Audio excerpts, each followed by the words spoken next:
stand up for your rights. Democracy means if you do not criticize your condition, you understand, you are traitor to the nation. Go see the council. Go see the people in Ghana. Dr. Kwame Nkrumah, he's there. Professor Dr. Masam Kwana Bishai, he's there. Dr. Professor Emeritus Kyebi, he's there. Anopa Bosuo the first, he's there. You know, Evangelist Bishop, Masorici Kampwana Miriam, they're there. You know, we do nothing for you. We have no water, we have no light. We have a small road they're building. They can't from Accra to Mississippi, a 4-lane highway. And I'll build it because I know how to build it.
Eric has started show na mame and then my introduction. Manucho kai first message ya. Yenyan signing in yenyan kasai. But yenyan first message on Facebook. If you can kindly read that message to me, I'll be glad. Kaimami Anzani has started show. I know my manager. He's always on point. He's doing the job with alacrity, dexterity. What unzaka message you know? It's good. European Super League manager. I say, I'm European Super League manager. Good morning. Oh yes, into a chow no pay. Yes, I mean they chickened out. They don't have it like me. In the end, so declare no say I have won. No, you've not won. I mean it was an audacious bid you were trying to. It's something to turn over the world. It takes only bold people to do it. Me catch you say won't fly. And I catch you say I fly. And I say I'm flyer made. We be Chelsea. Exactly. And I made a pronouncement say Baswa. I agree. Support Chelsea. I agree in no certain terms. But what you were doing, it was audacious. Brunica say audacious. I just said you were trying to turn over an institution which has been established over 100 years. It was audacious. It eventually no. Maybe I said they've chickened out, but I know reforms will come. At least they've told UEFA that they need to set up. O manager say Opo won hands down. Just admit. Oh. I mean, fine. You can take it as a win. I don't do this for wins and losses. Because pushing me to the point of saying, "Say, say a boss will make Chelsea." Exactly. That's how you took time to really make that pronouncement. That's also what we didn't want to rush it. Make say Chelsea.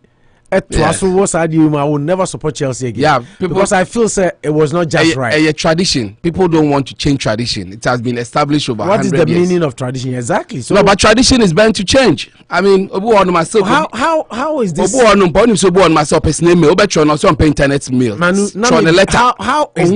How tradition She said, you were Ghana, yeah. You were buying or share sweet. I cast a new man quay. Say a person new makuya. A buy necessary making sure say or you accountable to Ghana. Yeah, Sika Yaman because UEFA is the body of the European game. And it's a clubs, no. If you say UEFA is you almost you pressure the mother club, say Massa. You who says Sika would do a competition because of ye. To what am I this percentage? You be pull out. Yeah. That seems more like a but this fight has been over 5 years. I've done shows too. No, that seems like more fight for me than say to say Ghana Diana Medium Fatuhi, Ghana and Koyi all of a sudden I say okay, I buy in Koyi into Yasuya Kotia buy. And I'm all of a sudden business. This thing has been going on for some time that Real Madrid they are not happy with the monies that they are being given. I'm winning just canon. I have not seen a strong fight. Our clubs are threatening UEFA to quit the Champions League. You can threaten them because on say ebini Premier League they are now okay. So full say more stands, more enough grounds, more nimsika UEFA make and munya proportionately the say munya. On say I will crowd this story be Manopa say UEFA say Omonya Amoko press sponsor 4.2 billion. 4.2 billion. They rise it to 7 billion. Yes. You see, so now because of the pressure from these clubs, UEFA is trying to make the thing more financially attractive. So this is some of the outbursts. When your friend outburst say at the end of the day, no, there will be what will be done in the media and the talks that will go on. That at least they tried. Intima Omonjo say you're untouchable and nothing can be done. No, but UEFA has won. I see it as a test of the law. That's Moya. But they didn't succeed. If it is a test, they don't need to succeed. I don't believe that they need to succeed. Personally, I don't believe they need to succeed. What do you mean? It was always you were so strong. Oh yes, because some were strong. Unfortunately, you see, it's that Brexit. Obi United, Obi try to Obi Yefim. I was in UK when that thing happened. Up to now, there are some British who are disappointed. The UK decided to leave Brexit because some say positives.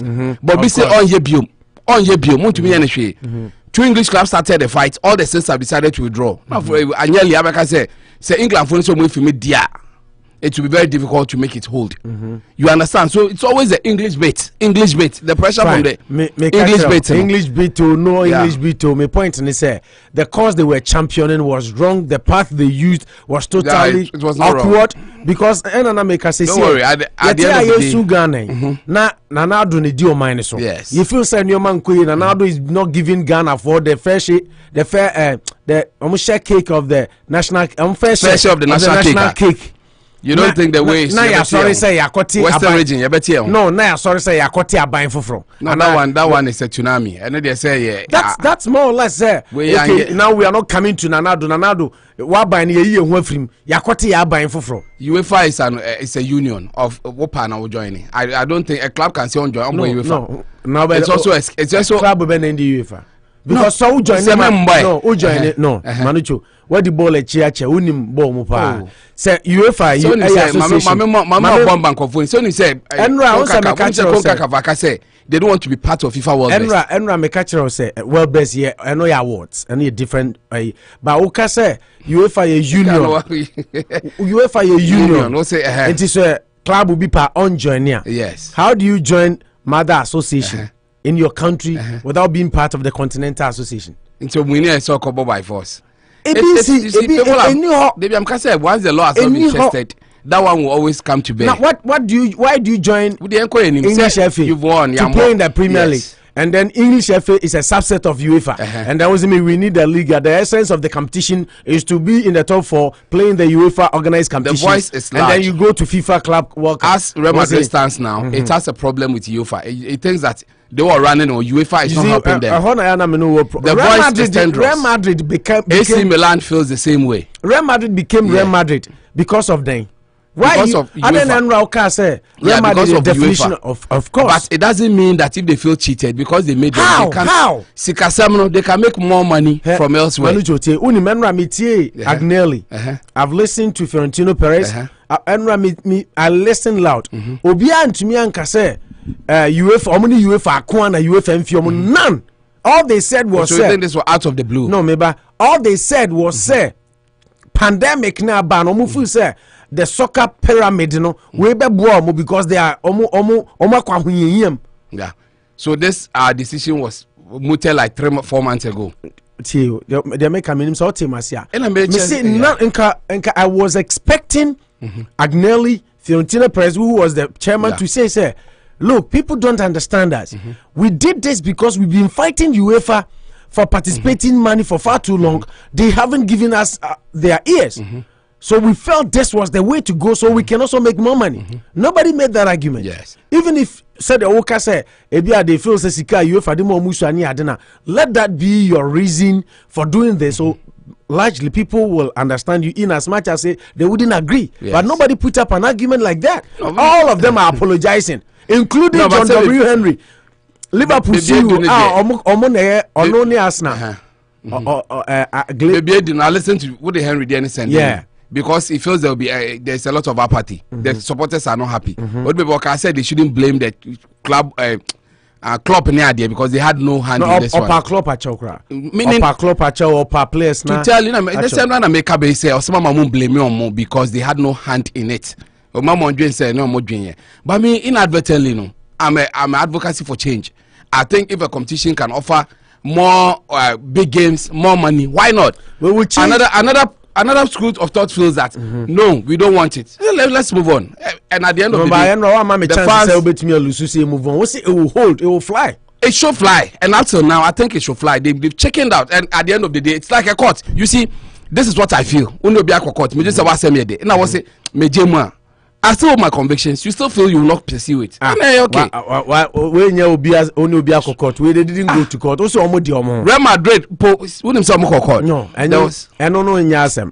Oh, say no, because I was listening. Say they even tried. And I'm sure say in Spain, Real Madrid tried putting an injunction, which they succeeded. But the point is that the English 6 clubs, foil because they've all decided to pull out. English. I said Real Madrid AC Milan, they were ready to fight tooth and nail. My point is, unfortunately, collective decision of 6 clubs. English clubs, no. Omo nyina ka ho no omo found ade no. Yes, na omo so munye bi. And omo so munye bi.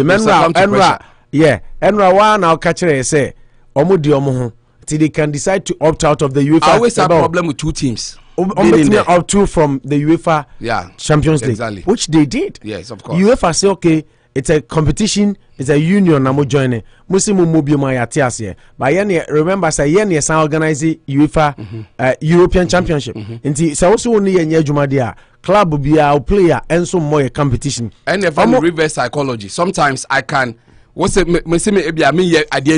have other ways to nab me. I'll be forced to come and do this. Okay, we they don't care, they can play. We see me Premier League crown. Almost see and no crown money yet there now. Why Frontier President we are very disappointed. Maybe are you going to move Chelsea out of England? If the government says I still say that I'm still disappointed. I know out of the English section, the rest are disappointed. But what can they do? At the end of the day, no, it's a collective effort. Are disappointed. The rest, the English section, I'm not pushes either way. Say, no, Chelsea, Man City. No, Chelsea, Man City. Were the last. No, Chelsea. Chelsea was the first. Chelsea was the first club to officially write to the Super League. But City was the first club to post on their website to say Omar started. Exactly. But no, some they wrote to. But when the castle Chelsea was the first club to write to Super League Nisa Omo withdraw. And City was the first club to publish something on their website. They've come that out. They have started the process. City has left. Chelsea are also following suit. Chelsea left. And then say, goal.com near the buy. Chelsea was the first, but I don't quite irrelevant. Yeah, but my point in is say, okay, say clubs ni na do mo bi abeti my idiope. Yes. What I say. But Manucho, this thing that you are still supporting, I still think we need a Super League. Manucho too. And I listen pa Mpenufo, former UEFA president, former club president, even Ramon Ramon, the former president, Juan Ramon. Well, blasting Fiorentina Perez. We're blasting. You see, all these people, they know what goes into the game. And right now, I say supporters, what to team fans in there. I didn't say. What I'm saying is that once you've decided to cede power to one person to own a club, but it comes with its own advantages and disadvantages. A club is supposed to be owned. But Obi Baba Totino, personally, I don't believe in that. Say, even JP Arsenal me support me. Can say I think it's a mistake. I can floating the shares. No, na partners niya obienya stake. Fine. But the idea of selling Chelsea to Abramovich, you know, I always have my issues that it comes with it. So one day, not deciding on something, it becomes very difficult. No, my mentor. That's how I feel. Yes, sanity. It's say. And yes, sanity. It's say. So sanity. Abramovich was so proprietor or so owner. And this Arsenal crowd ne nipa better say trade diano. Ono di onu kwane dia because there's no time. No, there's Usman over Watton is lady way. It's there, but exactly. No, but me say I use Abramovich as a case study. Whether the club is sold or it's not sold, club no want the cultures, on the traditions, on the values. It is our better team now. It doesn't necessarily mean because before you buy a club, you might have seen something in the club commercially, and everything revolving around the club comes back to the supporters. Until then, when I make a say, team be your supporters, they will say you disagree. So let's do this. Let's do this. JP Morgan. JP Morgan are not the 5 billion. Ebe chama clubs no. Obeka say Nra Mekache say at the end of the day, JP Morgan will get the money back from the same supporters, which is me and you. I support clubs no. And I'll say you disagree. On say fast forward, teams no supporters. But idea way and yes, team ni supporters. Chelsea and Abramovich and Kasa. Chelsea was the last English club to join because he said he didn't want to. He was and a City ni Chelsea. City joining you and a Chelsea joining. Chelsea was the last Saturday and a Chelsea joining. But on say a Kobaya Chelsea fans and then UEFA for crowd that Chelsea fans are say. Chelsea fans stopped this thing. They started with Liverpool, but Chelsea demonstration yesterday was massive. That's why I was telling you, say, Ubetimi 100 billion, 10 billion, but at the end of the day, the sponsor will go back to the same supporters to make their money. So if the supporters say we are going to boycott this product, if you don't listen to us and you feel say team no one okay, go ahead and do the team. Nobody will come to the stadium. Nobody will watch you. Nobody will patronize whatever commercial the team is selling. And how will you get commercials? I wanted this, but I still disagree. Say, yeah, bought Chelsea, Barcelona. At the end of the day, supporting a club is not because Omabo Super League into member Chelsea and I said Chinese bet no monto. And that this thing you are saying about I should finish that part. There are times Chelsea supporters wanted a coach to stay. Abramovich will say, I'm sacking the coach. You will not be happy with the person. You will not be happy with the person. But still, no, it has to go on. That is where I told you that me, even as a Stan Kroenke, there are a lot of, when I was in London, there are a lot of Arsenal supporters. There's a certain direction they wish Arsenal could go and compete. But the owners are also holding themselves up in some of these things. So, as much as possible, people have always raised that question that selling clubs to sole proprietorship near the end, it comes with its own burden of trust. Good. You need your supporters. You need your supporters, all right. A coach dismissal. Yes. Fans, yes, I agree with you, but no as big as league need free Champions League. This was a very major decision, and JP Morgan knew very well that with the owners of the club, it was possible. They could have told them that go back to the supporters, get everybody's signature before you come back. Remind they will say, yes, JP Morgan will invest this 5-6 billion because when him say broaden the global image to make more money from the supporters. Why do you think I raised that United has 1 billion fans in this world? Why did I raise that? I know when I said that you disagreed. Because you don't even get Chelsea fans are macra. JP Morgan doesn't care. Because there were some fans who go to stadium, but the appeal is beyond just the stadium. In our share, we read more. The Chinese market, Asian market is what is even more appealing. They are paying more for TV rights in there. TV rights now, then open on So I'm looking at the global appeal anyway. No agitation. NBC, Google, NBC, Premier League right? Moji free. Now iPhone, some Moji and how much? Yeah, how much they are paying. Exactly. A lot of money, good money. A lot of intermatches. The appeal is just beyond Omomoko Gina Stadium, Mokra placards. No, make us support. I'm not talking about only those at the exactly. Stadium. The stadium is everywhere. Make us say you and me. May you see me now. That's why the appeal. No, Obiote China. Some of the appeals they said was that El Clasico, Barcelona, Manchester United, Real Madrid, Chelsea, they get the biggest traction all over the world. And these are games they think that they can leverage on to sell their product and make more money. Not just Elche, Barcelona, Las Palmas, Real Madrid. Those games are good. They help, but So Munya chance a classical you bought more than every big game in Europe now. A classical happens twice or happens 4 times a year, but it's still the biggest game. They still managed to sell it as the biggest game. Who has you bet me the truth? So the idea there was that some of these things are Champions League Umana, Real Madrid, Chelsea.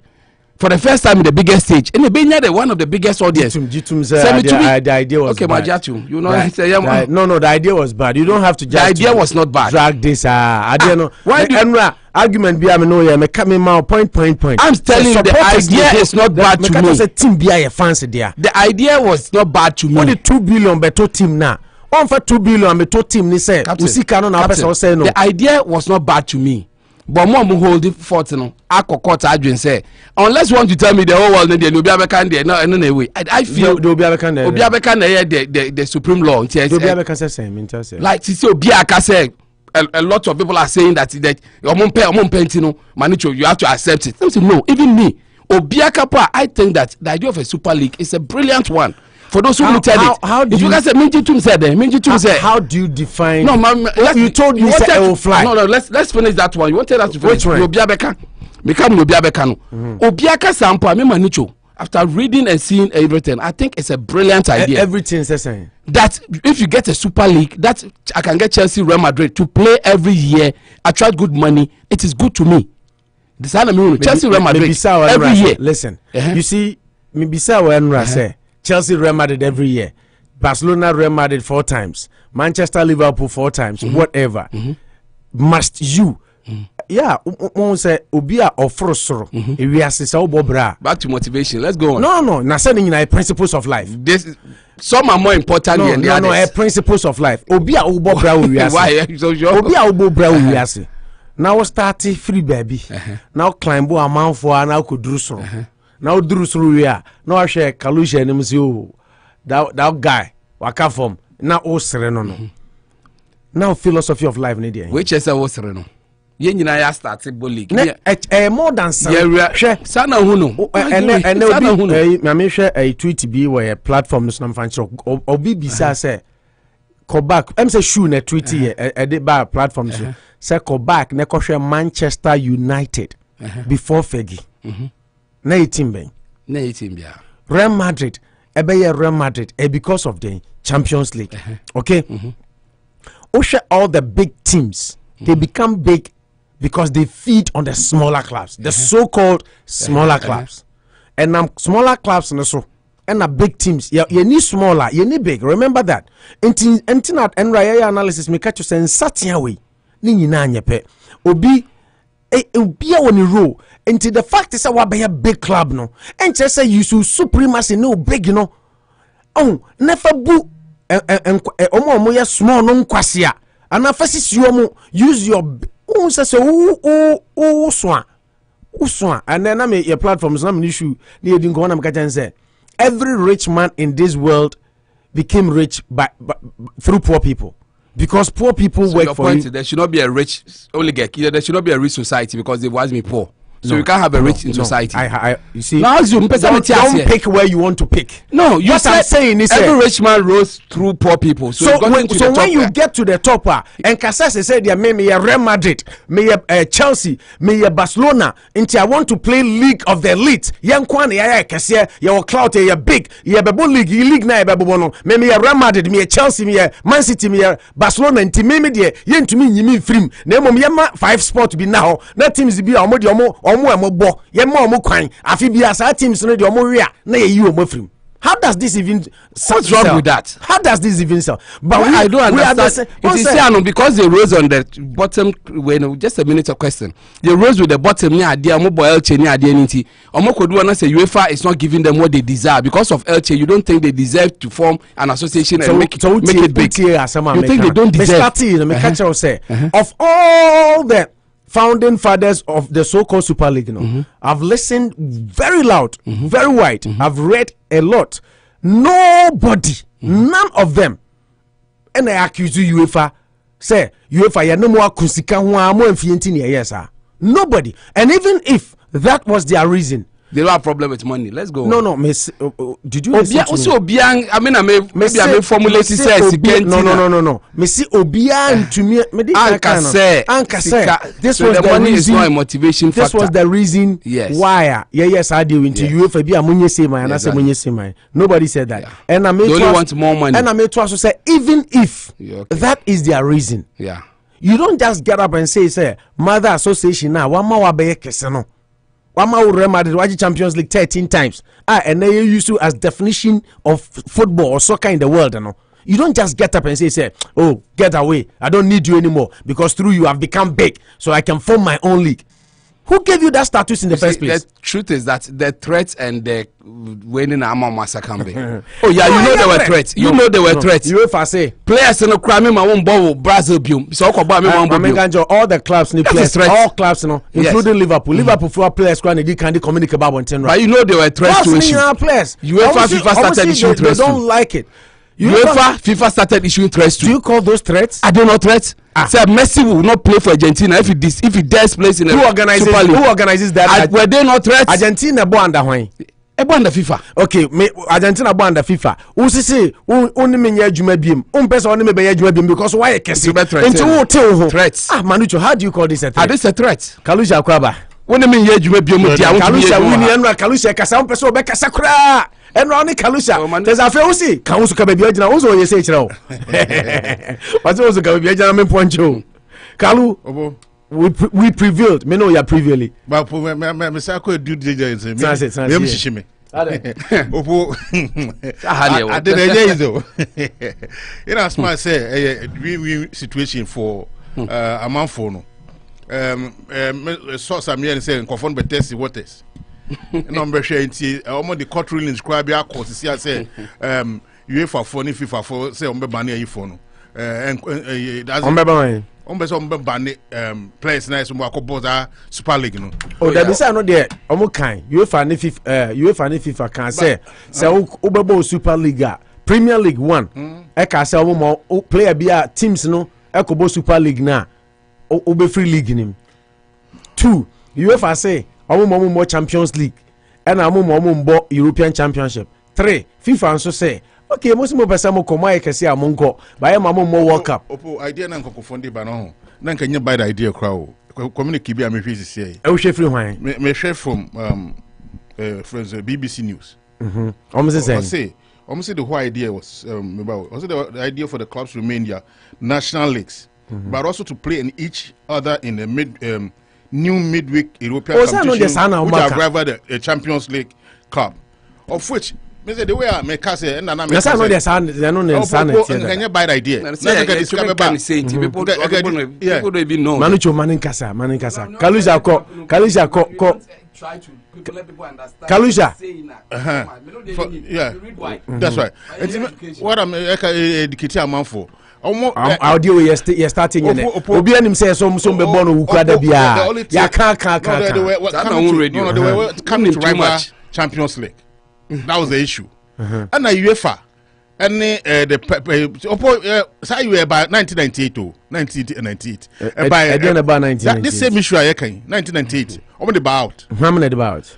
Super League, no. Super League idea. But I did buy and say that's 6 clubs, no. Man so be about man so mukra. But because of condition of pandemic and this year, buy a Chelsea club last minute I'm quite ko sign na so ko join Chelsea was the last English. Yeah, it's buy the huge outcry from the fencing supporters and they say this is a situation.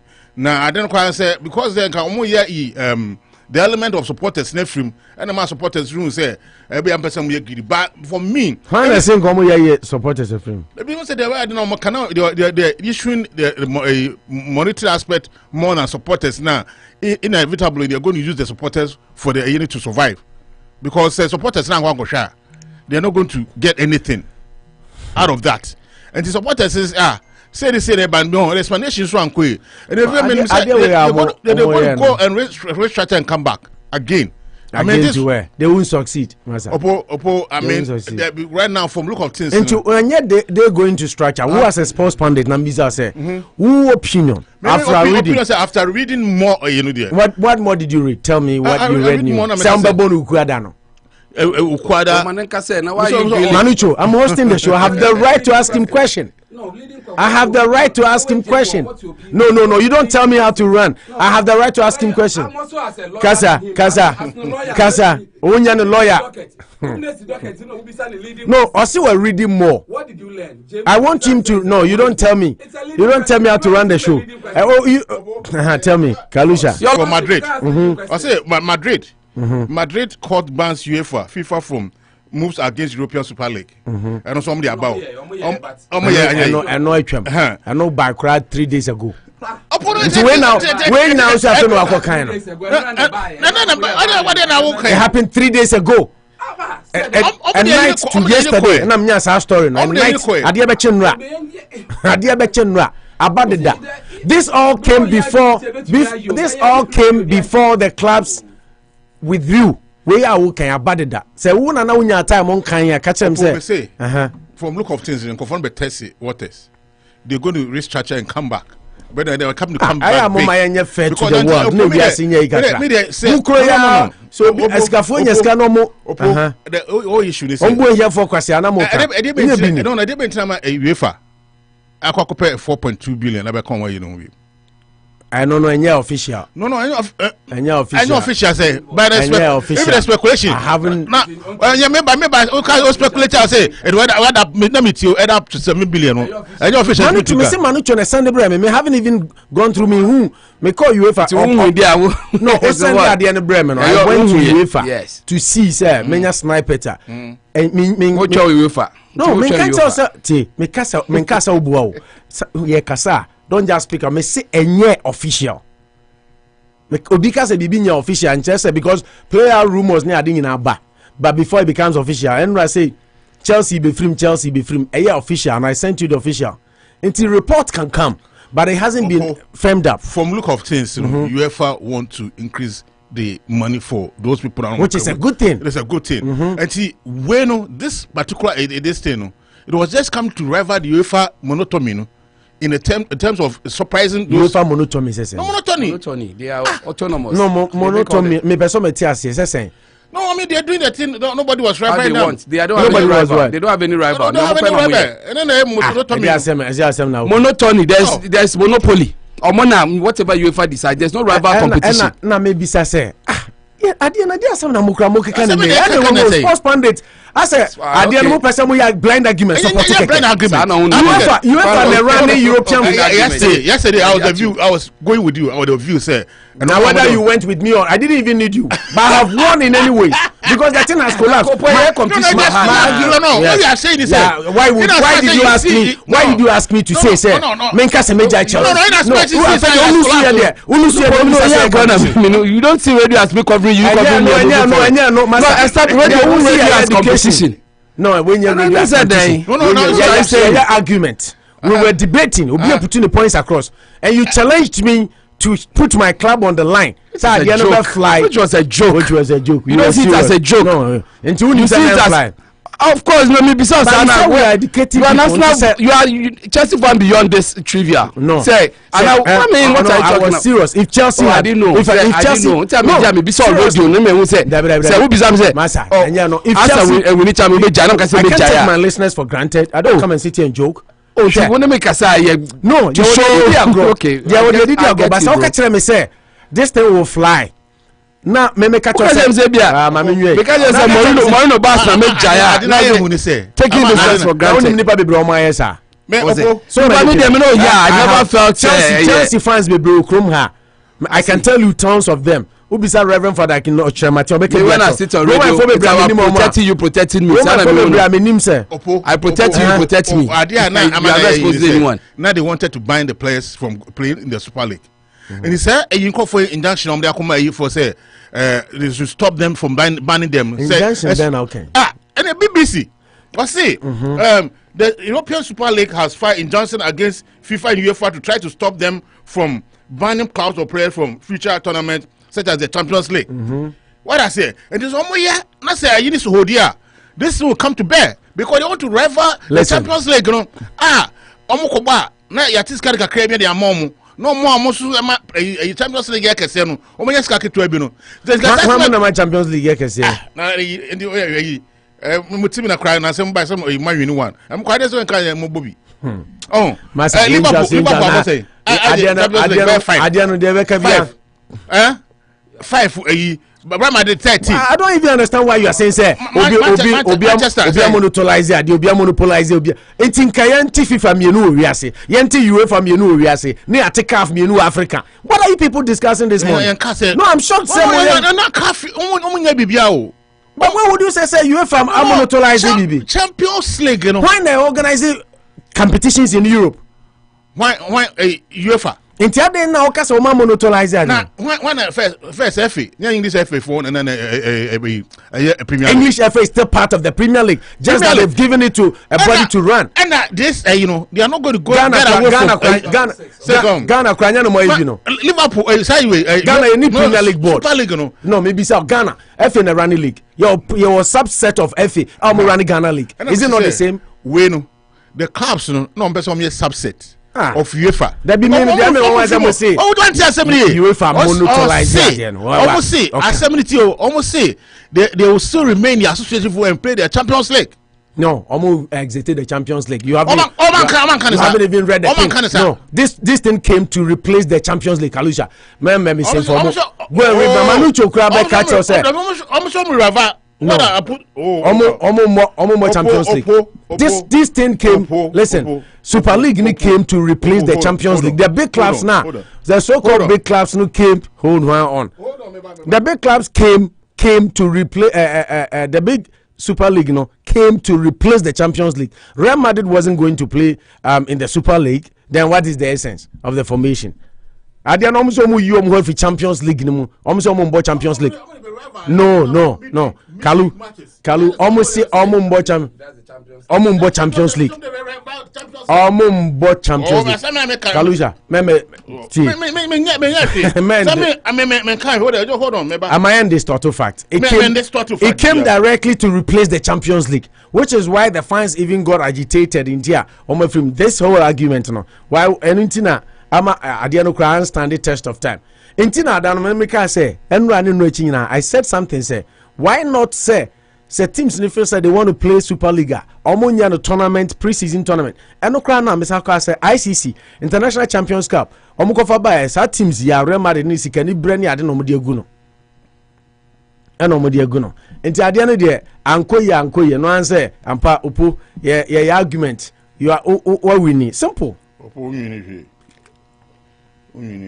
ada enya predict and win wa mama phone lose mama phone win wa mama me de team Chelsea abeto chacha se me ja Chelsea support wa ve do as we na odi agro odi ho agro wa argument no Wagnelli ne John W Henry ni ho no ankoye eno period.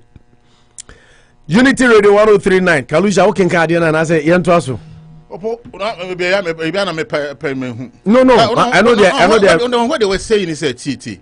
Well, the main intention of the thing was that the UEFA was, the amount that they were giving them was too small. And now this thing was coming from the first say, so this same proposal by 1998 by a team in Boguye, but we almost consider because of the pandemic, you know. So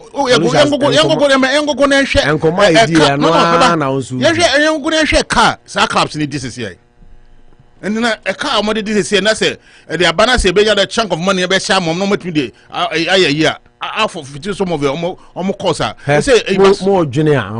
I am on junior teams. I can see, oh, crowd, who you Liverpool, let me play your CEO with Timura and the audio diaba. I mean, bon Chelsea, see, I need tea. The Otia team, no Liverpool owner, no crowd, yeah, one of the proponents of this idea. What he said today, this idea was defeatish, and yeah, dear Papa. Selfish idea, greediness, and omode ko for most idea we dwene with teams akese nko aho teams nketo no munya players free hin AS Roma nya ho na Sala free nya Sala nya ho na mkoto ni free ye na wo dwene nko aho a teams nketo no omunya de no ma survive ade bi wo wa mo ya na mo aye fe isi ewiase na ye won nsate anyina anyepe se wo wa ye kesinti Listen to W. I want to Henry. apologize to all the fan supporters of Liverpool Football Club for the disruption I caused over the past 48 hours. Goes without saying, but should be said, that the project put forward was never going to stand without the support of the fans. No one ever thought differently in England. Over these 48 hours, you were very clear that it would not stand. We heard you. I heard you. And I want to apologize to Jurgen, to Billy, to the players, and to everyone who worked so hard at LFC to make our fans proud. They have absolutely no responsibility for this disruption.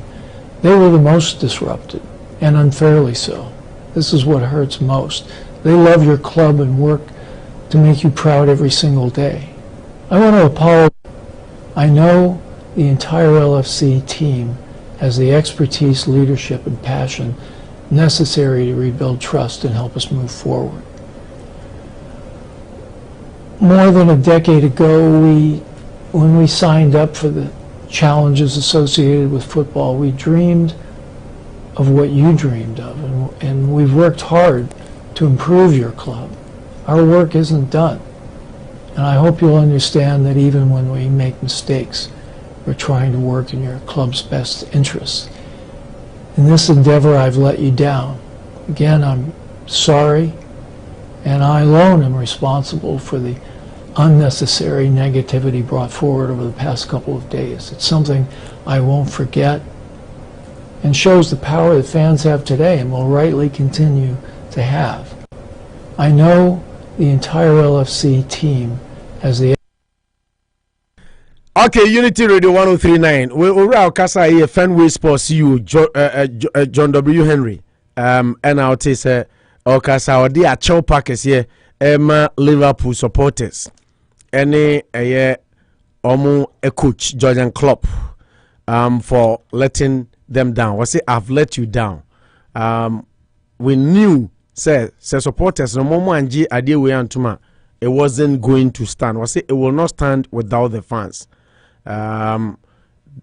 They have the expertise and the people to build the trust back from their supporters. Inti at the end of the day, anye ya kalu na anye. No. Pandemic here cost a lot of stuff. Pandemic. Mame Misa was a pandemic na cost to Real Madrid, Chelsea, City, any Liverpool. Finance is quite for me see because Barcelona pay. Who finances in cover? And Adiana here affected the whole world. Affected the whole world. Now UEFA, I bought Champions League scared the bani Asia. No be say ya kofa another Super League, and yes, Super League, you both side by side with the UEFA Champions League. No, man, Kalu, don't distort information. Read the article of the winner, Chelsea. Don't, man, distort facts. Many distorted facts. Almost the winning by replacing UEFA Champions League, they were going to pull out of the Champions League. That was the whole idea. And yes, almost bought we side, no more about Champions League side. That was never the idea. The whole idea was to get out of the Champions League. Until Nema. Adiano crash parky ya tijano. Eti entias yesa, the entwaso. Ya moma yemfa the enka home makeka home rerem. That's the whole thing. Couple of messages. Na yentwaso and cry yemfa a message, a motivational message to my. And you start Eric Kwacho Henny says, Super League Manucho, good morning. Opo won hands down. Yes. Omupo have won hands down. Eric say tradition goes on, Manucho. Solomon Kwesi Brefu says, good morning, Opo National and Manucho. How are you? Oh, please tell my only. Hey, also say who can somehow. Kwesi Brefu, your only love, Royal Baby. She makes fufu for me. I am coming. Eric Kwachi Ohene say, Opo, for once, I agree with you perfectly. Manucho, accept it. Excellently delivered, Opo National. Eric say, Opo, you are right. The big teams feed on the small teams. Back in the day, Kumapem Stars supplied Kotoko with players. Should there be a competition for FIFA? Wow, Manucho. Eric say, I feel the music competition in Rama FIFA. More money, what you know. Okay. that die is cast once and for all. Super League, all the clubs, with the exception of Real Madrid, ni Barcelona, no more for statement in by Atletico Madrid, ni Juventus. Omunyina Efrim, into Super League, no, Agu, Anye Liverpool owner, John W. Henry, voice, and out here. We are Kokama, Manchester United, CEO, our friend said, Ed Woodward. Menu work I say were resigning from the role from Manchester United by the end of the season. There what the Jumedi air tour, which is a year a few season by we are now or the Jumedi air tour. Nina cover by Super League. Next time, we had the Ambipino Enra. It took a reference Peter Cech for Chelsea supporters to make way for Chelsea any Brighton match. I know Baby Bono. Umbejina kwanim. So mo matim ne bas no emma ne match na emma nipa na wo ho no covid protocols no kura mu breki na esewani na ense ka kire na eno ansa na Peter Cech ebegina supporters na nimbu power match before they allowed the two teams into the stadium to start the warm up. Ntianam so ma enra Chelsea ne Brighton match na also mo bono kura no. The match was delayed 15 minutes. 15 minutes delay by now coach friend say Thomas Tuchel say no kahobi and then Super League talk and affect onwemu or say affect onwemu as a manager it is affect onu kra omobo ni bia he could have imagined say and also ebinya effect on the players so ntin Chelsea ni Brighton was one of the boring games I've seen under Thomas Tuchel. On one kasa so admittedly, I can say if he's over for a team no, when the ball or no Accra wabwa, one who said na enye kra na airtime. Just a Chelsea and Timian Brighton so and we have to be honest. Chelsea were even lucky to have gotten 1 point, a goalless draw. Chelsea ye lucky pa say omutuminya 1 point because Brighton Craig got the best chances in the later part of the game to win.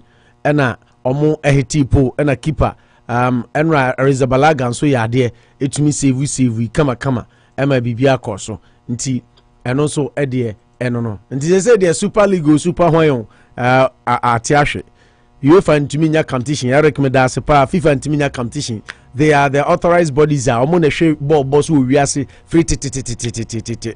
It is also more Super European Champions League now for Super League. Yes, but also competition is a body. Yeah, also more players, but because unko bo league in kwaji usika outside. Now unko yeah more GNTC in kwaji pay or Malcolm. Period. Abuzaya this year. My yemfa weather report. Any motivational message in bra.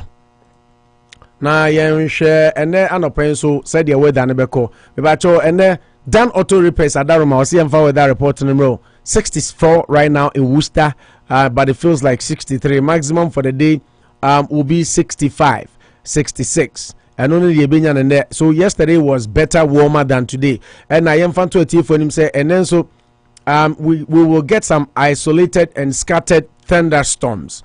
Fitting we are doing we'll be getting some isolated thunderstorms, and then by 1 p.m. corner copim 2. And so even scattered thunderstorms. Now about 3 about mostly cloudy and windy. Now by 4 p.m. scattered thunderstorms, heavy thunderstorms by 5 p.m.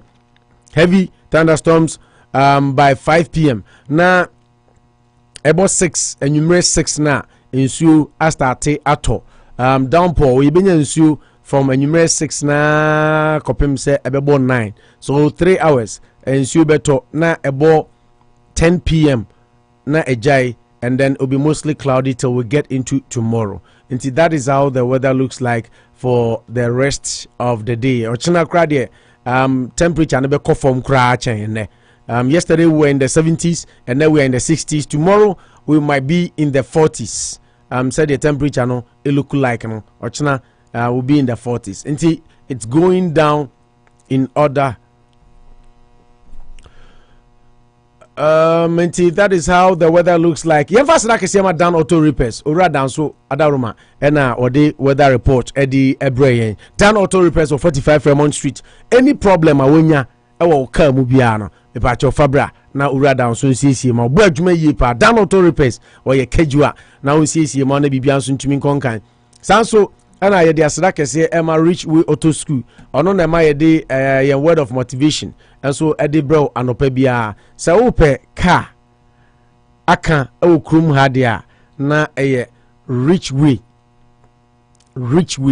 obebo pa na waje wo driver's license and so ede amount na eno so ede no ene they also say no nchane say opportunities don't happen, you create them. Internet, try and create something for yourself, create opportunities, and think deep, think outside the box. Said the Ben Aye Ebekano, and only a word of motivation. Manu, yeah, think deep. I see opportunity don't happen, create it. Don't just sit aloof.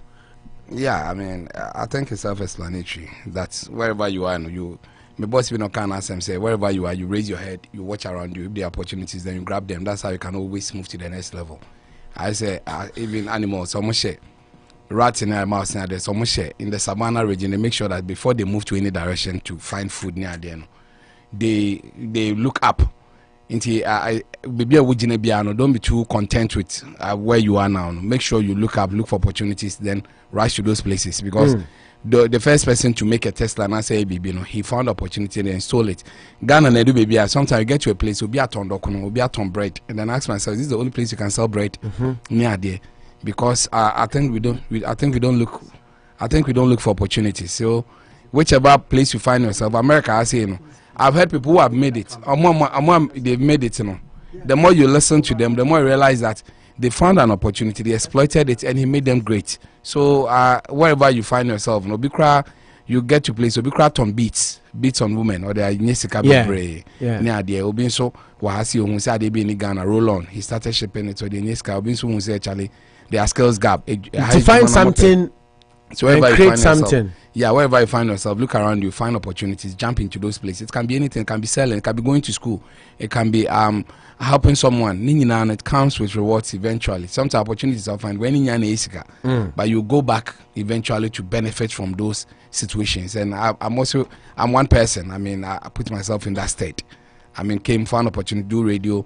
You went out, you're able to come back to the same thing because of some of these things. So always find opportunities around you and grab it as and when they come. Kalu, motivational message kakra na dey my team for the now so work na afie nto aso. The opportunity, when focus opportunity come back at once. But sometimes the Maya know our critic. Yeah, you are critic. And now overshare. So with me, I'm a normal ye. And I'm saying, as we already said, I'm a self-explanatory, and I mean, just have to make use. Yeah. Make shine when make hay when the sun shines. Sun shines. Wait to hope I brought for power. Kaluja, Eric say he's waiting for your take. Want to just take and pay it you quick na yanko. Yeah, I'm not in the mood for it. But National Husband's Day.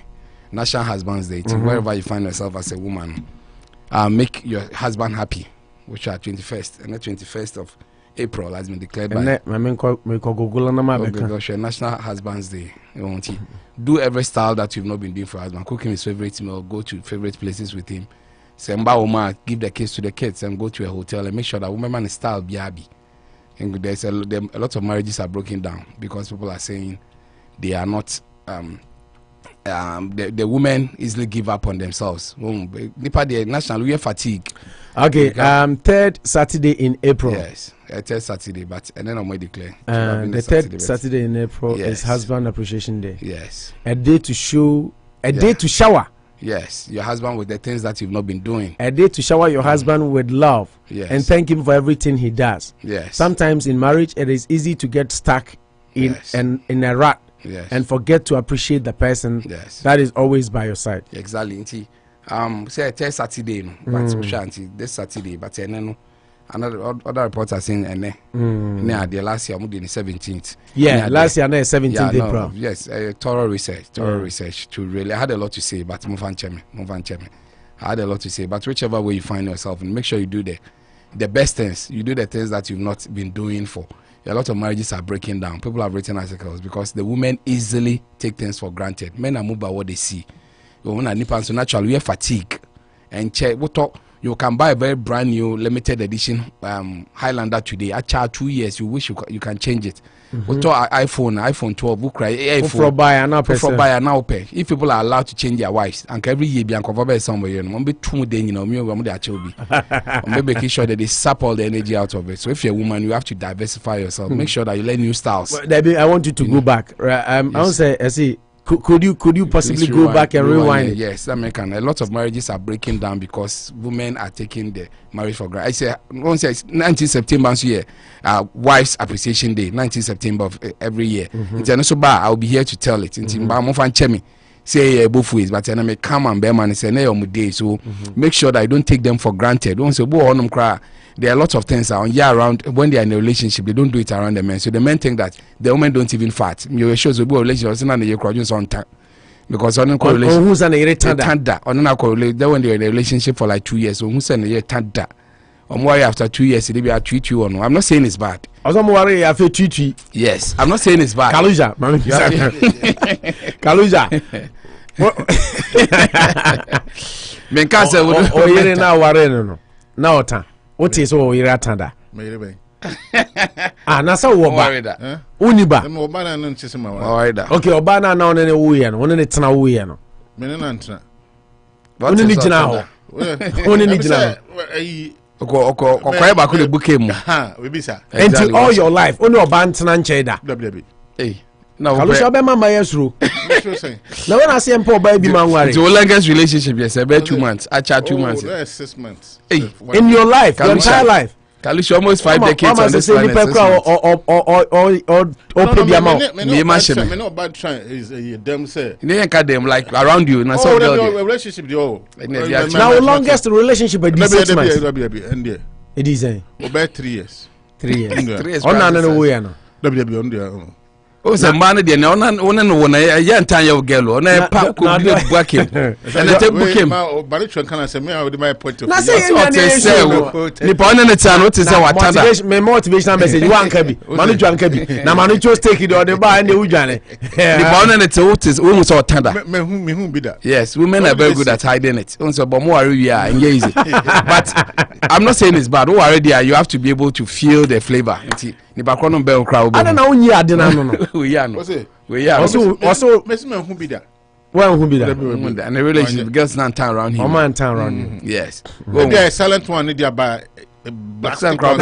Silent loud silent no to me. I know to me kasa. I don't notice sent no ground because fair any idea I can do with them. Yeah, so when you marry her, sometimes a fair and a corner there, but you see some men can't stand it. Can be you say Sankaya Makoya. And every year, been better some man appreciating member. Exactly, and I make cabano say virtually you begin to marry. Yes, also obi trouble kibi how to change your Wi-Fi. Well, but Kelly writes I know that you say I need to say you next day no books in our shop how to change your wife. And not just a mutual book on how to change your Wi-Fi and how to change your wife printing press. Yeah, and a typographical error. Yeah, I know now Bema got 2 books in how to change your wife. I'm got 2 books in next day. I'm books now, I'm so sorry. I have to change your Wi-Fi. Now your wife. Said that means men want ways to change their wife. Until returning books they were so much annoyed. So just to tell the women that sometimes they're natural that men are animals that they are always said they are crazy. Book men naturally, they get a little fatigue quickly. Also, be our crowd when now for chronom no more, but it get fast. You warranty. Men are always silent. To your bar, I say, they appreciate men are born hunters, and naturally polygamous. Only a few of us are not. Men are naturally polygamous. No, we can't say now. Madam will be friend. No, can say. Manucho no. I say we do polygamy. Exactly. Wasi kache Manucho say. Sadia na okikanonya because Bible. Idea be Bible muno. Yes, I agree. Say Solomon Munina. All the great men in the Bible, no, they were held by. And no be catch me say. Bibia your Bible na brofo ni dwa. The yen mum no support. People will take you to that realms.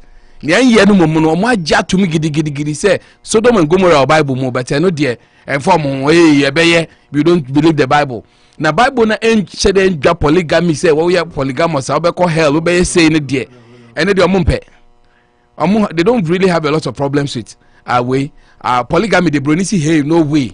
But also as Solomon, Abraham, Jacob, the 12 tribes of Jacob. And they will take now attractive listenership Chendebia. Oh, so and then so names a member Bimuno Enya, Bimuso Niaji. Louisa Maku NPP PR. Was Simin can just say one Zamaka or the Orlando Chinchina person Bashon. Louisa Bomb Design. But on your power, was a Manuchu in your Danope.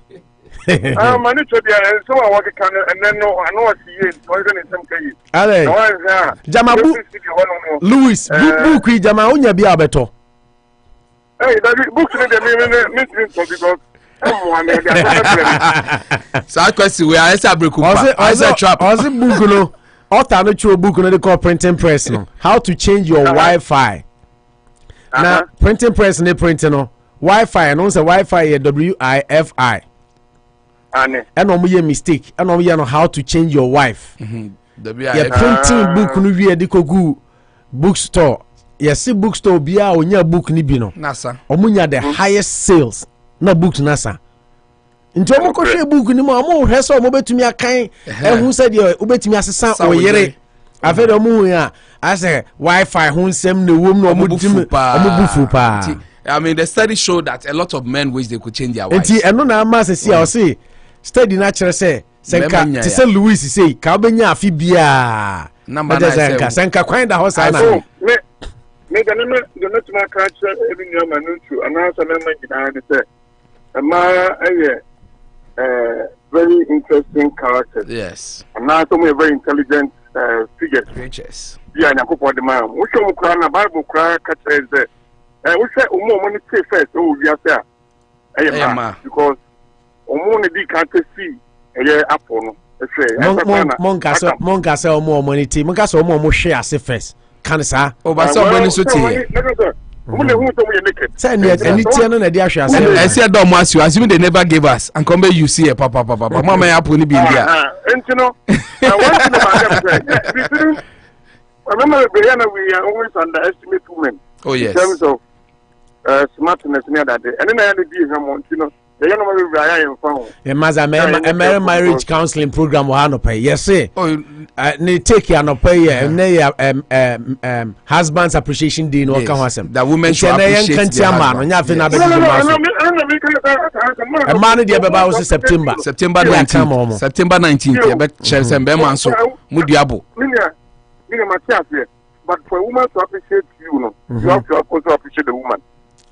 Louis asema yeke a man day beba man day ba yenka ye beka gu mema so I can say a lot of Louis e mema mama ye Lou e mema bi ti se mo na mama da bia omu ye twako omu afa no e duru mema de so na ese e bo mema ba so a no wa shada akofa ma de befra ye di Mother's Day I do so can say you born natural hunters no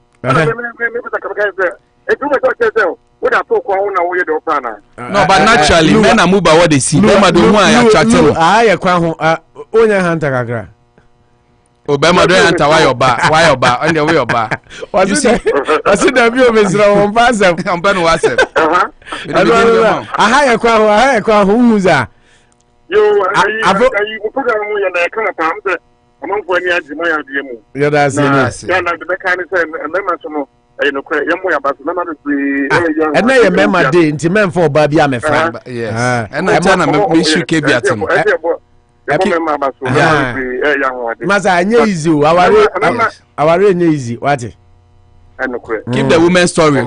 September 19th, measure that me afro no bomb man. September do anu aboma no aboma na baso aboma man che na dey manu to take no say na member day. Yeah, so women should appreciate their men. Opo tell me say be come mass and bia say enso mo ba baso da bi omo dey do anu dey omo dey amomo. I had a lot to say. Try to come say. Na Edilu ya la say. Okay. Yes, that's. Opo, you see another beautiful story. Naturally, no say people men face it a lot. So for girlfriend, I can if you one new and what top no delay say guso. Amusa uti na me say question I say manucho steak ehia pa olu di sika kese na sponsor segment. Yes. Na so ba no delay say atoso. No the amount. but most start relationship ne pe edu baby kroma po the way so say na wa want to mean the see we dey na be man no e beni oba so ne e beni and so no the man will get so much interested wo benum so that kra no afford e share won same. You see, and a lot of men marry women thinking the women will never change, but naturally the women change a lot.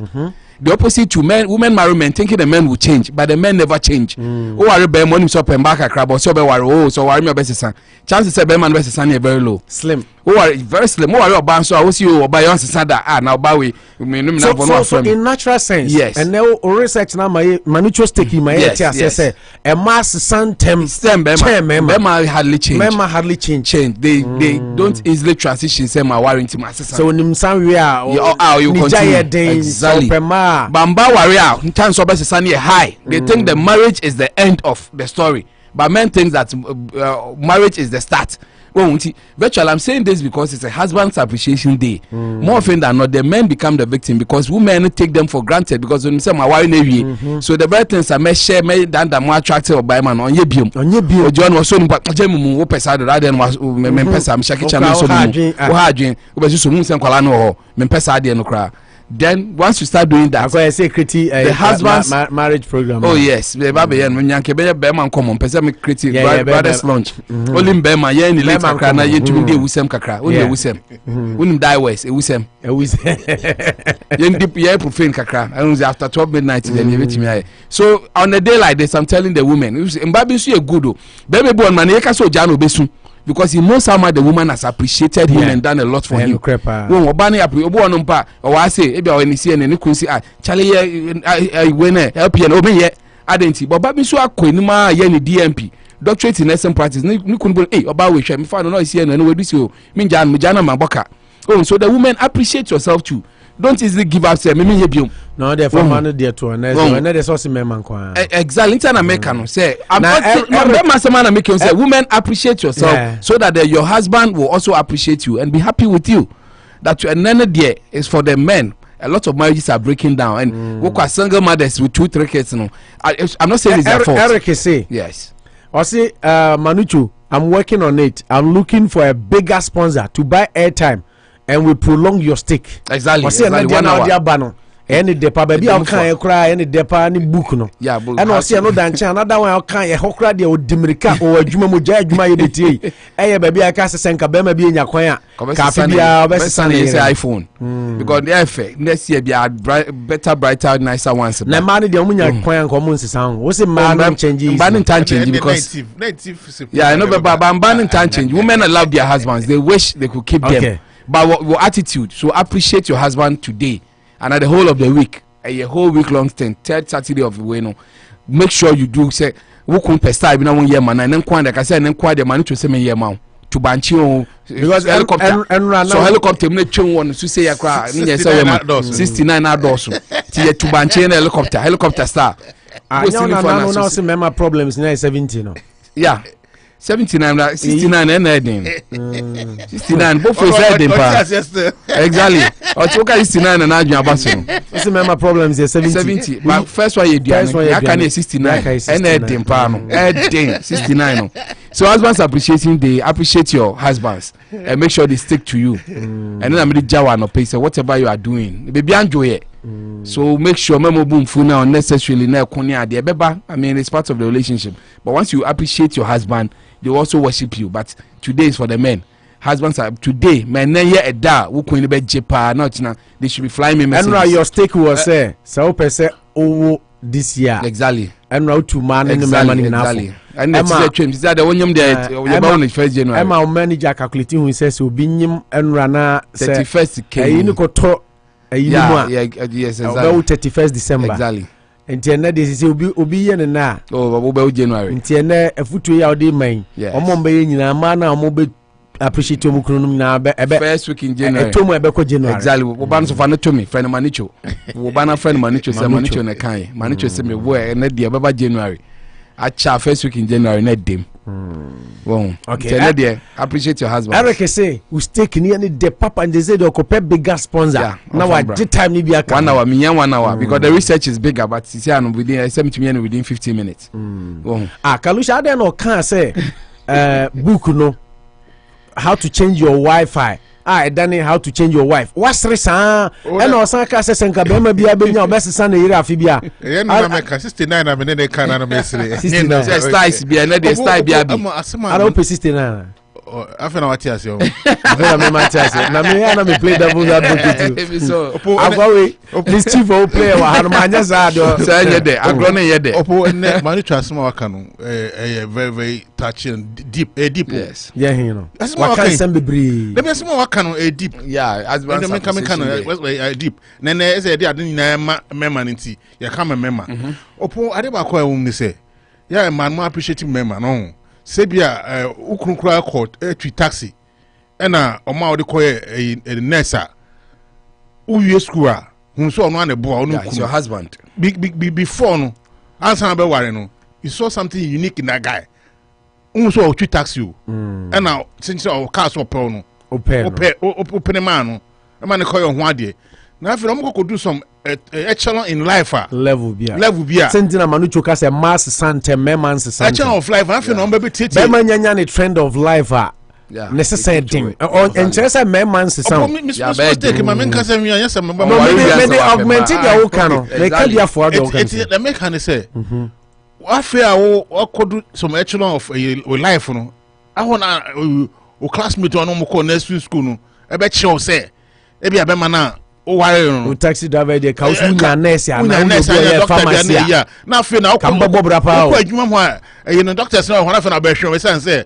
level ala tani be ka level don't change o level a change ni pana obo of fitiase na even encouragement called him man and so I didn't obi but for two way there it goes both ways because minim obi nso a oba bi a wakofa ni kuna ba mamiwe to ena de na kade me no ene purely for men nya kasa asma ya kan ebi ni ho me man do mo ye bi 19 be man ya kan na no Matiase oba no cho say September 19 and husband's appreciation day I manage to stay ade bi be kan bia na should be as a positive favorable to the women to make the men happy. So that they warrior na asisi warrior nko mayo de ba wa set the day baba ni no nya bi ya set date atoni ame nyina ego ni akapa ya oba no na unyanya oba na ya boy ya dada we dey ye na enyo ba be ware this Saturday I like that so they used to catch so muzie ten oba bi ready akalusha be one this Saturday thank you what did you ring we bi ya tewi but take ya to zils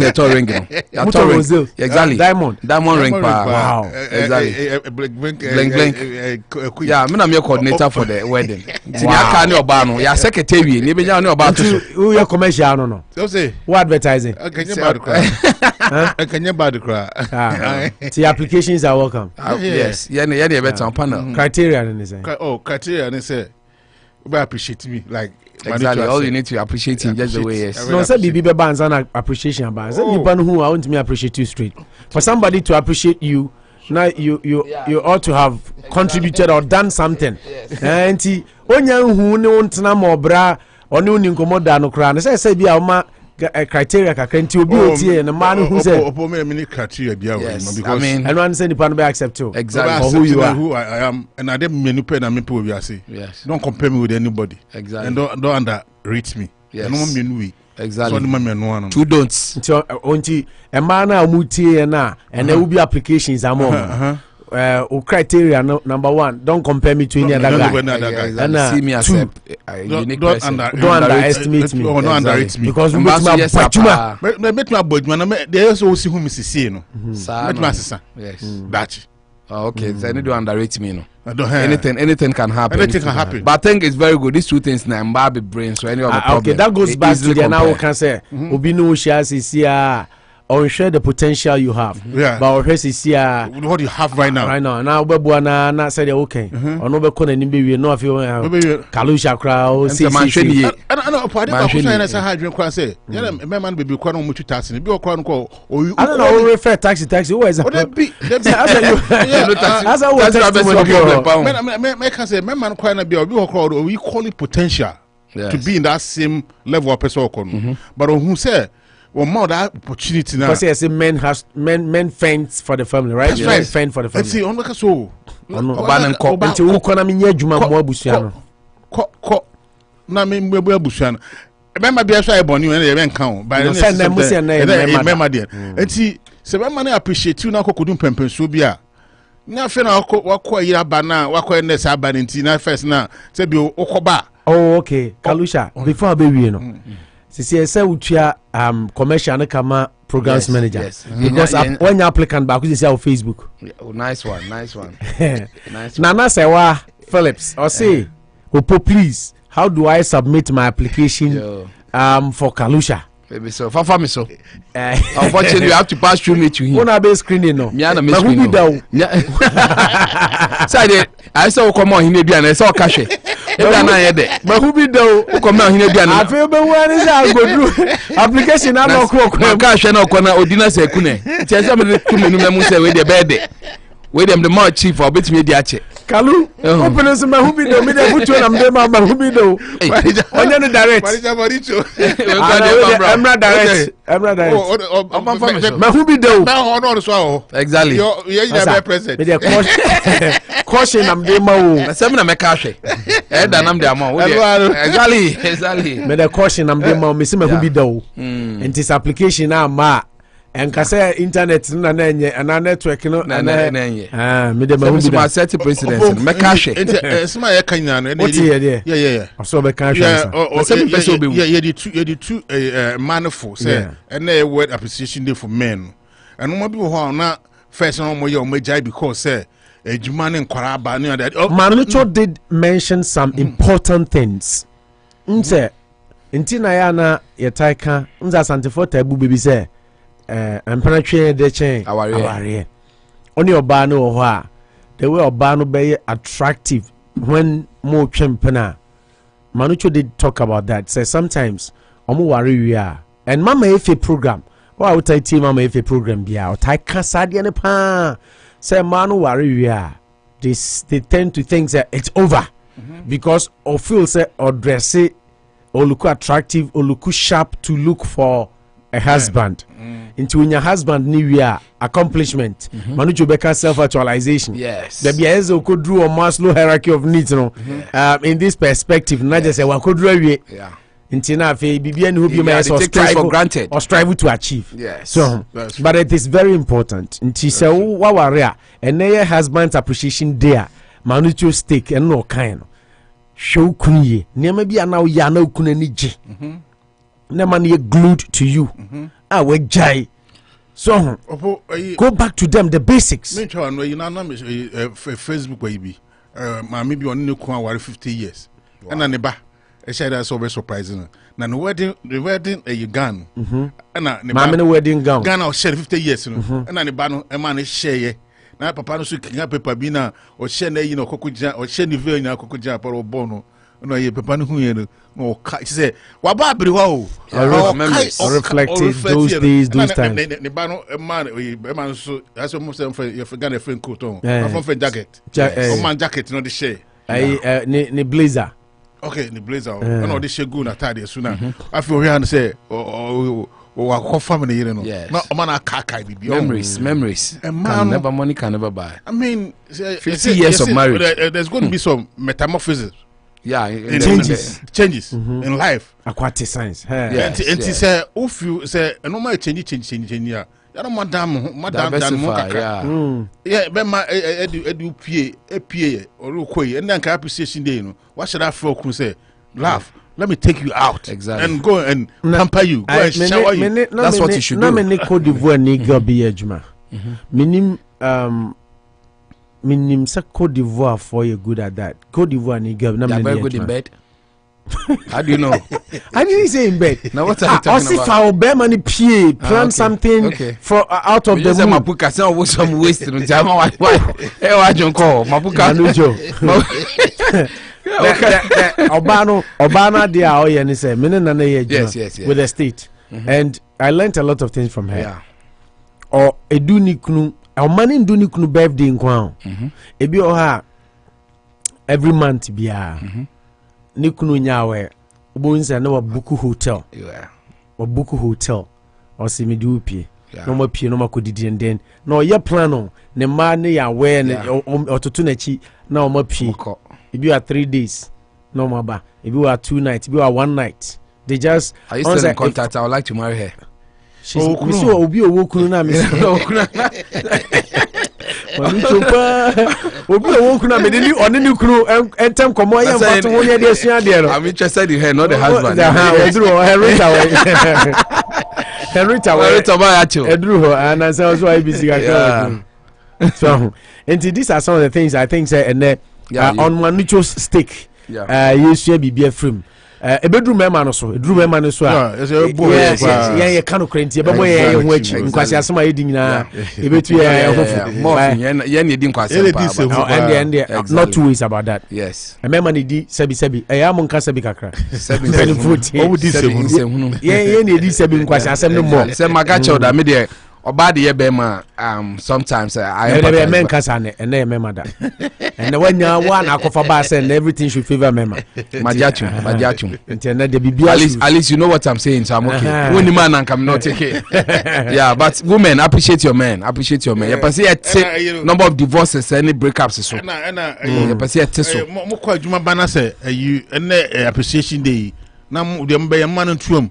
The man ba we say and they wonder man ba aduane to be man no abene those kind of say nim yeah boam it be aduane those kind of stuff remember baby okromom no aduane that freshens up the relationship yeah so unim the inter yeah mekai you try cooking yeah me here for you exactly.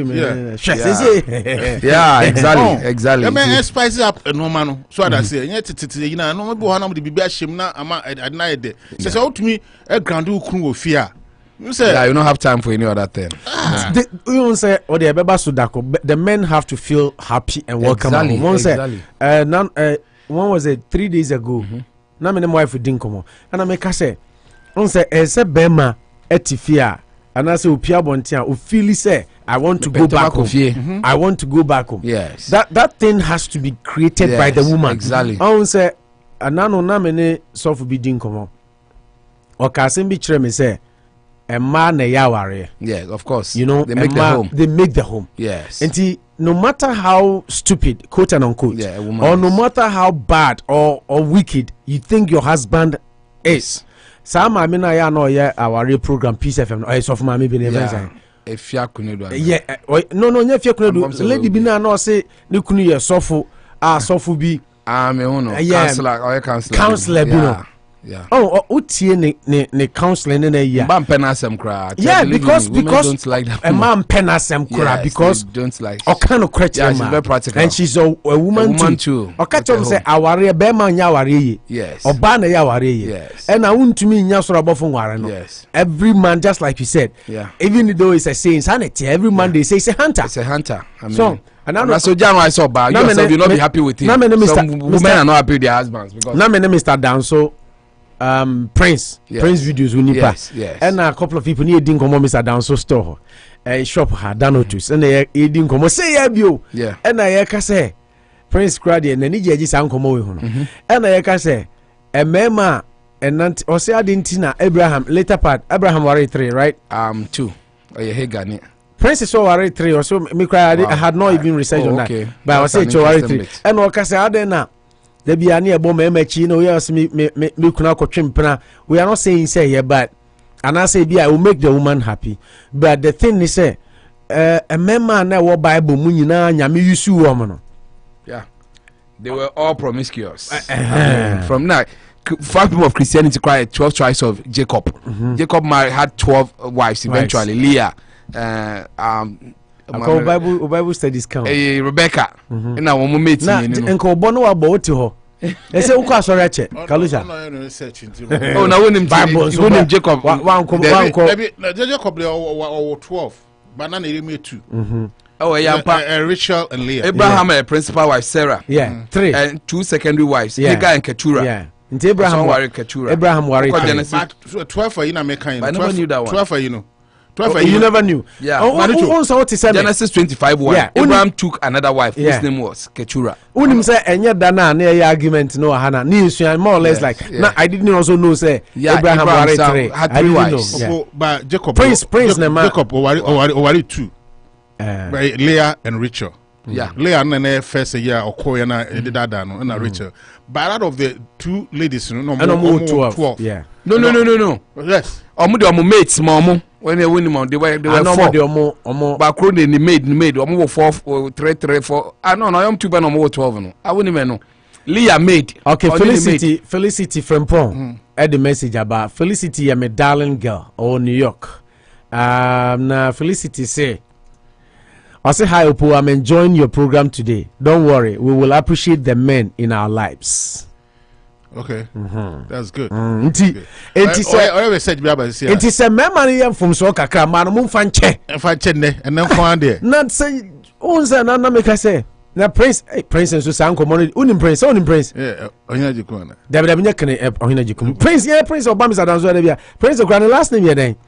Ebi Adexin ebe to me attest. I remember they say a friend Prince. I know you video awajai. Yeah, you are Prince videos. Or person common rough. And I said, when the mommy who say Abraham Krawari 3, I didn't even know, honestly speaking. Wow, Miss Kwana minim. Ketura din de mateda. Yeah. So omodi omume handmade belha. Yeah. Bakuya belha na bakunsi zelpa. Yeah. Into omu way Leah the made ma Jacob no way. Na Rachel also did the same thing. So virtually owu 13 kids, 1 girl, 12 sons. Final one being Joseph and Benjamin and the Rachel and and they meaning for one Sunday school. So there were 4 women. The 4 women. Only the problem no. The problem is a Sunday na you Sunday school no na me commentary. That Dinah, the bad girl never in Dinah. No export. Dinah became the commentary. You see, a man shouldn't work on his job and work on his marriage too, because the marriage should be soothing. You should have a wife. I'm missing a boss here. Oh, Bama, and yes, you're also a man. You are appreciated at home. Maybe you know. Okay. Or something can tell me say, "Ma munchiti," or say, "Please don't cheat on your wife and use the Bible as an excuse." Oh, you see, the woman, a lot of problems would have been solved if a woman allowed polygamy. One say, me saying the women support it, but I think that we shall naturally a lot of issues for our because Adano Prince say the man went to cheat. The man went to cheat. Most of the characters in the Bible, if not all, they were all polygamous. All but salient ones. Yes. Abraham, Jacob, whose name was Israel, David, Solomon. But the point is, say Christ by and obey the one should hate your more. Said and would be about a man will leave the home and join the wife. But one can say polygamy is bad. Oh no, Mubisana about polygamy or can say Bema Kai say Bema be finished. No, Gosan among Kaisen Fitiasian or Bema and your bar. By the on a sank as on your so condemning with Munia, Abraham so yet exactly because me saying Jindi. I don't Solomon cried the Solomon be brave. Now, most soon I'm 337. 300 wives, 700. I sent a friend 37. Yeah, 307. Exactly. David. Na David. On crowd of Sanko J. David, you know, saying David had how many wives? 10, Anna. Manchester, Lobisi Solomon or 2 per. Or the Bible accounting, Solomon only had 2 kids. One can on Baby Bray. There are a lot of ways in American. So we are bad there. Let the home be peace for the man. Or Befia, they let him feel like a man. Now he's working on himself, his work and his marriage will come hard here. And Nitibeti 8. David had 8 wives. That's interesting. After all those wives, just 8 kids. Yeah, and David had 8 wives. Yeah, 8 wives. And 18 plus children. I don't know waiting. I'm Solomon number. Solomon. Solomon is one baby. More than her Bible studies. It's taking it. No, it's interesting, right? Yes, people really love this one. Ghana said Ghana politics. Last one, how many kids does Solomon have? Solomon in the Bible. So for be kind, but says we can't be braced forward. You know, but no matter. None of my yeah, Bible account only mention 1 or 2 kids from him. It's a good one. When Yankee Brothers Lunch, locally called Mermesia. So me today, I'm only telling the women, the nature of what I'm doing now take me to a lot of homes, and I'm a conscious. I won't say single mother, single this, and I tell myself that some of these things should happen. That I'm not saying the men are good, but find a way so be the job musukakra. Won't be the job musukakra. And I just say some will stay if there's sanity. I believe a lot of men will stay with their in their marriages. 4. Only 4 kids. Yeah. Yeah. Na Bible can ye. Na yerenom 300. Na 700. Nempena for 700 no. Yeah. Na yeden o 4 kids. Now you can 24 cars as well tin. Na rather tell you say or see the yerenom also be come the dido. Exactly. Adam and Eve mum na yen can they are 18 kids. Adam need 18 kids. Almost so one no go na onya kwa me show muti omo de omo kwa. Na kwa no nya kwa come na hompo. Every day they 3. No, yes, son. No, now you say how many wives? I 700 wives. 700 wives, 300. Yeah, into 73 and 73. 700 wives and 300 concubines. And I want to be 70 po. See, be a money be her. Who's the first no? Another thing we can be a minimum the bounds the first no, so maybe her. Nyami timika say oba we matu yemu. Oh yeah, they are some of them to be ana we are so for asante bi omojuma. Enti na manucho stake no. Yes.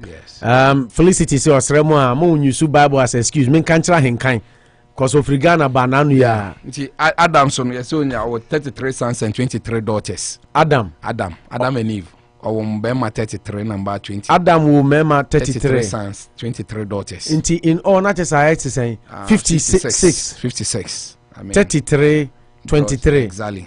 Well, Adams will 56. Yeah, 56. Tina just would dinyami boshe so. Yes. And so 930 years. Wow. Sana Bible saying this skin was. And tis a one who be not just a time me will live no. All I need be I said I have my sperm intact. I can't man. Man, I already know this. I was taking us one. Yes, it's 11:30. Yes, very good. I was avoid that sometimes, like I keep saying, yes, we are here. What drew Accra, and there, Manucho Steak was it men's husband's appreciation day.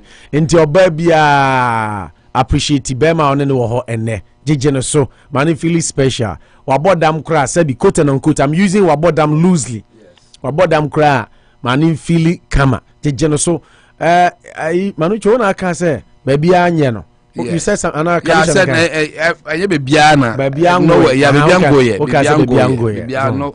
Not every place. And only mistake ana sometimes a man memani na here. Yes. Or how visa high to or enable one now exactly. Frying pan to fire. Now who say yeah. Oh yes. And everybody once in a while you have that experience in your life. Yeah.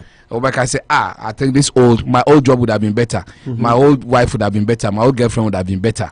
I mean that comparative analysis, but sometimes you move on strong. Kalusha, Cherebebi and Manasseh Phillips had an application in Befa. Also a channel. Oh, one from me so. I don't want you mean only confidence. More confidence. What be a Juma new CEO in town? Oh, screen up a Juma. Where Nippon be several direct. There's 7 direct, but say application number. That's an interview, bem. Exactly. What my requirements in every. What my criteria say? Exactly. Don't compare me to anyone, then don't underestimate don't underestimate me. Yes. Period. Now, feel sessions and francophobia. So, made my 2 for you. There was no cash. Now, say, could do or not say, any the no car. And then find you. Man, the person no teacher. Or nobody change. That was on the trivial side. Unity Radio 103.9. Yeah, they and some people free Ghana, but I started from entertainment and social media front. And then yeah, there's a Ralph G Man Driving School, Nabian Barbering Saloon, KM Ralph Roofing, and Kankaliba African Market. This is an amount for no Danko African Market. Unko Pebi Kankaliba. And a lot of testimonies come to me. Yeah, my exactly. Me chiana and also Benjamin Kunbuor. I say 11. Yes, exactly. Because testimonies about and I know be frame or be frame no say Kankaliba na fine. Of course, better but I say the doctors are even amazed. Send pressure to me Akufo-Addo and I'm say yeah natural say no helps are unia wonsuo no one. Exactly. Say your local bitter wood and so on and so wood is bit me ajikwana de bia wo no exactly no their fra no one nom so nom dudu wo se mo friend say mo hotakra de nimtree na de ma fra yeah de hwentia ankama na no mo friend say yeah takra de mo friend say that go din bi Yeah, me fika kra. Me can do na hu ba me cheche na o kire na wo so bo. Yes. Yeah, even cry the punu ni ade even so no. Yeah. Ni ade. Me say caliber ni punu me pa. Me try once me papa wie me call me ntimi. It was too hot with blanket but that it show. Na wo num na wo ye and it was good. Yeah. It was very good. To fever quick time. Yeah, nim anya no kwa ana even the punu ni ade. Bi ne friend kwankrama. Yeah, no side number don't joke. Kopeka and Caliban no be in this midst of COVID near the local no. The new Danko African market. They were in 785 Main Street. You can't get missing. And I'm a some chow ya bearman so no why mra. O de okwa hwehwe store owner no ma me no. Yes. O se manucho se bra. Bearman why mre. Okwa bomidin. O de we bia wontumi nkan tu do about say manucho said I should come. It's enough. It's enough to. O be hu problem ni nyina kan Caliber de wetumi aka manucho said I should come ne de. I just said no so okay. If you go to the new Danko. Yes. Cote d'Ivoire ma me no. Catch her and say Manucho said from Cote d'Ivoire, but she lived in Ghana. Yeah, she traveled. And Liberia. Multi-African. Yes, everything. He's lived there. Cote d'Ivoire, but not Ghana. Yeah. Now, sign call Liberia near there. They Chinipa. To surprisingly, many Manucho call her Ghana, Samoa onim. Yes. Cote d'Ivoire onim. Nigeria onim. Yes. Like wow. She really knows what she's doing. No one call no akofani amano diaba. Liberia they say everything Liberia was in that shop. Oba no enye bi odo obama otika time so akofi. No nim say me njeje wo I prefer not to tell them to lie. Me twa ntro de menka.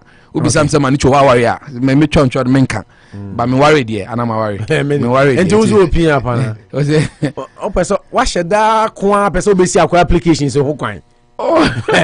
Na kama nenya chira ma Canada. Say me nye ma Canada. They say majuma and obi advertising it there. Kama yenko another segment. Na ye ne there na say me there ne in waiting. On say okosue because are waiting results. Nti me there ne are waiting results. Na there na wa qualify. On wa qualify nti ne there na me go apaso. Okay. Ne ye bomuja. Ye move on na ye hwe ene ensem yenu na mpesa mo hwe ansa na ya get into road safety ene ye be hwe NDC ni MPP sem no. Exclusive reporter ensa catch say Johnson Esiedu Nketia is eyeing the chairmanship position of NDC from Ofosuampo. From Ofosuampo. Now that's interesting. Exclusive number. You better na Akufo-Addo wasan to tubium. Was quietly step out if you feel bigger, popular, and don't believe in ethos of the NDC. Wow. Why is Akufo-Addo saying that? You better and Greater Accra Regional Minister's work will affect MPP support on the ground. John Boadu. Na meka sa story no. Na mwati asema John Boadu ka na ya hwe no in perspective to national development. Any Ghana so bi betena konwa so a aban bia betena so a na adwene a okra a odibu o man no. Ye behwe road accident ye kan ho asem last week. Na owura friend say na akomia unso kwa STC on ACU. Ono so di nsusue bi aba say be ya Ghana yen create separate roads for buses. Is it feasible? Can we do that? Is it a good suggestion? I'll be listening to Mutik. Yes. Na Modiaba. Na sofu ba kwa semu a waka ne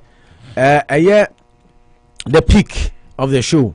I said there is no difference between bad NDC and NPP government. Bishop Salifu Amuako. We'll be looking at that critically on today's show. Doomso timetable is finally out.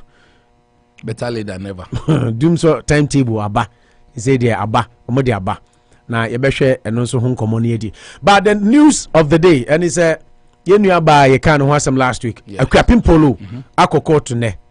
Ama court granting a bail pending her appeal. So that is the latest. Akuapim polo has been granted bail pending court appeal. Now the criminal court 2 division of the High Court has granted bail to social media personality Rosemond Alade Brown, popularly known as Akuapim Polo, pending an appeal filed by her lawyer against her 90 jail sentence. Manager. Yes. Akuapim Polo. Yeah, I'm not a lawyer and I'll not try to be a lawyer or pretend to be one, but it's a bit confusing. I think I've listened to the likes of Kennedy Japan on this issue. they held strong exceptions to and felt that even the 90 days was lenient. I'm of the view that it was just okay because we're a first-time offender, but we should be deterring enough. So if I say deterring for others who are showing nakedness on TV, a criminal in Ghana to be showing your nakedness, and on top to show it to a kid of the opposite sex. I mean, it's unheard of to open your ties up to a young boy 7 years there in the birthday. You know, it didn't sound so right. I think that for me, as much as I didn't want it to go this far, I think the judge using the ethos, I like that word very much, of the law near the end, or they decided to give this one. Then they decide to go for appeal. Then the next thing is that he should be given bail pending appeal. It sets it up. It doesn't make it a beautiful story. You know, be at 90 days. Quickly do the appeal within 1 2 weeks. Yeah, and I said we become one. Yeah, I'm going for junior now. Why? We Jano saying it's as good as saying Christian Akan. Justice we judge in court, magistrate Christian Akano did not do so well because he buye systems na circuit court and then atum for 90 days and you feel there should be an appealer. Then and Accra High Court too.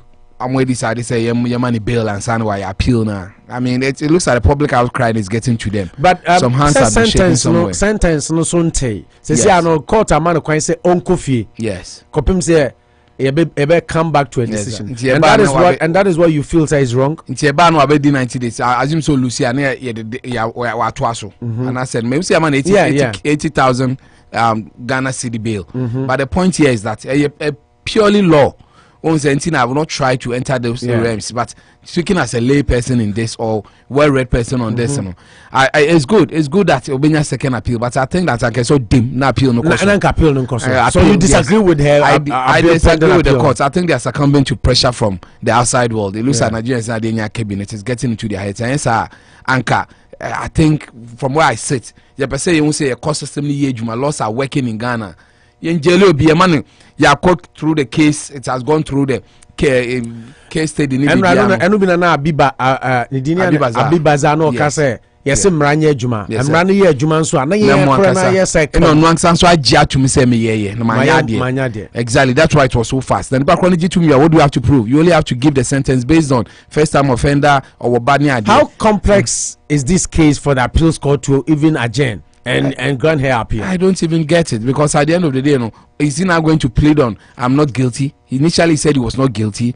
After thinking through the case in Yako case management, and I say it's better to plead for guilty. I don't know in the court, in the judge, in the lawyer, no be aka say 1 year there, because there should have been a bargaining plea before woman I could plead for I'm guilty. No, I say who sent it? Okay, you're guilty. What can you do to her? But one can say guilty when your man say no hash. That means in the first place you didn't take a very wise decision for her.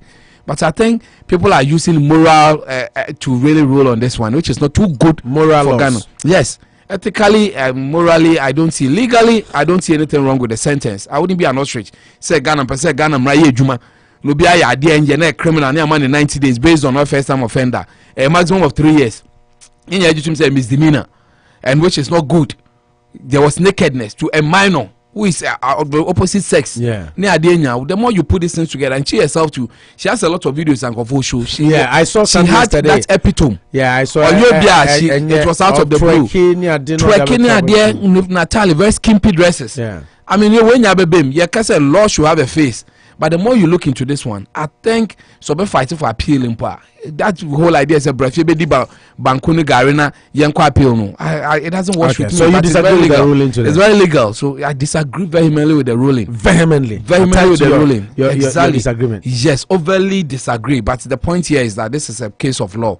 But it's a person Mraye Juma. I mean, some of these things should not be condoned. We also say and also and Luku the circuit court as a. That's how it's happened. I mean, uppercut. Cases happen like that. People innocently are being imprisoned and are put before courts. But when we plead guilty in there. Guilty and then I tomb now being so I can say the Unibref and Casam there. It's as good as saying the first judge did not do due diligence as far as I'm concerned. Kalusha. We keep on my session. Judgment in the Omodia Mano. Now, beside you, Omodia Bavo phone the NTS. Obi wona appealer say has ya appealer in background demand sana ya kufana appeal time ya befana this lawyer no appeal for bail until it's up to the judge to grant or not to grant. and I judge na grant. The Ghana law no so interpretations be but but after the judgment you can opine, you can tell your opinion. Okay. So that's why we're here. And made a mess highway no. Sir, 85 million as 85,000 a year bill on their money. Now make us say this particular ruling no. Doesn't come in this caboting because there man for money in this caboting say skakese. Non come omo saying yeah, but no because Ghana law cry needs a community service in womb. It's not in the statutes. Ghana you can say community service heavily. What my dear? Either they find you or they imprison you. They are all doing this thing because they always do this thing for traffic to their monetization of friends Facebook and then friends YouTube, you know. And I'm more this handsome because Sana Ghana dear idea we can't send obi antieda mo bi nko yini ehun na obi nko ko di determine sika kari money those kind of stuff no people just troop to that side and this is kind of monetization of that Facebook na you know so this kind nke diska pudo ni na nka wo mo de suanyansa na we de wo ko na de kokotumo because we de say no ko me de kokotumo say bi obi a ye de akọ prison a mo kokodo ye so mo kodo abanchi nti eba na banchi na kaka ma na abo na yesan yi no to a say o sa o akodi bona me asa akọchi na banchi no nkofo bedi eja no nti na akodi bona asa akodi kwa akodi banchi o hwa ni hwe ni nti sika na omunya e wo sa Facebook live no ana say YouTube live na edi sense mu nya baba na nka ya ji o musika botin se nka ya na nka ya ji 150,000 nka no want to me mu ma na nka disa yina amount be 3 years and I think they say na so your man a juice carcass na so want to me ya mau be 2 or 3 years na and no say I bit mark be in down but the me 90 days 2 days ni sa de be bill ni de opo me de me no manya adwene me say well and kinchu na grada de na opo na grada what's that we well and kinchu na grada story na grada story. Oh, what we? Yeah, move on. And only the next one. I'm exactly. Agrada arrested. Na, yeah, some the point, and it's a my main kind story. Nika Kyebi. Exactly. Kaluja. Then I say, young watching an Agrada, na. No, that's Kagari there. It's Kagari there. Now, self-styled and outspoken priestess Patricia Asiedu, known widely as Nana Agrada, has been arrested according to the Ghana report. The news portal states that Nana Agrada was arrested as part of efforts by security agencies to clamp down on the activities of spiritualists. Her 2 television stations, Tender TV and Ice One TV, have also been shut down by the state security with equipment and other assets seized. It is captured in the report that the 2 stations were raided for operating without a license and with its authorization being revoked by the National Communications Authority in March 2020. Calls for government to deal with activities of charlatans parading as spiritualists have heightened following the ritual murder of a 10-year-old boy at Kasua. The teenagers who murdered their friend supposedly mentioned an advert on TV as an influence on their crime. The Ghana report states that priestess was arrested in the late hours of April 2021 and is currently in the grips of the police. Nti April 20 daben enra Nana Agrada yakwa akochino. The story, Mami, started with you this time, Kalusha. Yakochino.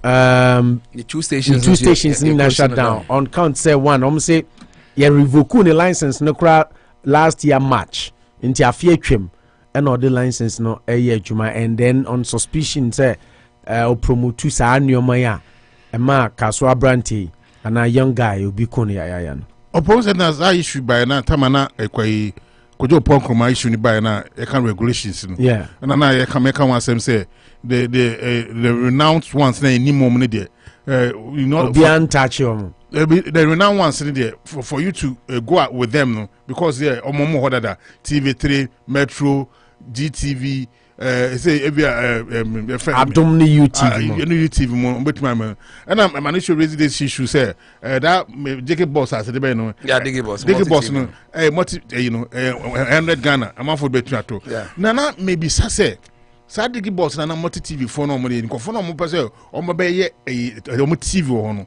What are the criteria so we use the mass microphone? I was a bit previous. You have $5,000 a month to host. I say Knet phone a year win. So more channels. And you say we you have $5,000 a month.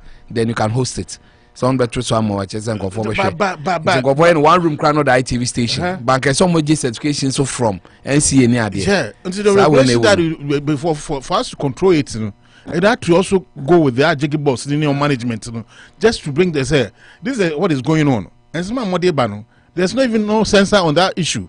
And then people, because it's cheaper, no, they'll buy it and then they'll go and watch it with their children at home. And say, Basana, how are you going to regulate it? And she say, a phone, say JK boss phone, say a phone, a multi TV phone.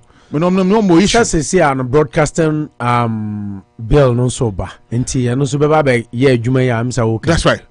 I got that those kind of stuff. You know? I'm saying right now, is it not long overdue? It's long overdue. Now, I'm Ghana. No, I'm all for a boss because you are well connected. I'm more boss. Hey, I don't yeah, na Akufo-Addo. Oti Akufo-Addo kache kusinya nteche. Osi ujare kra fansa kan boss. Cause I know say ball. Ndi jare fa ho side and side. People and I will be your boss. No, people are connect. They are well connected. More boss. They are well connected. And no be home through. Because same how show more. Opo oma ye kwam na JK boss kwam nya opportunity kwam nko JK boss na mote you know. Sign sense me you ma send abebe to Facebook any YouTube. Na YouTube ni Facebook ko fa first na e buy kwam no de bibi akra need it buy kokotuma. First na oma block program. But so many YouTube nya say me say monetization ni traffic na be ba hono na da de ni te mo nyina no oma chagum na e kosa. China nowadays almost censor. They don't allow them. China they don't even use Facebook. So Ghana, China more different Facebook. China they don't even use more different year more use. But what I'm trying to put across and say, Maya, etumi ma akom ready. Etumi akom say fa ska baba diska. Now was aska na nga no abusu afon kudi. Oh na me another greedy way of showing amount for almost me greedy. What I say because there were 2 cities now because of the 4 cities are. Obi say them man why am the parkour now and just say this aska no. Now obi also say now June 20 now Accra and even 10,000 now or say for 10,000 my budget 10,000 can 20. And you na akoye man no. O consumer na say oko oko ja and oko form ko too much man no.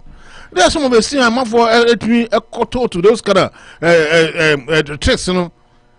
On first, not tricks in an academy, no more. But there's no about TV, so no be so about Malam Biaba, no so about Facebook, say, Branham Maname. Now, who said, oh, scout win Danis Kamama, what was your phone more in what with this caramon? That be more quay. I didn't say I'm for the bow. So you think Agrada's arrest is a step in the right direction? Long overdue. Say, you know, that's what Momu Yanom kept down. Because I know a man telling who you know. And I'm a man, may buy. Say, we're back as way. Yeah. What is watching on the television, and a ginger almost so, what is way back? Obenyawe, would way back Benyawe, and I saw Medico. And today I say, regretting what is on the man when you're almost so mukina. Because when they are not more there, it's too soft. Ghana there and send me back a many miana. You're very giddy you. Never they say, could you punk mamo? I saw Muse, the regulations in the media broadcasting, almost shame kina, and I was so Agrada. Mamma, one day you, Ghana, they are sent by Muslim ha, bear 2 or 3 days. Now, some from where dear, to the bottom of the issue. Go to the bottom of the issue. Then bring out solutions. Let there be a assembly bar. You put your cost right at the best from Bakupe, then one. do be abeka so Ghana Semba ya kan ba kuna yinti o de na me I mean sure say Agrada crash or san oka or connect where they say they please for them no ma those kind of stuff. Yeah, he say this time around please for GBB. Okay. Kaluma a friend saying law no I take the one course. Manu Maso. Do you think on me Kalu na Manu? Kalu Manu. Yeah. Do you think it's long overdue? Yeah, I think it's long overdue. My twofold question. You should the next 3 or 4 minutes never we and mame. Do you think it's long overdue first? And the second phase of my question is why now? What were the authorities doing? Didn't they know the license had expired? Didn't they know what she was doing? Why now? Yeah, it's long overdue, and like we saying, our balance is better late than never. It was bound to happen because for shared near money, because it was bound to happen that one day those television stations they really to relook at them. Statement, no your analysis now can. I don't know why. There be our kind. I know I connected to Akufo-Addo as some kind. Come on, yo. Yeah, bro. For creating to men can okay. We are never connected. Yeah, but I know. Na say there, baba. Oh, na say na minim say. Minim say. I say gay say. My there basi. But then tem. Yeah. Christ coming is bound to happen, Anna. This year, team 200 years. That's what. Yeah. Exactly, it's bound to happen. Did you say Christ coming? Exactly. Okay, to us, what why we have a problem? Christ coming. No, Christ, Babana. No, it's bound to happen, Anna. Yanko, Agrada. Yeah, because I saw a lot of bad publicity on those television stations. But I would say, just like you said, sometimes you use a sledgehammer to kill mosquitoes. In the spur of the moment, some decisions they are made that won't tell us here, because you see, I know, China has what. Or is Kagale on TV and answer any 2 TV stations that any license. Maybe after charges in the bar. I've heard people also raising the other side that's on Swamba. In the answer, can see police and baby. Ghana, you'll be a can of you be a say, he has case to cater for, he has workers to look at. In effect, we are trying to create discrimination. Exactly. In the law. Exactly. By no fault of hers, and now no decision say on person be woman ono de oye boni ayemfa no kotum we ndi wasem but so be oba there oye boni kura se den omba, which is a loose side of the law, and I think it's a moral one. I'm not sure it's in the statute. I'm using as a moral one because it will be very painful. The law should be. Yeah, that's some more share mitigation. Some is a lawyer. Yeah, no, say mitigation. Yeah, then why jatum, but they have to mitigate it for you, just like the Floyd situation. When say I charge aquano.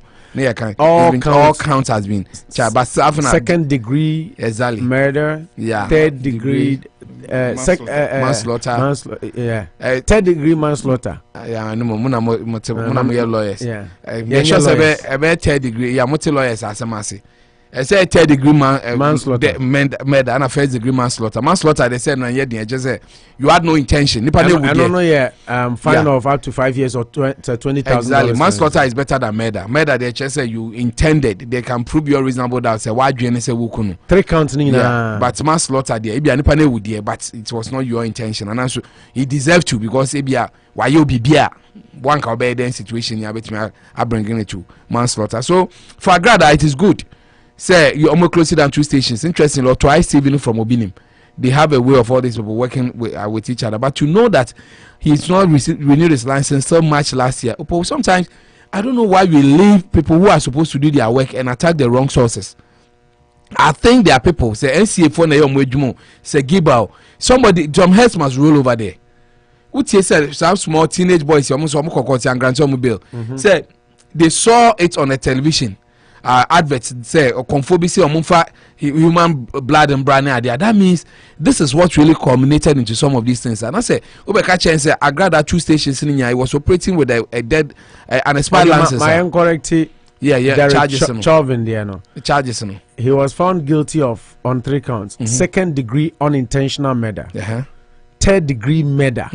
And then 2nd degree manslaughter. 3 charges. 1st degree murder First in him. Yeah, and I make a 3rd degree murder, 2nd degree unintentional murder, and then 2nd degree manslaughter. Yeah. But I have no judgment, Baba.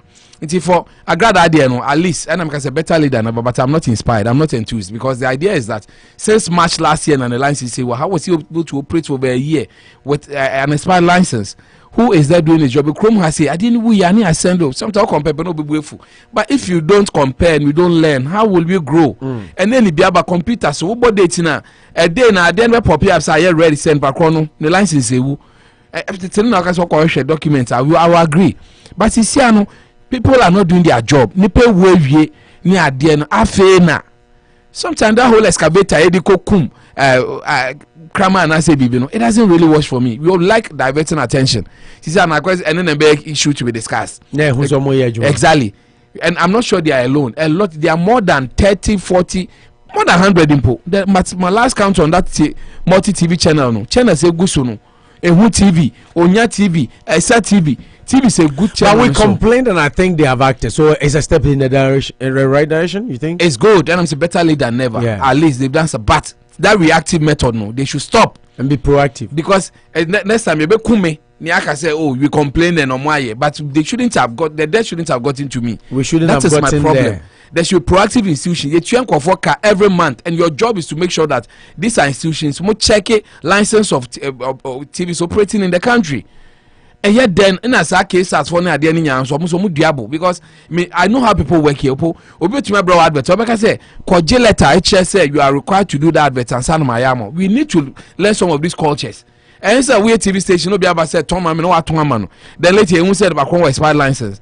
Nipoma I didn't crack course on crime. So I see a channel. We should learn to do due diligence. Now obianye responsible. Because I think that they're not grad as a person on your technical person over to me he needs the help of some institutions. Until we need to have a comprehensive bill which spells out some of these things. But inadvertently no, and from hindsight there is good. Say 2 stations or the Sika Galeni at the end yet to ya stopping stations no. As to the charges there, I'm here to hear them too. Because the school of thought that one or do Sika Kwasi Obedo Blam on Nasa Nkwa. Well just feel that government should protect. Kroma want to mean ye be but say under Bank of Ghana laws, yes. Ghana police laws, criminal federal government move on. Yeah, so for me, it's a bit of good news, but I'm not too inspired. Let me start with you on not too inspired. Yes. So you feel they should do more? They should do more. No, I'm not sure the rest of the channels then in Yamuni on the. So I think that they have begun. So we'll be monitoring and then we'll be updating our listeners. They only want to create a victim out of the woman. Although as much as I don't agree to the things he's doing, hasn't she done enough to be arrested? It's a bigger debate. So let's go on. Unity Radio 103.9 Anopa Bosuo senior abuzo mamu nyina ache da mo ase mama ha mama join your respective time zone. You move on to the next topic which seems to be the doomso. Finally, ECG4 say from say easy great corner ECG but ECG when the mother association or distributed to consumption agricole high or carry lines from Vaco or various. And this is there almost the way aba timetable. Manucho, finally it's coming to the point where we have to admit and say another bound to happen. Ghana now doomso timetable out, outages begin May 10. Now we thereby here interruptions in power supply for system improvement works. Tuesday 20th April 2021. Into more group group A and a group B.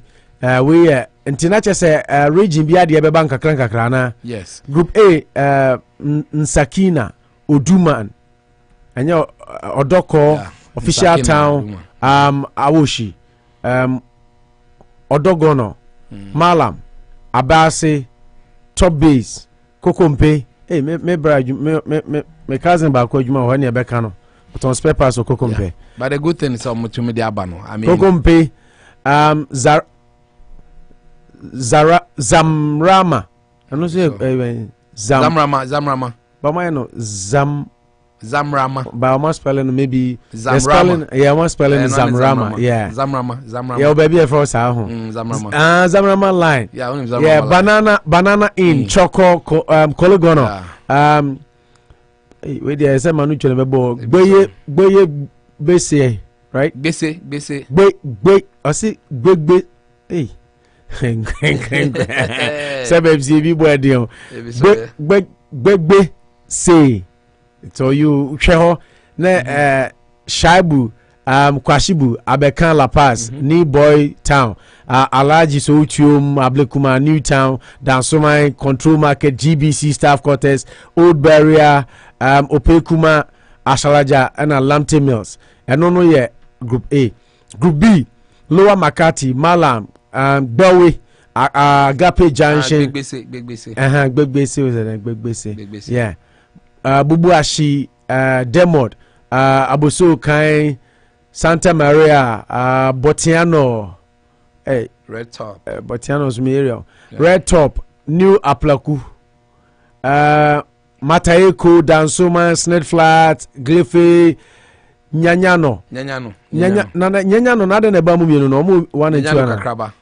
Nyanyano Kakraba, and Iron City, Breku, Tuba. In short, we just wanted to, how much I say, in view of the electricity company, Ghana wishes to inform its cherished customers and the general public that the tie-in works will take 8 days from Monday, 10th of May to 17th May 2021, and will affect power supply to some customers in the northeastern parts of Accra. But the good thing is they have come out at least with timetable. The bad thing is, no, but the more I read, we are more or less accepting now that we have done so. But the more I read this, the more I see semantics in there. Because when today is 21st, and this timetable is for the 10th of May to the 17th of May. Beginning 10th of May. Yes, and it's for a week. 8 days are almost yet some tie-in. Tie-in there, I just say be a substation already. It's about the main power and soma. So it's more like not a doomsday timetable. They're only telling them that if you are 8 days in a day, 8 days, and I'm only conjecturing that 8 days in a day they might be off because a doomsday timetable, like so can say 2 days waha, 3 days waha, and then DNB. But this is a very vague, uninspiring letter. Anopa 6 to enumerate 6, and then night for enumerate 6 to Anopa 6. It's every day, and for 8 days for those days. So this one is just something to represent something. Say Eco's work. I saw Accra na. But the larger that thing is already going on everywhere. So why would they send this one? This is a short-sighted one. Let's hope. But when it's more like Accra. The timetable on regional basis. Necessity at the end of course. So why are they 10th to 17th timetable? I'm saying this for 8 day period. You see, they have timetable out. Outages begin May 10th. The outages are already going on. So that's what I'm saying. This is for a tie-in. Be a more a tie-in. That's why you are here. Yeah, exactly. The more I see an underlying issues are there. It has not been addressed because the doomsday is going around the country. Me say first one, I was happy. I'm say I better late than never. And also some be more I say because you have to let people plan. See, I know one man. I don't want so. Not or the light move here. I dear chia was not obey Juma on your light. Now what's so fear there? So you see, people need to plan their lives. I mean, if I channel pay bedroom lights then I can work overnight. Then the next morning I sleep. And also, unless you are being mischievous, I don't want people to use the power. Power now we're generating. Nipa no use here, it will come back to zero. If I will get some 20 volts into what channel until you are lying to the people. Yes, I don't see why you industrial area be much my jumano. And I don't want more light. And no panel is also no more jumano. No way do no. None if you residential no more light. Then it's a more like a Jekyll and Hyde with the people. And more Ghana, that was how doing so first for me, and I felt very bad. You will fear mama, near mommy, you do me a light, you could do a dreamer. I mean, that was the haberdashery way and the Nyako. And I think it is coming back. The very structures in here, you're voting for a new government, and these are the things the government campaigned on, rode on to power. You see, you force people to say that you are the same. But you see, if I'm not getting water, I'm not getting light. What's it? No, people generally are. We'll come back to the Bishop Amako's. People are generally annoying that, so like I said, they are parting pay and there's no future. Exactly. You understand? And they both feel they are not the same. They feel one is better. But the point is that 5 years down the line, the very things Ghanaians complained about, they are still happening. You still know. And people who spoke English. Doom so be a thing of the past. People should it will never come back. Say. Supply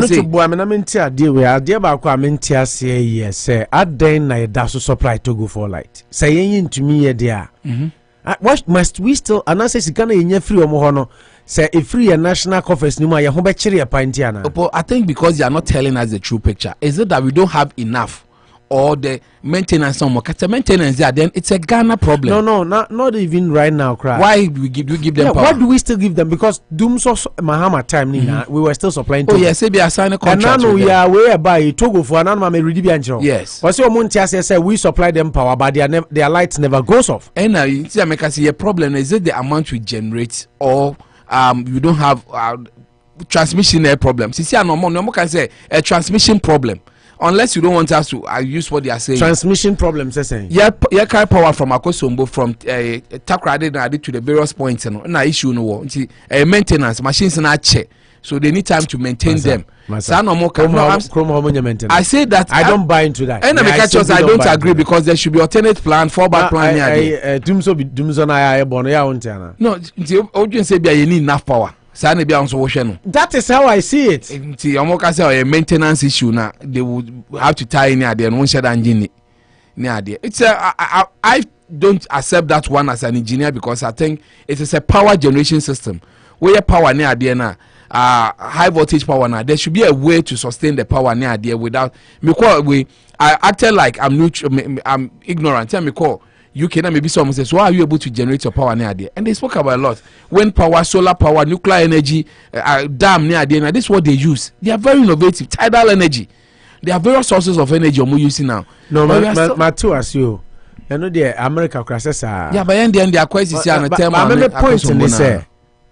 And only other ways of generating electricity enough for the country. But saying to me, you other ways. Into me, advance. Why do you give someone some? Into me, advance to the point say, you better call solar, you better call way, you better call way, wind energy, you better call way, yeah. Attain na ye te Ghana no. Ye way my ma. It's a cold store yeah, Juma. As I say, you ma run. Then ye ma will be light. And how I mean to why do we give light to people? And I'm also convinced that we are not in crisis because we offer to go. I've not been convinced that Ghana problem ne generation I say you cut it to go off. To say power no or transmission a problem. I think transmission. What about the olden days? Tama Mahama or no say power ni enough. And tell me say no see yenya car power, yenya buidam, yenya pong, yenya abuaze thermal plant. Unless of you that industrialized nation, factories there here juma gidi you see a lot of transformers near there. That is how I see it. That's from Kufuor's time. Yenya buidam abekang. Yebenya abuaze thermal plant account. Yafa car power and so abekang. I think generation wise today we should be okay. Personally, I think generation wise I need to be convinced unless you need to talk fuel for enough gas in there. No, I discover oil.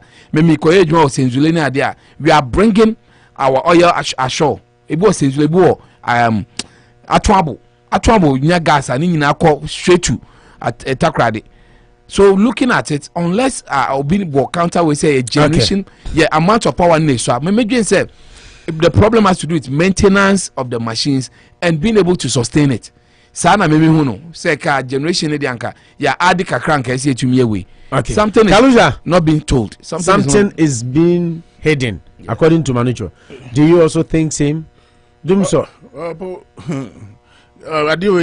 It boils down to the fact that Ghana culture of maintenance.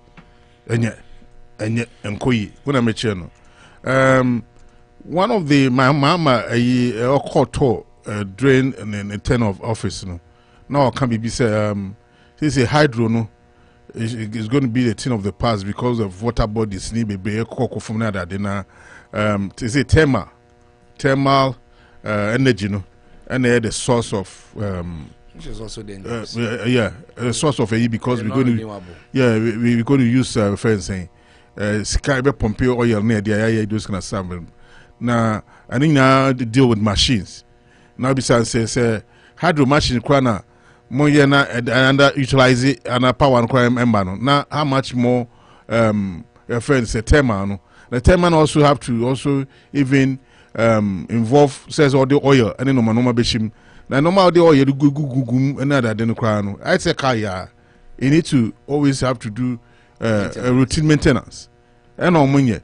And to a when the comes I don't know my leading so the doom so heavy do so is a doom so. What I say, a bit qualify say maintenance a bit good work. A bit qualify say a doom so timetable na ban say right now so almost say 8 weeks. You show many 8 weeks now no man to you know money no man kakra no every time maybe say omo way no. Is it going to affect the industrial areas now or various places? We now canana. Intimunkania enumana. Ebusia se anope wo kania na sa so a mebisa se edum ana enum. Sa asemi ya se grid co say ECG imponi minister mukana and the doom so is not mama kind of doom so all doom so be doom so. Fix the problem and don't justify it because mahama ya mana justify ya mpeneso amano ye catch and say on fix it. Ye de da say ye maame awo ne anuano no ye da say nkania ne gina so hrein and not when after you have told us that you have fixed the problem.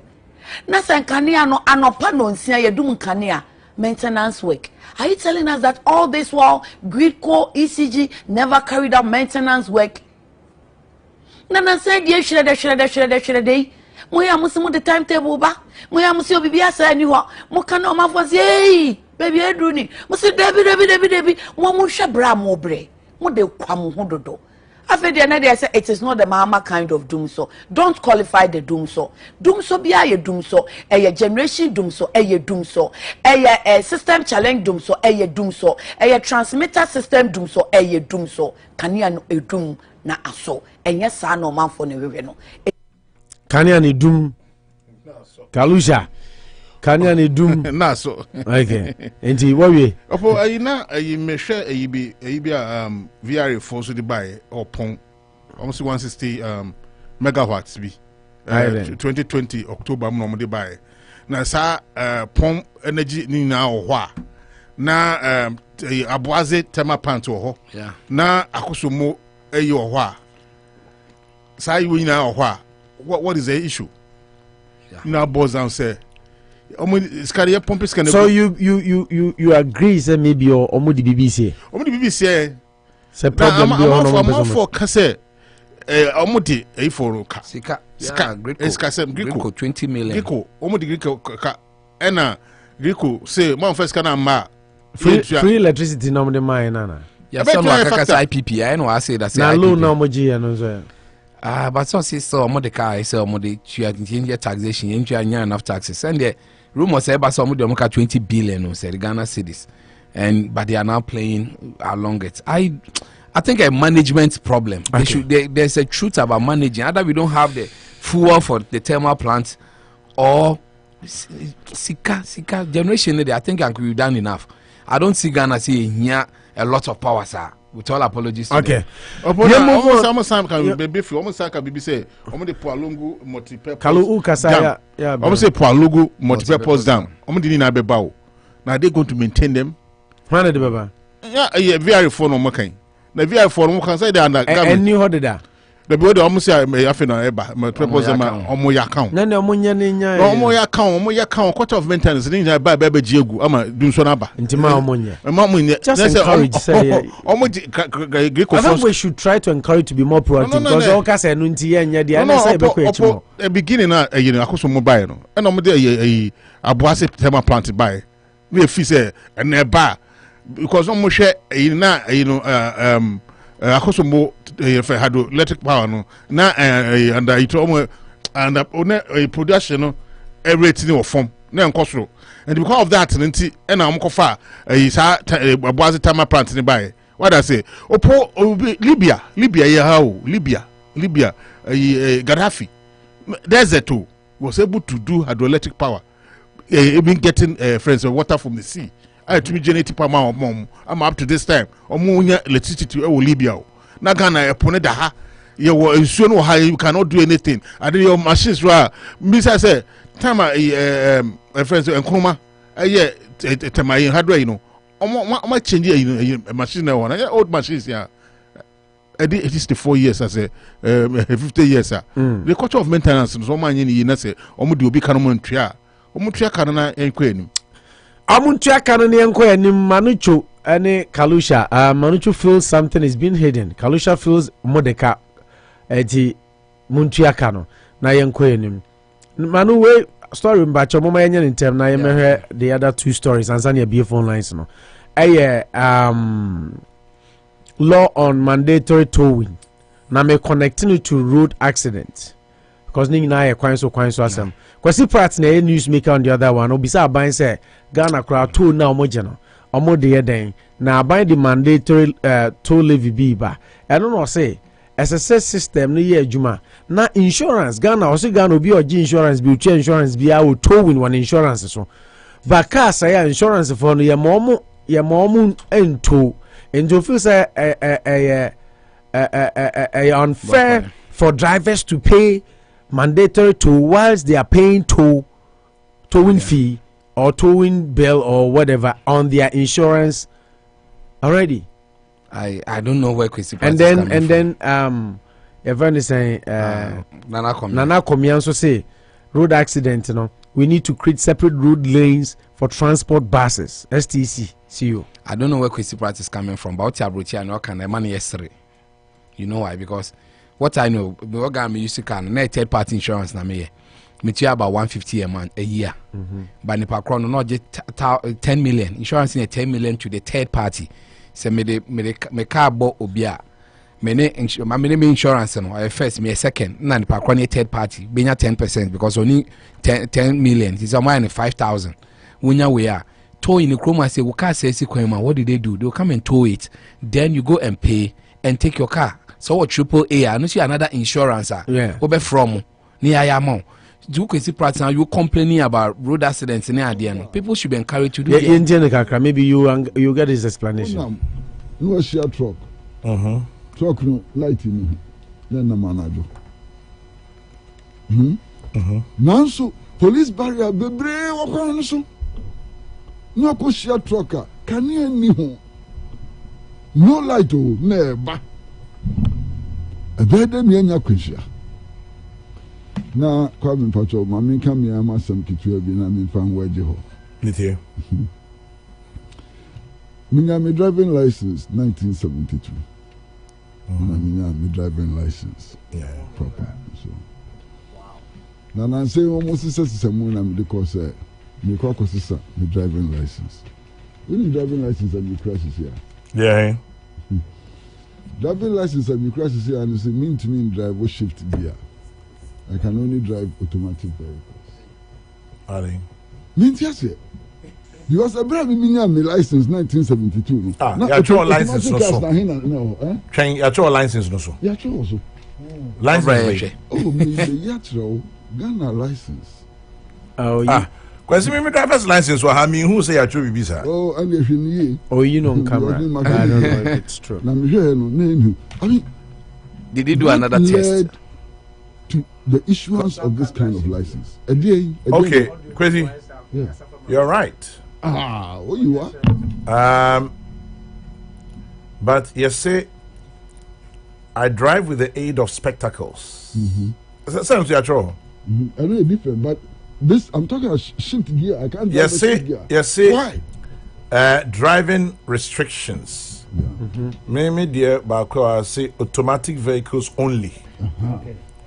Drives with the aid of spectacles. And you Kwame, we know what this means. Now the mom just press we team driving stick shift. Kwame, me surprisingly me heard. What this means, me say. Manu da sumina mo. Manu da sumina mo pacho. We be some keke na medeka. What driver should be a Kwame na any accident? No insurance company will bear liability. Because of the license? Because of the license you are using. And Kofu we Ghana, how many license now? They are my some way near also. They have no idea. But come to think of it, say shift gear. What went into the decision to issue this kind of license? We'll find out. What went into this decision? We'll find out. Because my driver shift gear all my life, and then I'm going as a license way. What? Now, say there is no proper due diligence in the issuance of licenses. If you apply now, pass template. Yeah, because Nessa, how did I end up with a license like this? Now waiting near the end. With here near my way to Casino de Co. With here near my way to Kitwa, and so on. So that is also a major problem. Masa, you cars be break it down. Vehicles be break it down. You be here say be tow sad vehicles. nti anu de toyi ne de eyade a ese baso na kwan bɛn ne bɛfa hyehyɛ bɛn ne yɛbɛyɛ a yɛbɛtumi ato a ɛmfa ɔhaw ɛma driving public hyehyɛ bɛn ne yɛbɛyɛ a ɛntiatia nipa fa ahodie so hyehyɛ bɛn ne yɛbɛyɛ a ɛbɛboa ma all the other problems no yɛni akɔ hɔ anya bi atɔ yi fi yɛ yɛbɛ yi emu ahi ɛna yɛde bɛfili potholes Edida fili potholes and then fili potholes. Toyi fi ye bay, sani anana kumya kai, bridge ya ye koye. Ye ko first ka wa hin dia ye. So toyi na yinu beba in Akra near dia bridges as part of the package near dia. Na ye ke kan sam. Ohnam channel. Yeah. So ebema ye clinics near there and so on. So let's discuss this thing anew. There's no need to rush. Yeah, the papa preko. Let's say a funny fan. You hear me a new home. You hear, I say, oh, I didn't cry by accidents, no cry double. No, who you are gonna happen? See, yet they are preventing BB. A baby, you no crowd enough, they're not can come more. Oh, I'm saying, there's no need to rush. I know why Minimientia, a binum adjatasu de PPA in a yetikose. Sa you told you know family tentem nti ekoso sa I didn't hear kwa we wunnim dia na hu be bi pa kwesi mi bisa na wunnim na bisa men kan se minim wo na so wunnim na me se chechim kwa we wunnim chemi da bi kwesi nya no chechim na wo said ma wo wunnim chemi kwesi wa bin kra chemi kwa me kwesi started eduma na more primary school en fa ho pani be bu bi a chira wo nania odi kan na but so na obi e kwan e bia mi di kan na so se de was am ho iti minim nti enkofo force sa you understand minim nti pa o mo force sa na yentu yebo are you suggesting in kwande we bia na mi bisa o kwesi mi sensuon anyway push sadia na kebeya kayentu yebo ni nyim ye prep this is obi e prep kasatia o this is just straightforward obi e kama no hey abin dana ko ya okay you see on the same show and na komia nso kasa ya onso kasa yenye ntina mse mo magi two stories no yeah na komia so de me ono che na adwen eno so mfa na bede na Ghana kwan Accra na me bisa se yeah or cancer to say intercity any long journey Accra route na ko to say London dey be bus lane o de won ya engineering we say you ade your friend HOV wa say me po HOV mbeti ase okroma ana me bi say bi Virginia no say high occupancy vehicle because in Ghana because the idea of transportation engineering is to get a lot of people from one point to the other not a lot of cars in the say we drive one car na nipa 40 man priority into HOV yeah 2 no it's that kwan here say there should more than 2 people in the vehicle a high occupancy vehicle because yenya ye ko Boston ye pese e bi di nipa bebre ko do Boston inti se munya metuma carpool a mutumi carpool dia mun use sa lane we na mun contem on pese o carpool dia stay in the outer lanes and your HOV na to oboko because that's the idea into the same way na bus lanes also means that if a bus carries 200 people and you are driving your car why don't you give the bus a priority to carry more than 200 people from one point to the other so it's a priority would you say o car no be cha join the bus you pese encourage bus systems but o ka say nkofo ko Accra to Kumasi na your mom because drivers in Brent your mom dedicated lane and nobody does that even here and maybe have 3 lanes 4 lanes into where a big car drive in the outer and then now into your monitoring system to say they are how much in such a way say you drive long journeys you take intermittent rest picnic areas no wako Chrome has truck for ne obasa from saying no but I say the point is that I say me tell you call Linda door Greyhound yeah. Ebinum ko ntane ye wa se ye Linda door ne ade akofo gina no but the problem here is that o say kwan no want if they stay in the same lane with cars and ketwa na their drivers in a break I'm just speaking purely as a communication expert but we obi a we engineering background there when him say long journey there fight for dualization of the road Accra na there fight for getting a dedicated bus lane. But no, so no, the buildings are said that to me. It's like a 3 lanes, 4 lanes. Exactly. That's where the pressure is. So being started a yellow near there. But Accra no, me say I'm Accra no. I quite say London, any New York near there. Somebody be benya idea and can propose this underground train near there no. Like I say, it's far fetched. Bank starting kakran pa. The next 50 years, you know, we do London. There are a lot more people in London. London quite more than 10 to 20, 50 million people in that little area, 30 miles square. But they're able to live there confidently. Why? Because me Wembley Central and me could do Stratford in less than 30 minutes. A Kwanzaa can drive over the traffic. Be 2 hours. Until that's the level they've gone to. Until on any day, you need dedicated bus lane over long distances there. I wouldn't fight for dualization of the carriageways. Say between intercities there, a minimum 2 lanes. Between Accra, say when a highway no, between Kumasi and Accra, there should not be any part a single lane.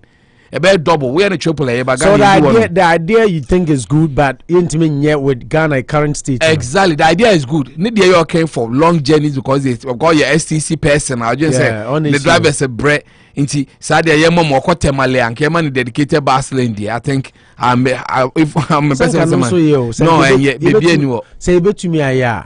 Now who say your bus no ni lane ye hoka ke to amfa ho. Na kroma bio. Woko Boston I dedicated bus lane. Kroma nye na say bet my ya. Kroma say but your cars I can say kroma no they wish 4 lanes they wish they could drive on the last 2 lanes and all the time. You can be in the speed exactly lane. There are some lanes so because say car can see for ho. We bus in Krampa. You can be there. It's that's the idea I'm just say transportation is universal around the world. But just say you can't see any day into long journeys there you to mean dedicated bus lanes for a long distance journey. Into long journey they should be advocating for 2-3 lanes and go do kroma na any 3 we be kroma na kwa 2 we do eziama ne ade mo bi honum.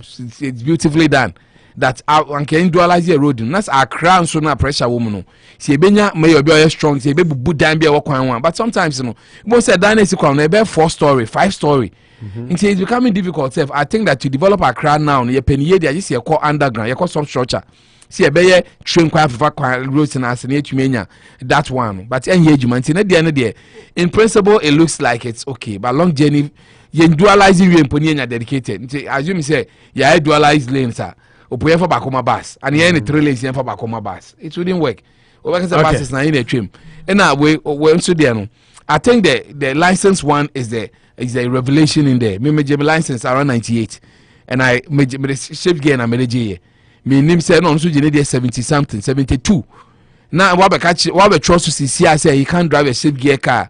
That's why I have a problem. Is it that I went for another training and when to me and trick shaped gear and I say why say young fresh experts from DVLA now quickly to come and correct some of these things. I think it will be beautiful because it's not working. I'll say omo a driver with the assistance of spectacle.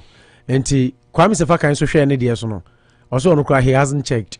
But also the Sana was agreed, but even Chroma say. But is this a problem? Ghana crisis has a shift in crazy because the partner goes with you automatic that. But they are just trying to sound but they are shift controversial and raise issues. I agree, but there should be a discussion for it. Chroma say me sure is that which I want to stick. A moment they automatic crime. Yeah, we do automatic crack with your license. Now you can drive a stick. It's allowed. Corrective lenses there. No, Ghana won't say allowed, but no say restrictions. No. No, save gear account. It's and it's straight and also sanka or the automatic na code license. Near can say we person which stick come for another teaching another tester. But there's a reason or you see Kyebi saw Jenny 72 now or you see stick pen or the J. In a Ghana application of your license. Median is over 22 years and then they chia ABC. No, so 30 years, your license 30 years. Maybe I work after 20 years, come and do the test again. So 30 years. Over 40 years. Make I say, I don't want to do that mathematics. 41. Imagine space in this. I'm person. 39, right? 72 minus 39. Hey, Debbie. 49 years. 49 years. Yeah. Yes. 50.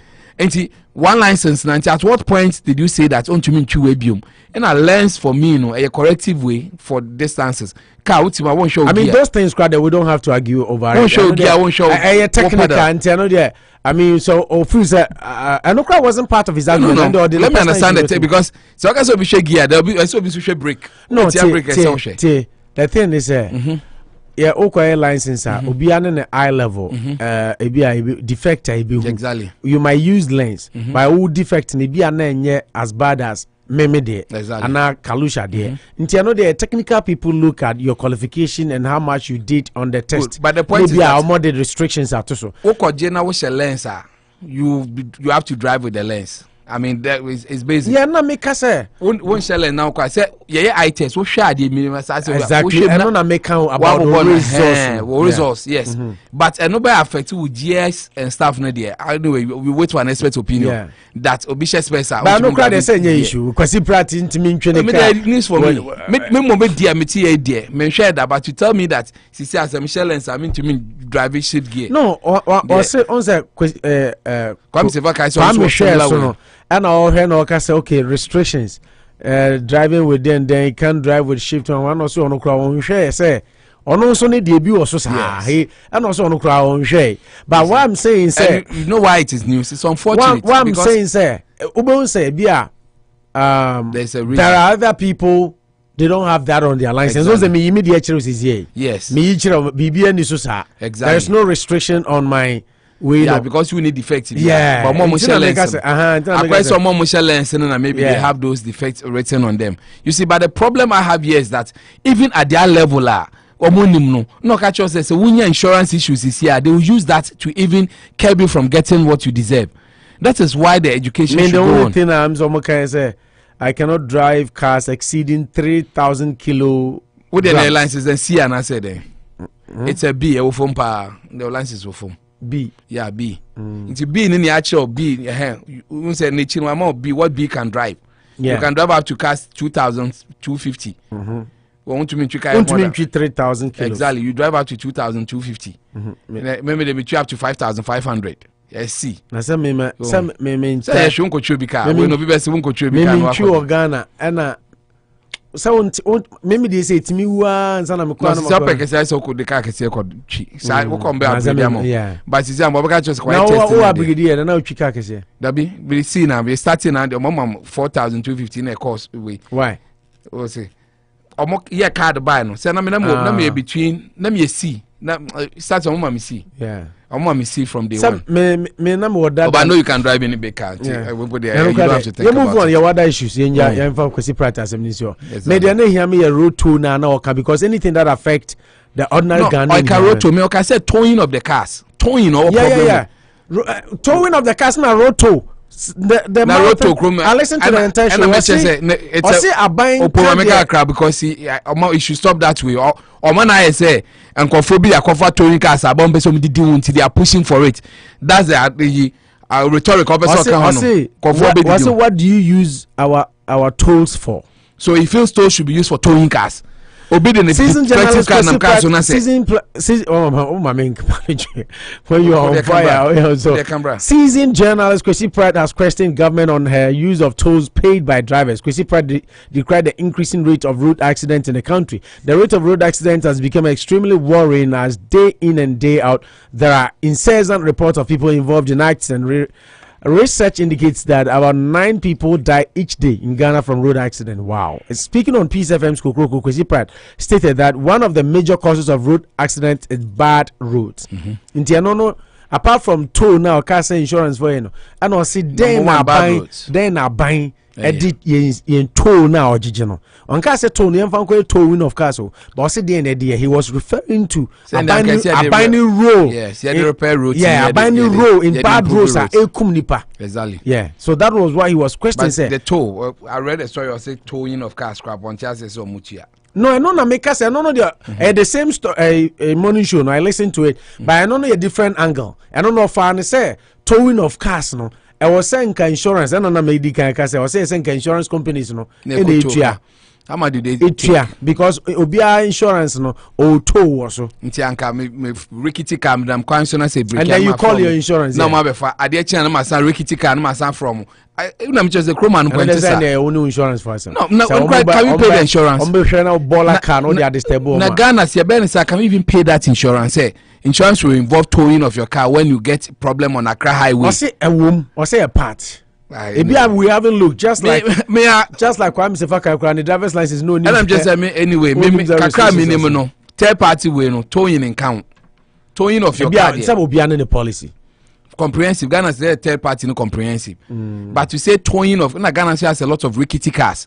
And to say that what I feel and say that's what you have to do. Okay, chroma ampono, pass a man, why repair a car, but could break it down the highway, baby to our no could chase car. There is a Anopa do towing toso. Yeah, insurance, exactly. Towing toso. One fan to buy free so. Yes, one fan to so I was yeah, but some people have their private insurance. Triple A, exactly. Into on the first triple A, no now more auto insurance. Not purely that is what they were. No more towing. Towing, yes. I say no more insurance. If when a problem maybe too tiny, I show time. And the first now I knew some people are no more insurance. They say be our Liberty, no sound triple A. Yeah. It be also Liberty na a year towing. In TV, I'm getting $30 on the policy or whatever. Extra. Yeah, into those things happen. Into be also on a private towing company on J. And a cars ni be also our cotton and mona.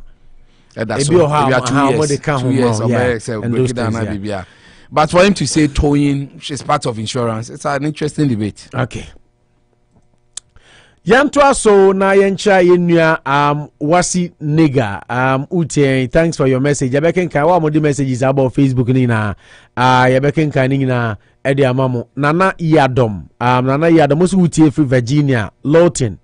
Lawton. Oh, okay. In Virginia. Lawton, Virginia. Yeah, Nana Yadom. Virginia is for lovers. Yeah, ciao. Audu Isaka Abdullah. Olumai no. Olumai, thanks for joining us on Voice. I'm watching you live from Ghana. Olumai, Unipa. Olumai. Yeah, so there be almost Benjamin Ando Apia. Thanks for watching us and thanks for joining us. Mo share Facebook in Damasi. You move quickly, Manuchu, and wa me new stories ya if uni akwesi prat.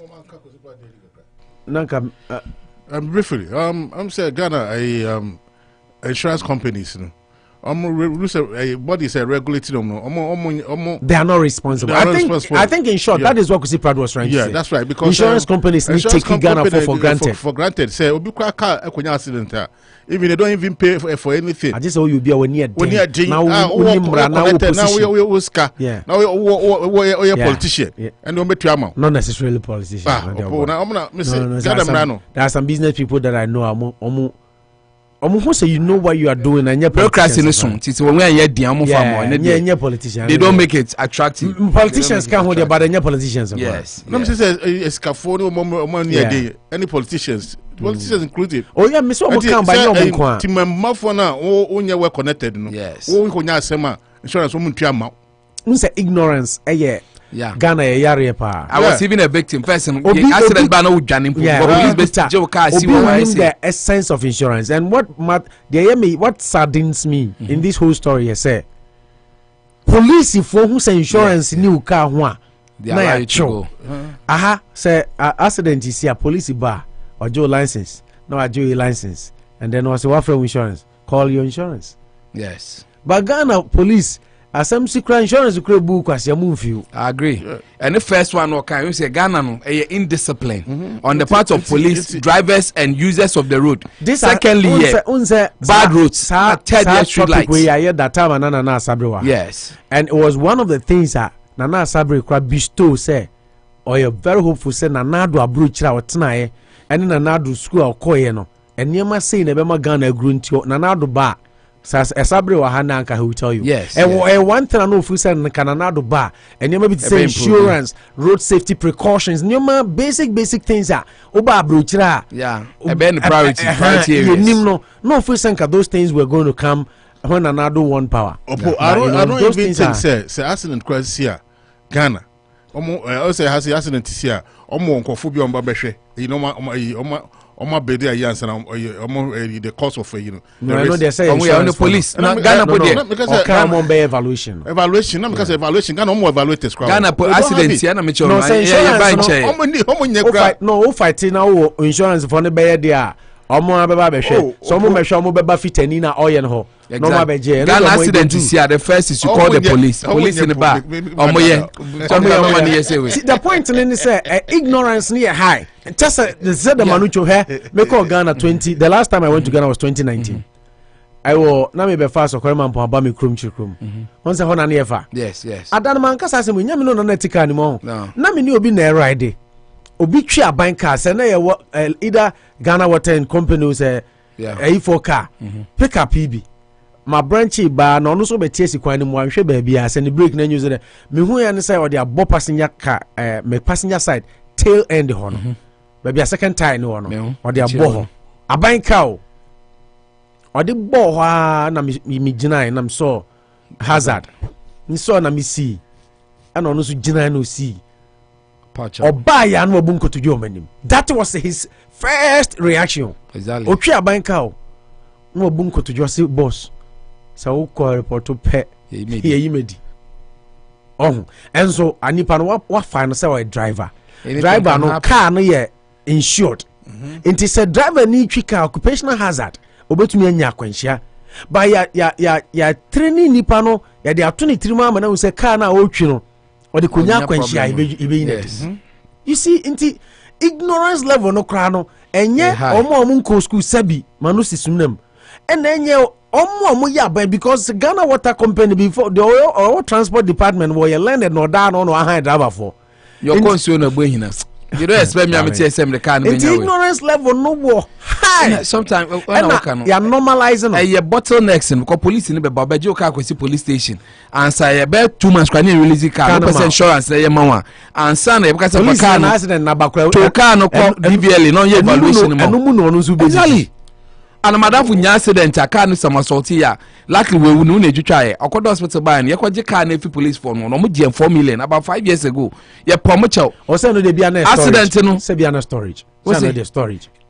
I mean anyway storage, that's how you call it, but has storage for the most part to insurance no it goes back no we pay the same day no the same no kwa Accra o machi nti omo hwe ni we na ye kona storage the same day no some because also koda hospital until that day na no twitwa nti omo hwe ni we ya ye kwa akwaje ye cars anti nobody will has a see one day no juice ka ba je say AC o more now bill na ekoso omo see we will fire me accident last year dia na ye kan say my car got towed even if okay police station ho there police station ho there no police station ho there omo anjiska police station people so me accident ni see no police for Ejikan because they have to search the car to see say now we know and now what were you doing in the car into omo court warrant no ma search car into car ku see police station on there omo ya nya there omo ntua ba omo wie no mo de commerce boulevard as one for no into car no call ho no and they notify you say oh yeah do car no kwa ha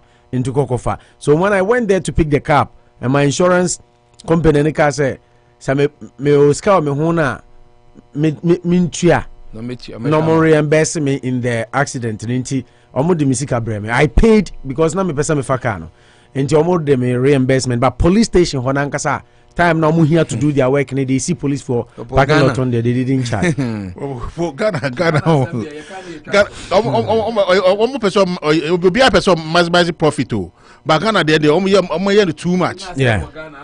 We will get into Niama with education in road accident no because road accident research about say nipa 9 averagely it would that could be through road accident or Ghana. So this is a topic is dear to my heart because we are losing lives. And no na Manasseh manujo guy Manasseh now ka accomplices say yam penny for no dey say some year na ye di nipa nkwa no monye. So move on. Ceasefire. Yeah. Unity Radio 103.9. Kalu, you move on. Your time, Nisha. Manu, I share this two stories. Make us say you know, or say friends say, Bas we know Ghana no, nipa na dosu, and we need expansion of our roads. That's it. Yeah, Baslin. So, person in New York, in London, no. Oh, yeah, ladder idea. But none of the intercity place on here, Mom Baslin. Yeah, I saw more brain there. And new landing point in New York. As your dedicated Baslin all the way to New York. But your highways, I-19 that those kind of stuff. Your highways, expanded 3 lanes. Highway be 3 lanes. Simple as that. They here for. Ghana highways 3 lanes. Anya no Kofi use for be for man. Not 2 boy, me put the intercities. There be 2 sir, 3 4. 2 boy ni na me Kofi you expansion of the roads in one no. Okay. Mama share this issue na mama time no call. So for Salifo mo akonde no. One link it to stories here me dey be. O say NDC ni MPP difference be anim. But here John Boadu asem bia o kan ye. ne NDC so okay I see don't get to battle for Swampo for NDC chairmanship position. Manujo, are you surprised to hear that? I say don't get my contest of Swampo for quick one. When you end brief. Now I mean kind lead story now. The current general secretary for the NDC, Johnson Sedun Ketia, is likely to contest Samuel Ufusompo for the chairmanship slot of the party. Some NDC members still hold Ufusompo responsible for doing a poor job as director of elections in 2016 and equally another poor job of appointing Elvis Afriye Accra as director of elections for 2020 according to Daybreak newspaper sources. Yeah, I think in principle, I've listened to Asidin Ketia when it comes to some of these things. It's measured in the cell. No, from my source from this and they do maybe I should be measured. They are sometimes meant to sow seeds of discourse, but if it's anything to go by, I don't think it's a bad one. Asidin Ketia has been influential. He's done the number 2 in NDC. So when I say you go for the number 1 slaughter, and this is the best time. And I like the work I said. Some sources within the NDC they are not happy with Ampofu because that been doing Stanis Cafe was a bad one. Kunbuor can taking Elvis. Kunbuor say omo ntumi kra nya omo coalitions into omo problem with if I understand no credibility credibility has been tainted. In principle, I don't think it's a bad one. He qualifies. He's been with NDC for over the years. And he's also called for the number 1 slaughter. Jensek no kon anymore. And I think are they trying to now open a way to push Koku and you to hold back to General Secretary to make amends? Early days yet, but I think it will be Koku to come back there. He's also talking power, but a bedding.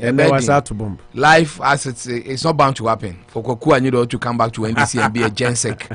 I think he's had the party enough.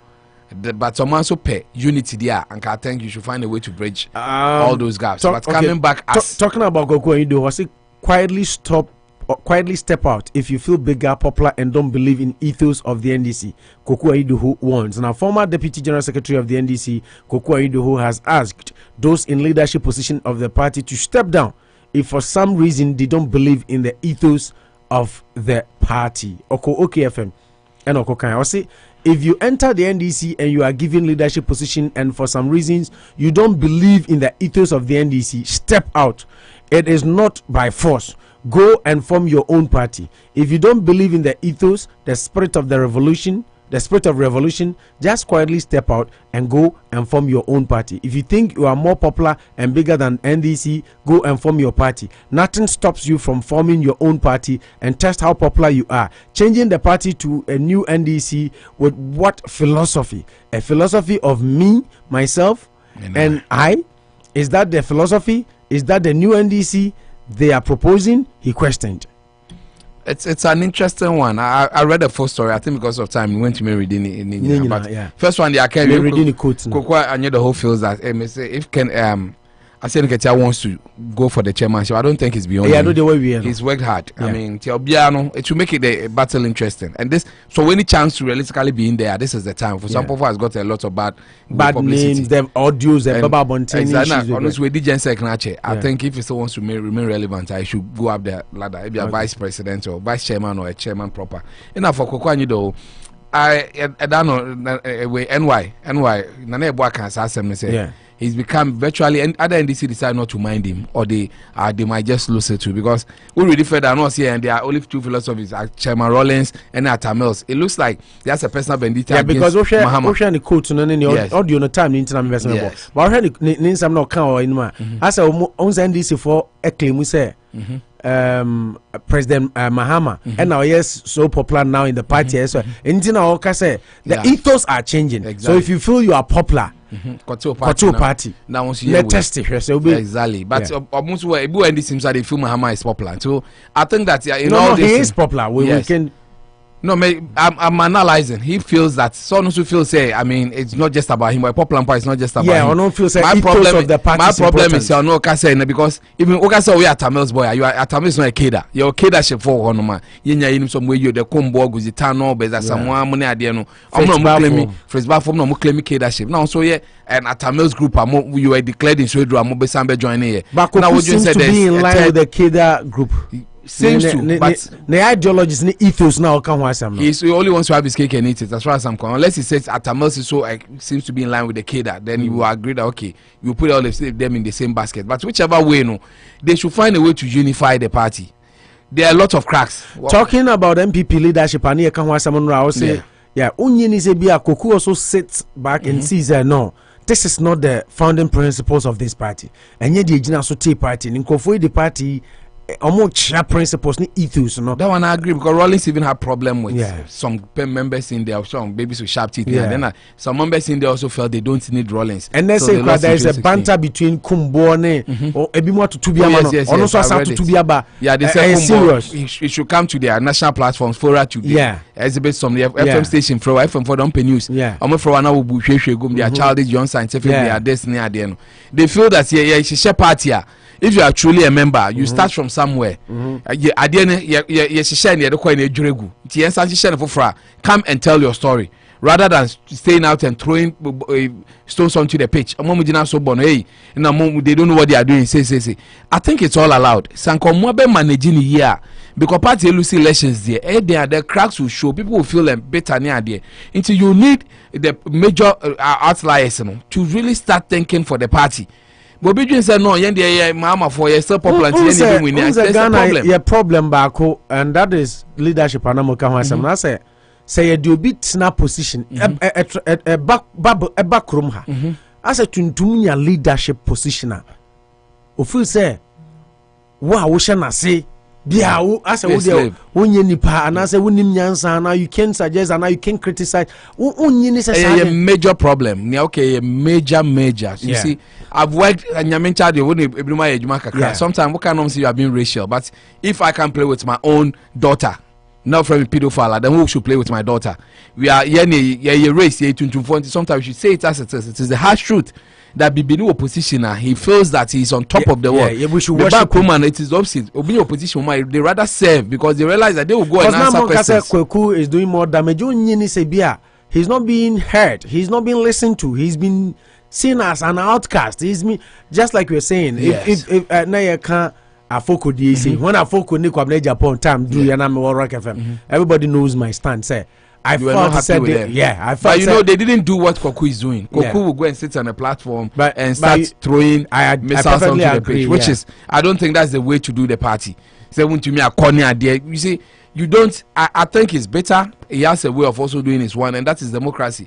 Kroman will be a Republican. I strongly against Trump. Will be a Democrat. I strongly against Biden. Yeah. We have those principles, and they blare it out all the time. Sometimes we ostriches na men come. I know see the problem, but you should find proper channels.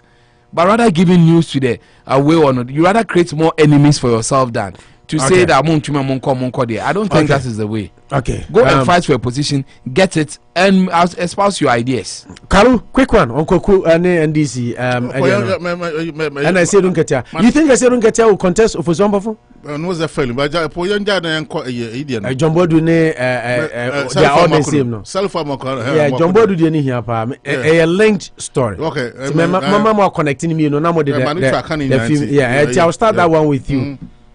John Boadu, NPP General Secretary. Now, I say, Greater Accra Regional Minister's work will affect NPP support on the ground. Look. Story no cry positive. No. The story can never be positive. Who they really sorry no bra. Papa na juma all year no. Papa no yen crying. And obubu budan any ade. And John Boadu say a dino obubu ni adeno. Eba ma mon for bofu affect MPP. That is the essence of the story. You also ya mom no Ghana there. Also ya there by affect MPP. You see that is entina me person more link way to sell for mo akwasma okano. Na entina I say me into make say we should get into the mind of the politician. I get you. Said the Ghana politician obetena konwa so odwene. You see we're talking about some make say Canada Japan can say Ghana be ya just here obi obeka say one term. So let me read. Since his arrival, Henry Quartey and Accra Regional Minister has earned plaudits for his drive and determination to clear the city of some of the age-long challenges. Under the Make Accra Work Again campaign, the minister has moved to have some buildings in waterways demolished. Manuti, have some waterway houses demolished and also clear the debt that has engulfed the city. But these commendable works by the minister could negatively affect the NPP chances in the next elections, John Boadu, the General Secretary of the party, has said. In an interview with Angel FM, John Boadu considered that Henry Kotte is doing good job, but submitted that his activities could pose a challenge to the party's interest. John Boadu, who was speaking on the role of General Secretary in the party in power, said there must be a balance between initiatives of the government and its possible effect on the party. And listen to this, good Manicho and Kalusha. One thing you look at is that government works does not go against party support on the ground. For instance, the work being done by the Greater Accra Regional Minister is good. If something is good, do we have to say if again? Is good. But if it will affect party support on the ground, but it will affect the party support on the ground, so you have to find a way of balancing it so that the country will move forward and the party members will also understand.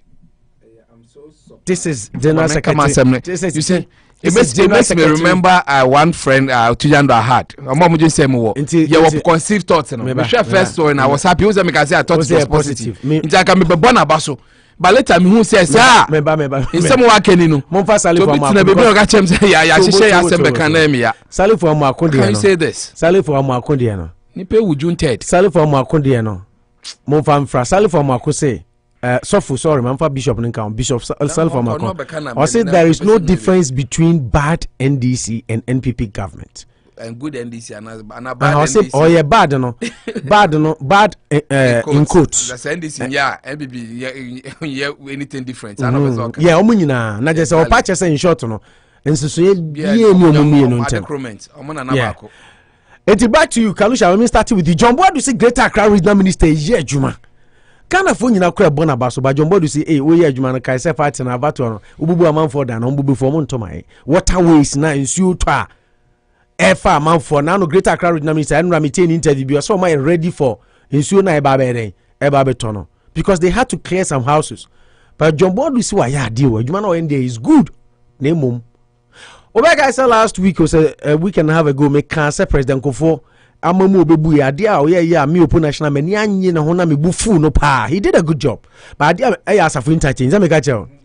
So almost a coastal dana a car na mu na e dan shin finfin. That's right. Adan says you bugu na double lane ye kon ya save dan because ye bugu a nkofo we dia ye belusu aba ye belusu vote be say. John Boadu say Minister ya there by some find the balance. Opo metie minister one time okotran kokoko na pragmatic measures are there to form na there cost opo kaba bua Ghana man ka other regional ministers no be take that same lead na kaba bua na opo na no say dey be betra ka say party no omu win election ni wia because omu greedy nature no ana omu person omu wia omani sikarinti what they are thinking about say the masses now more power say omo control no mo show man so no they don't think about them again no they think about re-election. What I say they think about re-election the one no think about re-election and then the one bam amambo na ba no so or no capitalize on the loopholes via other ones no eka what I say no they be win power because the normal be ko nyina no and normal way no na so me na mfo na mfo edi no mde to keke na ideology keke na you we say Manicho center left and center right yeah what I say the same crofo na am na me na mfo na di mama ndibi because some politicians e be ba na wo ko Trump parliament e be ba sky omudi e na dade no o me na mfo na wo obi aba oman mu na afibia nkofo wu gas station ensu kunimpa no dan hihye na oba beye no mama na a you are thinking about what they think about the election more than the populace who are voting for them.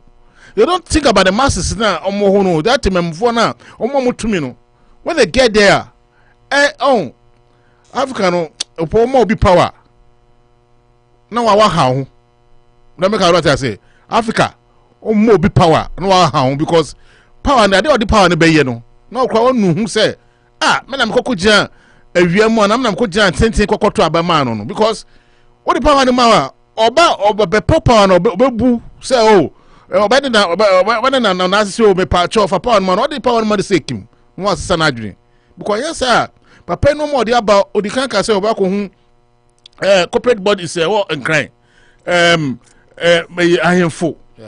Politicians on no manya be hia no mana okomokola no kwa mokola ho no na omo no mana omo odwomo aka no they were crying say omo a omo beto enoma no efiri omo no omo beto no da kokogu ani mo no omo masi omo ya ba koje store ewo inside ho no omo kra kwa entoma de so obi amambe emetu no ma ne bi omo kra na yeto obi ade no no so akoje eyi a ohwi aka every eyi o na papa so wa bebe clear roads na because I do politicians say they are Ghana politicians is trying say 4 years beso.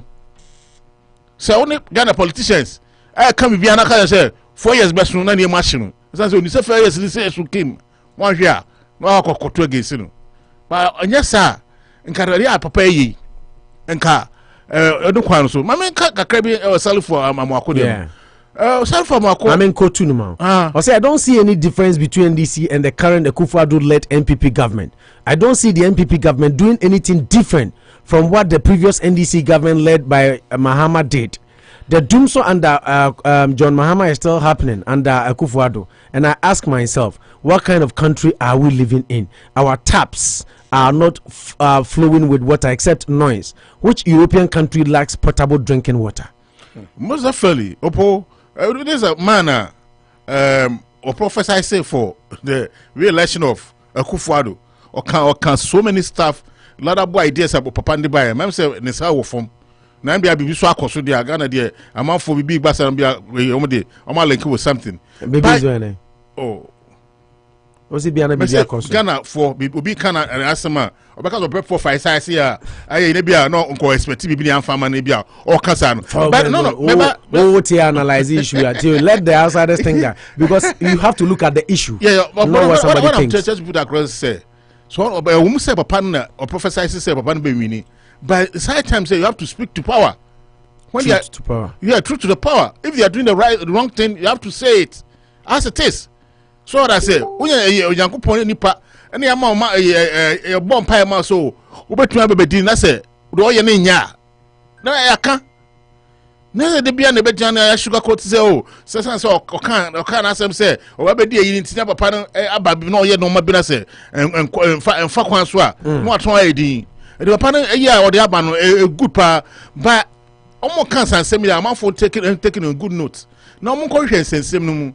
And now false allegations say, oh, maybe I hope maybe near farmer no those kind of something. Man, Casa, one now, Junis, I'm a man for. Opo. But issue are all easy. I see doom so. Nana do catch us so affects. I know na utiza ya man boy. Yes, I know kind. Opo. Yeah, we could try maybe I could see MPP communicators in me. No, let them think that we maybe pass what about discussion. Maybe. But say no, maybe I when they're discussing, I have to also discuss the pros and cons. It is maybe the media session, but at least other what is around me. I also have to bring Asma Papa can. It's very true. The truth on the ground say they have the same ideologies and the way they do their stuff. And they may a different way of doing their stuff. What I say, by me being changing because say some people before and it's before because of my pay Mambona and no maybe a year my no maybe catarize no maybe can and they say oh say your mama. Doomsa Banase, and now me actual about at the Tiano now about Betraswa. Now, so the same thing about Bayadia. Oh, I say, Sabio, I go faster. Yes, I crack away 2 steps forward, 2 steps backward. I before any sasa no, Damba for now. Damba for moon. I before the side Ben Mukwan. Okay, yes, yeah. Okay, Kalwawe. Now also Obekan John Boadu. I don't know. Couple of minutes. Last week, but it's good because Sanka, I've thought through that John Boadu is a politician. He's a party. No. Last week or 2 weeks ago. Yes. And I said, don't get ya. I can't say that. Didi more or less what did you for your title? So a lame duck. I no number capitalizing. Yes. Eddie power. Yes. You can't say how do these political parties think? Because so feels any panel cause or minor damage financial loss. Now see, you approve no because you say or cause I say or mine near the fast power. We talked about it and condemned him. Fast forward today, you hear Secretary of the NPP, General Secretary of the NPP, saying, say, Greater Accra Regional Minister, Jumana Oyeni dear, a year, so a man for Daya, Yebubu, waterways, Daya, NCC, Yebubuno, about affecting TSC, find the balance. The question I'm asking is a balance, bang, na Manucho. Do these politicians come and think about the welfare of Ghana, or they only think about the next elections? They think about fooling the people, doing things that enye for the people, so the people will be happy. And Ghana, because what I say, in so to an man for because MPP wants to win the next election. Yes, I think like I told you, they have just shown their true colors. This is the underlying reason why they are fighting for politics. And I think Honorable Enin said the same thing, that personal interest in bigger than Ghana as a country. Obia anka your 10-20% be almost a see here for no. I always call them 10-20%. I was very sad. They're always at 10-20% of decide. On Jensen Fund, they think they are talking to their 6 million people. They will be impressed with some of this talk at times. But if you over 500,000 beer, that's what me make us say. They are the people I appeal to, because I believe in Ghana beer not turn about one way. There are people who look at the issues. But so we are NPP ni. Now so we are part of the 6 million. Now Boadu can wait for us when he now think right. Na isu ato na yiri memete hana me famio. Na asa be fawo. Nti every year isu tokum Ghana for. This minister has come and he's realized the problem and he's trying to solve it. What Bonabaso said, Juma or ye, but I see a fight, a better affected party, and I see a find the balance. Into and soon as you see waterways now, in Sota, Intiminia baby, Fanny Kuma, man for Biffy, first, anonymous who last year, who pictures be Abrosine, in sort of fire before first floor. No, yeah. Now so it tells you that everything below 3 meters, Nina submerged. So you can imagine when people are saying kids, Ghana, you are swimming. I'm out for cars, and especially cars. So Accra now. So is that electrician beer? It should be a gas station. And I made it June 3rd. Yeah, June 3rd. Now we share Accra now. Must say a low line into Kwapem Rage one in and swooning in Banabe fast out down and near the end to the sea. I was very sad. I remember Enrana Jamaica Daname Raho. Not only Minyareho Tunra. I whole one Chelsea into me and Brighton, and I feel say yeah top 4 chances, and I whole to me prepare for this show and run at 1 a.m. I was reading this story and I got sad. Me jai ukranam kodai. Me and I was so happy that our cast and Papa say, oh yeah, the no one can read this, but these are commendable, but could negatively affect the MPP's chances in the next election. I'm so wow. Like I'm so wow, this is I didn't get this part because Accra, the major problem is getting some of this pragmatic and has the heart to do some of these things. No problem. A lot of the problems in Accra are buildings on waterways. In Odo River, so I choke na yentimuno. Ghana MPP ni NDC for no communicators no say no more because NKD the I will only SWOT analysis. You turn your weaknesses into strengths, yes, and your threats into opportunities. Listen, John Boadu could have easily utilized this in favor of NPP. Yes. Say, look, Ghana for who say a Jumana minister ne yano party ni dwina mind ho because that problem where wo ho insuto na fa nipa insuto na ekum nipa. Say two problem na say once and for all because if we say a better about the by who dies in so come yen kasi be winning elections in nipa wu make this statement and let people think and digest and look at the positive ravings Albania now akojina okase minister ya de adwuma na ye commendable but ye be lusu oh god. Yeah, so for me, I think you've spoken enough. That it's unfortunate. Sometimes I get sad in my heart. It's unfortunate. Pastor John Boadu will say that. I know now. Between June 3rd, when you pay wu any idea, you don't even have to make this way. So be a bold to do this. To work at about the government and the president and say, you know what, you have a very good minister, but think about the party first and stop this thing happening. When you use unprintable words on them, conform I say hey because but it doesn't make sense. Maybe an opinion can be maybe Bonabaso say why there. Only to read. Yes, only to internet because say your preconceived thoughts yano. Sometimes I say Obi because I had a lot of laudable words for this man. That for the first time Accra we need Accra one place it mean assembly bapeni I can say never again we stop doing those things. Donations once omo inspect yes I never know can say Jimmy Sama now so you share your words but because it doesn't wash same cause Accra ni pay wu now you know bia he's trying to erode limit the disaster now as a general secretary of the biggest party when he say hey well, yeah, dear, but a bit affected. What are you saying? In a nutshell, what are you saying? As a gensec, what are they? Oh, yeah, Jumana Junior Party in home first. I mean, it is not balderdash. I mean, every sense of the word that it's happened on Jamaica. But once you grant some of these interviews, then you want to put fear into the man to stop doing the right thing. Said Danny baby only right permit, no waterway or permit in Puno waterway. We find way to compensate the man if he truthfully had it legally. But to say, yeah, ebema your fortunes here, your opposition. Nipa who flats in bra. Is that what he's saying? Yeah. You know me, I wouldn't condone it. I stay true to what I believe. Yes, I'm finding balance. But when you read some of these things, it is very, very painful for someone to tell Henry Cotton, he said, I don't know him, but I've liked him already. And I believe he should be firm, not banning Jinu because he's doing the right thing. I remember Van der Poel, but he was strong. Yeah. But your born hand and Akuma 2 years and also became very political. I believe he's still at the parliament house. Say if you go, you can't change them. They will change you. They will change you. So we do Ghana, and that's the fact. Now you catch us say he must have joined the party in one.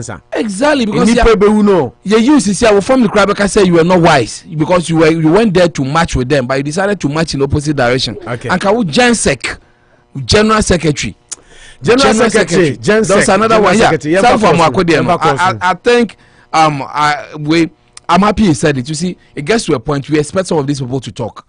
True or predict him away, that's what God told him. But the truth is that Niswomba underlight him 5 years down the line. What has changed? He's telling it as it is. That you know what? He doesn't see any difference. Difference and say more good one and more money for more communicator could drop on chroma. He has some pictures, galamsey pictures, we put share on what the other two social media machines in the shame. What difference have you made in it? Because you've done free SHS? Everything else is, I nearly said rubbish. A very beautiful airport to be a free SHS and no pen or bomb. There's zilch, no difference in Ghana, and it's getting worse. 508-846-3021 508-846-3021 abuja form fan chain callers no say na ya fam time kakra madaruma ya de asada kese Manabiam Barbering Salon nadaruma na de phone in segment and de brete for na okona biam ho na ubisa nana ujama obeka kire uko yutia na ho FFF Main Street and open Asiama store no na eboho ufiri so na akọ Asiama the new Nabiam ultra modern barbering salon nana ojambo ama apomte say phone calls na simame me da so ko se na waka no na me hwe na se no mosi manu citizens na am suggest mako na bia barbering salon ono makoyi muti no je yama wa se barbering salon papa say so US na papa mo amokoyi muti o opo abia ba kwa America nyina na se and then I'm bringing Busa, Marichu, some I didn't Busa Kramaniano. And you know, more on any view or horse, and you would be like. The only idea me when he said, Yakaka said, Ghana water and sewage, not yet, say. And there would be no connecting the fee with it and Tano, the other two got them, Sutra, Negin, former activity and one. You so dear or what's wrong? As no maybe a woman who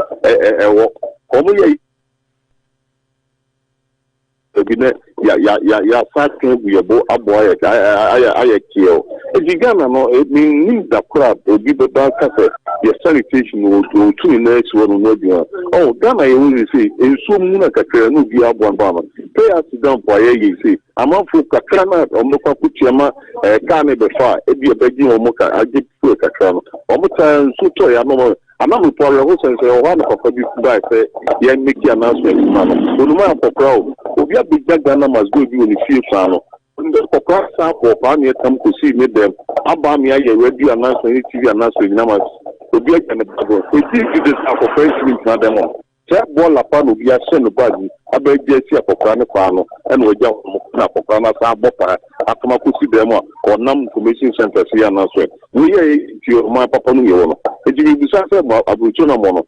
Hono more side in the Buana, Namu Buana, send up from the first of from waste or Mami Sadian. Na Simba Matuaso. Nana Wabi. I can come Manu who do we commenting now? Manu Jobi Yano Manada College and Sentiment Choma. Yo, and then make Kenya say, Jones, selling 30 hours or so. Matiti say, or the national chairman, Penino Bay and this for Manembra. Now 2024, on some form of position, Million America, at the amount of 200 more. Yeah, that's it. Nana Ujamia, that's it. Same to us, mammy.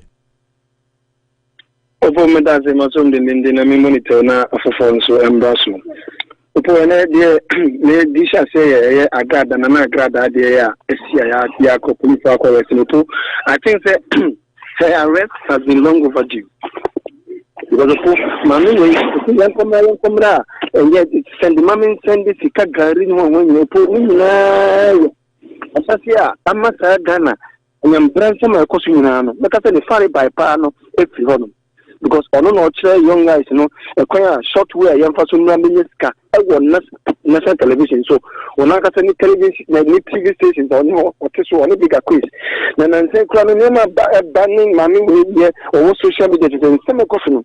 I think the arrest it's been long overdue, and I'm hoping, sir, you are arresting, you are taking down the TV station because I know because Ghana police need when you are almost in some. And so, lady, a bench when we say, in fact, I'm not taking a TV to cut up. Me, say, and you are no one necessarily because television stations make pretty hard. You got permission, I am on my license, or more pretty, almost so this is what we are doing on TV station. Baby, and it's a people my better than 16-year-old boy, and cooking madam for 10 years. And you may say, and that or no, see, I did not say, almost. If you shut down all that TV stations, some more licenses will be better because performance some station or better educative or better promote education or promote to say at the papa man the youth means so estimation now I blow and yet they not gather at the end. Now I hear the friend say selling for my some organization there's no difference between that NDC and NPT. A problem be meaning yarding, a problem be meaning yarding. The meaning yarding say, among the two different practices. So, we now have power. I am a good different, Kyebi, baby. But the Siano de Okano, meaning yarding 80%. So, because NDC, you bet bragger to Abba, you didn't cut a day, everybody to me there, but that's what we are. Not both sides, a month for no, you if you say so timetable, you have to say almost for 8 days. San and Nemeti say, it's going to be 8 days. But you should say after 8 days, if the light is going to be stable. So that we are gonna for Jumangu, gonna for Juman say. If they make challenge and say, I'm not done Akufo-Addo, or we're lot to do. And until I make deep part in the say, or mobile Buamon, Penny, so I didn't have Bomu, or a fair to about you and I feel almost down on way about me and cash. And almost 5 days for no one for the party. The boss name Wayne, Wakaso Benubu, on to me, Lemwa Ghana, no more selfish interest in the Manasseh from Transit. CP, Daddy Boatu to us, we are Namini Abema Ulman Soko. Yo, go Rinchiana, Rinchia California, Titri, every ma, only you can meet you. Now, Rinchia, the 2 MPs, Anopa Bosuo, Channel, National for your small West MP. 18 with the good fashion, but deal with the land do Sunyana, you go about Juma. Dabia, can't that the boat fashion, that the boat, I saw Pam Tadin be brand near Shani who, Nancy, you do more than say, Wahana, Dabia, that the boat fashion, you who share. Martini, I say, because look at the people that live at 2 and tell me and the bed, you threat. You can't be manager. That about higher or US in the UK, why? Sorry, US now entity. I'm sending me through our you are scheduled to years to dance with everything now is doing a far, the best said, one far. So, there's no problem. But it's quite a lot about it in Tabella and no why. Mate, me ain't you. You go. The same way, say, when you are in the cropping Peru, and you know, social media. When I know Malan, let me go to the Clampo. When you love her, now by the other and answer. Everybody in myself. Everybody in myself. Everybody did the sooner I was in the Gala. Or whatever the day, Mama, the day. Go, I get the memory of the first for Ghana. I used to say, I mean, 2 hours down and name Chagada. Come on, Malu, you are for Krumwa. Or more, what's down? Let me see you call let's see. I didn't done woman when you see the why do you like to say, you know? That's the Malu way to for the coverage. Now, what time you see car? 4,000, 5,000. And I put a car to Sunya to sort you. Only the car for the guy, or you are going to know a problem. So that. You can have a temple, so you tell them, and I we also say, I'm over down more the money there. Then you go out, over there because of some yellow. So I didn't have to come to and this guy down to the other show. You say, I'm over Coma, and then you see, and you know. Now, and a lot of people was there at the party, I got for you, do what I say. After one of them, or the one of the day, let me assist so entity. 8 years to be near to us. Yes, you're the CP, Daddy Boat. Mammy Jimmy, you have a old man. My mind you. I read out in Bajan. Yo, Mamma Chairman, Namencia, Kalisha, the papa, I am Mr. Dan Soft, Dan Auto Repair, Papa and Gray. Namencia, the papa Chama, could you have any Ghana for you know more America? At some more, John Boadu kind, a honest, hard truth. Now, Ghana, no, young pen of crack. Opo, a idea, a course of my head, a mambo, or my man paying for the now could not know more money. Majority now problem is creating on the phone. Yeah, you put Ghana Hana, Mahama, ASO, the secret here. Upokayeti, my dealers from Mozomo to Kajetia so many years. From Kajetia to your friends at Santiba Quai. Sorry, wait, baby, any. Bowa, Coban, Kajetia, the minimum part before, thereby the Kajetia. As you know, Kokumatin and the Opomu Kajetia, Dana, Suana. No, it's a job, cost more than 8,000 in a room. Your fire service station, your police station, your clinic, your hospital, what do you call it? When you now Santa Region, for more they just want to Mahama and Yakajano. And you too far, or didn't support Emma Mahama. And yet, true, I don't go home with Mahama, and Tikajano, Emma can do Santimama at least. Yes, you will jump and see about what you didn't say about Santimai. Yes, you journey. Opo me ka kwa kwesi o manya yetimu kaisa Patricia Apiaje no your former your fresh Ashanti regional I what do you call it no I came boss yeah me was certificate from her about 10 before lose election 2008 because Ashanti for who say ma me be containers there dey to be na NCA no ma me be you container ni na so say dey be akrobu be buy ba olman ma me misa within some awu kan nyina within some awu kan nyina if you are a political party and you truly think about the country per mo party manusia be wo benya ma argument na me make no the problem here yet ma buo no enya abamu no nti jojo Boadu can say honest truth and I want can no na me bisa say I understand say tie maybe say you we anoma me tie ase say Ghana ni bia ni wa wasi dan na ukubu agu say isinsuo kwan mu anani beje no not even me but my point is say That is why we elect leaders. Leaders take the toughest decisions. And to say we leader now kase tima mu for nem pese ensuo fayen mebubu edan esi ensuo kwanu na ense o man na how are you a leader? And to who's been very leader because of that one. Okay, so be man peni as that one na so be mo man peni. No, Africa no Ghana no ko your problem ni na yetima mu fo no. Tima ye make us say opo ye Ghana fo no.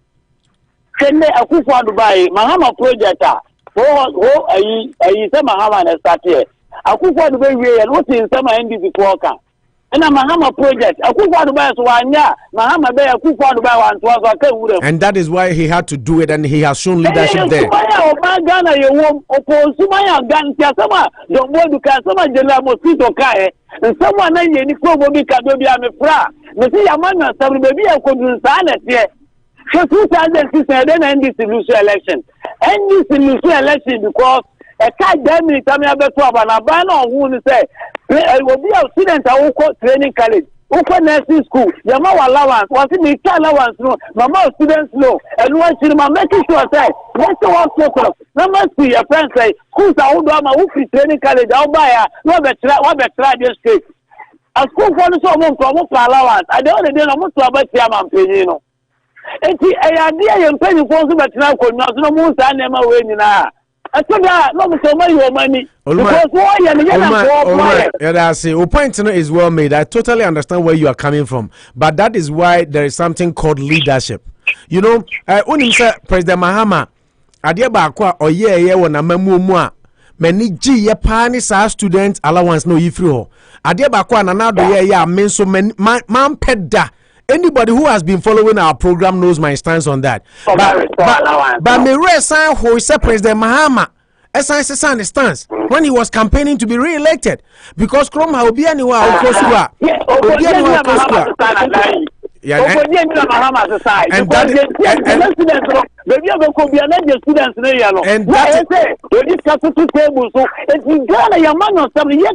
that is what Ulma make us say. And that is why I'm saying, and that is why I'm saying, that doesn't show leadership. If you know, say, principles out there, and the people don't like it. And Ghana for now, the section of I perfectly agree with you 1,000%. Yeah. But the yes, man, policy has to say Suman Bia. A brother Bako, Ghana be problem to buy yes, man, for the Kayo. Penina only that if no, Kumazu Accra will be the Yum light, Mahama, you do the light. You do the light car or solar. I know there's a moment. Yes, man, follow. And you have a yes, Triano. So Kumazu so the secretary, and I walk about what they just say, won't you? That is leadership. That's what I'm talking about. It's not everything. Thank you.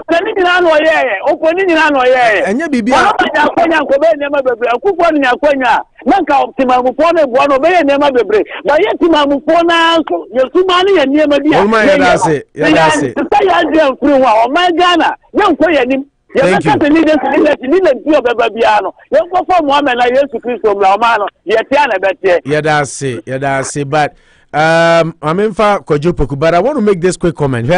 Oluma, I agree with you, Seti Mamofone, the Entina de Biakase, Emrasu di Ubiampe, Adia Bequeti Ubiampe, but that is why we have something called leadership.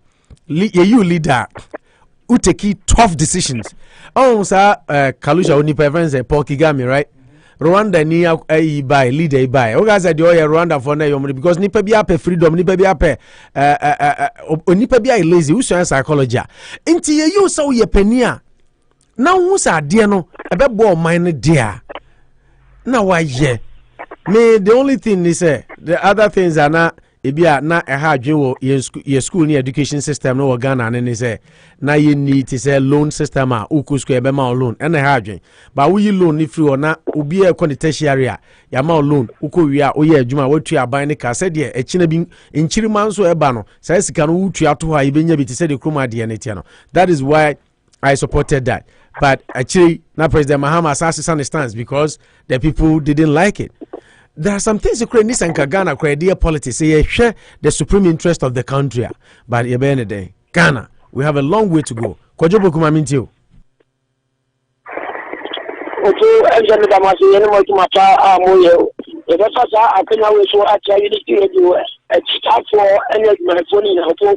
Now you know, so you better than Kupa as to now, Crom, Muka, at himself at the Washa. Or don't go back with you as you do the Muslim. And I saw my son 1 minute in Nasia moved to the amount of body and Ankasa.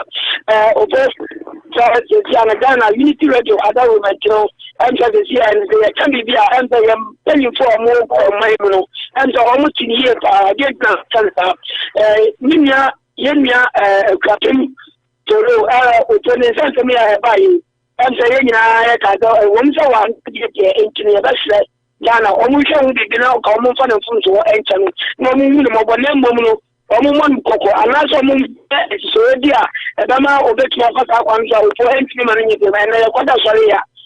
And I yet am how much Unity Radio. So I've done a foreign part of Unity Radio, so I'm a mamma. Now, I best show. Siena Wabano, yes, Kwajo, my interims are assembling CU bill near the amount, but substantive issue hasn't been heard. In Tobasan court, it's a court to Ebuase, still are 90 days non quiet, signed in Kutum, but she's been granted bail, court bail. And I was still in the to get up by your papa, and I say I'm paying for Mudigan and Metro, say in Yano, and the other says that they acquire a woman mobile our money. So next time I'll back out to a gymnasium for a maybe was on the Batuno, another Mobile Samana, now Bobby Church, Abishana, or Podana, Yidis and Kenny, Ebeti, Lemon Beck, as a common man, Yabado must be far. Now, Major Commission to Nana Agada and to me, for Sansamui. Mama who said Unity Radio has Ghana chair, but class 40 Unity Radio because there's some probably other Unity Radio piano. And she can't Ghana Mamma. Some way, Mamma, all about the side Ghana, Sakago, Sikaga to a little to what Matino, or no one that you are watching the Trubia. Now I have more people, another boarding one, or for every Sammy, because I never know for them, but Ghana Mamma, I didn't know what Johnny Clement. Now, why the Sakaga to a little to other. Now the TV station is for the two. And you won't go to other TV stations in Ibibremu. Omakotum. Yeah, I may make on the GTV TV 21. Not as you can go for a TV station. Tell me as I said, when you want to course, I can to clean them. Now I'm going to acquire a my dear. Now I have a saving catch up. It was a center to now, and I never got sorry, I was over 3 money. Over some you give us a goose or a play, not a penny for the park to me, give us a handy for the for some population that are here. Propose the gun and the Puma Abbey and changes for Mahala, Yamenka, Mamen family, Abema, Audu Fila, Miriana Mabefa, Kofi Kenneth. How do my intio?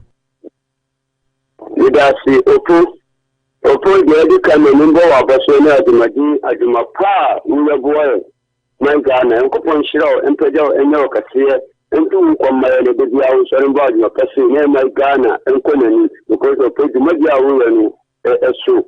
Esupa umagana ya nije anitia umagana okumuni ekupon sani fa winchiran from sampa le nkan ni te fa di mafuni na mi tell chama ya wada ya no e wa American NDC funi na mi kan ta mo tell mo mbu emi yo na mi tell MP ala sido haruna mi tell chama SS wa o team pa eni organizer kida nini kuma organizer ma kush eni mo fu slide ekupon pentu ko me oponi sama mi kan te ta Akuyapini Asamia, Akusa Maduru, with the Bill Amanu, a Yamanu.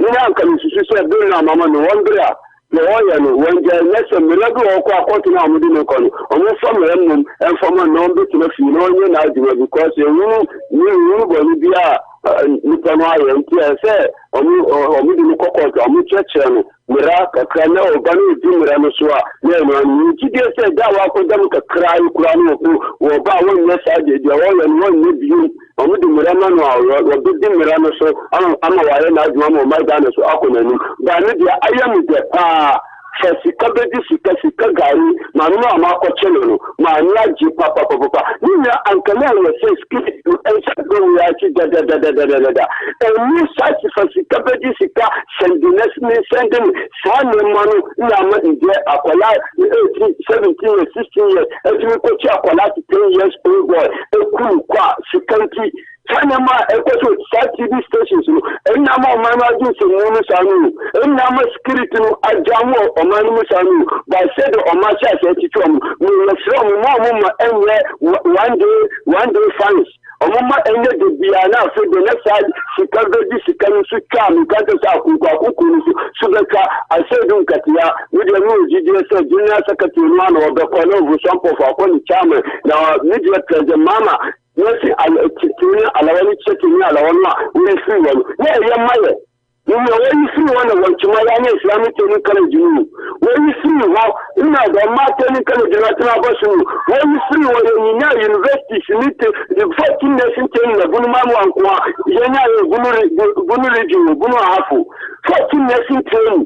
You know when you free one in young for internet the mama but another catcher Ghana for say let's tell you about the Alawan with the Baba Mama Sisuamu Tite about the Baba Mama Sisuamu okay.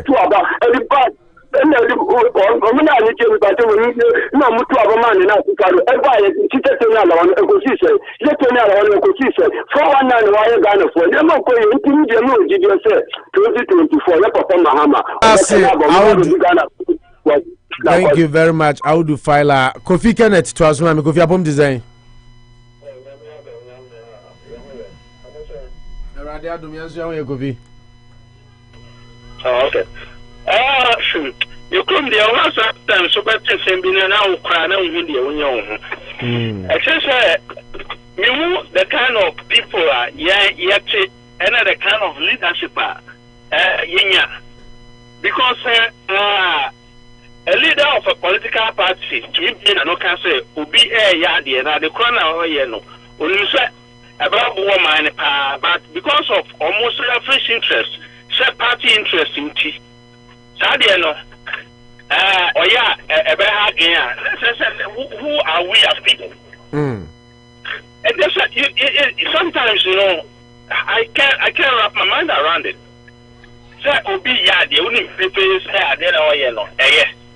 But because of your selfish interest in it, okay, sir. Now rock FM no. Ya Gigi ska koma guy ba ku bia ensu tuto ya any filling station pie ya shishi ya need something mensa me try some kai we so okay mekai on say problem ba o mine mu a affect you bia ye kura ye tia bruche no ya Gigi ska nya for ya Gigi ska nya ya command $4,200 mekai pa wusta for chere odo Satamani or Rock FM. Nipa be contributed because Osha Branton infoni na. And these are some of the decisions our leaders need to take to forestall and prevent such occurrences. And so no more during the next election. They don't think about the country. The next election, why? And I don't tell that company at the end, I am on chance, I'm on because almost almost party. Oh, so see, I'm sorry, man. When am I, your friends, you can't come it, me this see dino. Oh, but I tell you, yes, to Sunin, and I be working. Now, police in the Bukra, but you cry and be a friend. What should I honest one person be losing argument? Now, I just said, I saw Jemu. Wait, Obi to office. Now, you see a letter from above with Rifa. Oh, in the your leaders will get the kind of leadership as we need. It's going to be very, very. Some of the decisions that you are going to make is not going to be popular. That's going to make you unpopular with the people. But as far as all says, we benefited the populace as a whole. No, you just go ahead. A few people who are questioning as you get that. So now, I did now in Shota, now a year after. People downstream. Oh, So you bring that kind of leadership. In fact, and in Africa, the only person who said for now, no, or just leadership qualities. If a Rwanda president, a Tanzania president, but Ghana party, in fact, I'm telling you, both NDC and PP, maybe been that kind of problem for Garrett. It does. They don't have the love for the nation. I should tell you. Yeah. The only thing that they want is to rule. So they don't better see for love for the nation and to argue. Kofi, thank you very much. In your bema, Kofi Kenneth. Kofi, Kofi boy Jumapa. It's very sad. It's very, very sad because last 2 weeks or so, now John says he do. I said 2 weeks or so, right? And I'm going to approve Oforiata. I'll go say, oh, Omunina unanimously approved Oforiata because Oforiata a lame duck. Wabon or Seganiska controversial deals. John person want na hona on your weakest link. No more fan of some rabbimu. Am I ye blasting or aha nicely? Kikan ya Johnny Chen say. Sem oye political party now you know my ho na won say nipa no odi susisi ana say o man no obi wo ho na dwuma ye nso ani supposedly na o ka say nipa no ye ne mane buy so be say o man no more na yetimi aba power na adwen be na wo man no. Fast forward, another general secretary makes a statement say Greater Accra regional minister ye dwuma pa which is commendable na mo mamanfo dan obubu ni dwom niam a wo ye no ebe mamanfo obuofu be affect party no e wa abatu. Enti say ye to abama mo say mo ma ye de bebo oman no na mo betena wona say temamufo na ama mutumi say mo ma ye oman na adwuma ne yie no say musuru say ye say even though ye nim say policies ye bebo oman no na mo mo nto abama enti ye nye de a it might as well be saying come on tina mo fiem because leadership ye can leadership a kohwehwe leadership decision makings. If you are a leader, you make decisions. That's what leadership people do. If you are in leadership positions, you make leadership decisions in the interest of the people you are leading. Na se party no kwa na mo de badwene ho de amonkai se party ni a subset of the universal set Ghana. Ghana bi ani ho anka mo mepre aba o. NDC ni MPP mo nwene Ghana ho. Eni na Prophet Kofi Drew and I know blast him no said ya mo ye no se sia de mo be di o man si kan be de Dakar sakesi mo be enjoy but mon kai say da chi bi o ho mo me hwe ni mai na ye be di o man so ayen dwine o man no hwe. We were just here talking about 9 people dying averagely in a day through road accident. Day biao ntu fi say ye man panimfo ye minister si omo busuanfo bi ka honanka omo wu da bia trotro ne buses ne ade ne careless driving ne kwan abone omo wu bia enti ufi senke enye omo fixe. That's exactly what Kofi was saying. Omo ompanifo ni nyina odi anamani abruchire no their kids, their children, their family members are well to do. Obi atwi ni car kese etopoto omu kra nka no. They are okay until they don't think about you and myself. And that is why the ordinary Ghanaian, and we put them to the accountability table. Make them accountable. And yes, sir. Because that is the way they will fool you and steal your money and steal your wealth without you knowing. Say Japadiana, or moment you boost to money, taxes and omudi. Until we do that, we have a long way to go. I mean, a couple of messages. Na sorry so. Na nyami admochna ebesan ba betwaso. Nana amza nana yado message you make. Okay, let me start off with Wasi Niga. Also, the issue about Dumso is not superficial. The politicians are lying to us. It's about time we hold them stringently accountable by voting them out of power based on our basic public necessities. Exactly. Health, electricity, water, education, and the likes. Opo, a respectable person that you know very well explained Dumso to me, and Manuchu said it's best alongside the way this respectable person explained to me. Scott Safford the Odibaini. Manucho hits it right on the head. You cannot devise one lane for buses with this current 2-lane roads. The country needs at least 4-lane roads on each side as the population explodes exponentially. Any visionary leader will start thinking about this expanded infrastructure and with regard to population increase from Ghanaians and also influx of ECOWAS. Ghana has to think of underground transportation, especially with Accra. One way they can also mitigate traffic in the city limit is to build cycle highways around Accra, like here in St. Louis or Washington, D.C. With regard to long distance, 4-lane one-way from Accra to Kumasi to Axim to Adlai to Kumasi, Axim, Bolga, Kofi Wayo can even do them. Scott Saffo again says, Opo, please, let's not talk about Nanado. I have withdrawn all the expectations I had with regard to Nanado. It depresses me when I hear his name. Let's just concentrate on Ghana without his name. Oh, Manuchu, now I know you are not MPP. Eric Diawo, controversial. Debia, when I just say, Obi MPP and Obi NDC. Yes, we say it as it is. Yeah, the Ghana and a better how.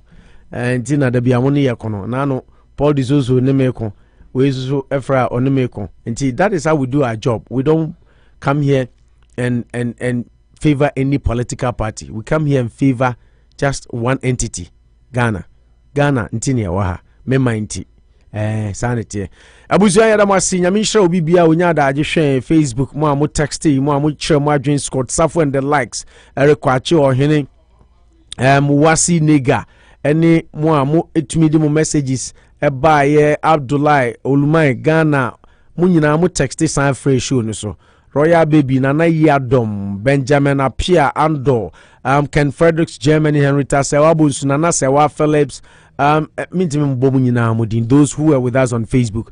Yenia so, Yamin Shramunina Busha. Listen, me pesa ya dear Bakumami.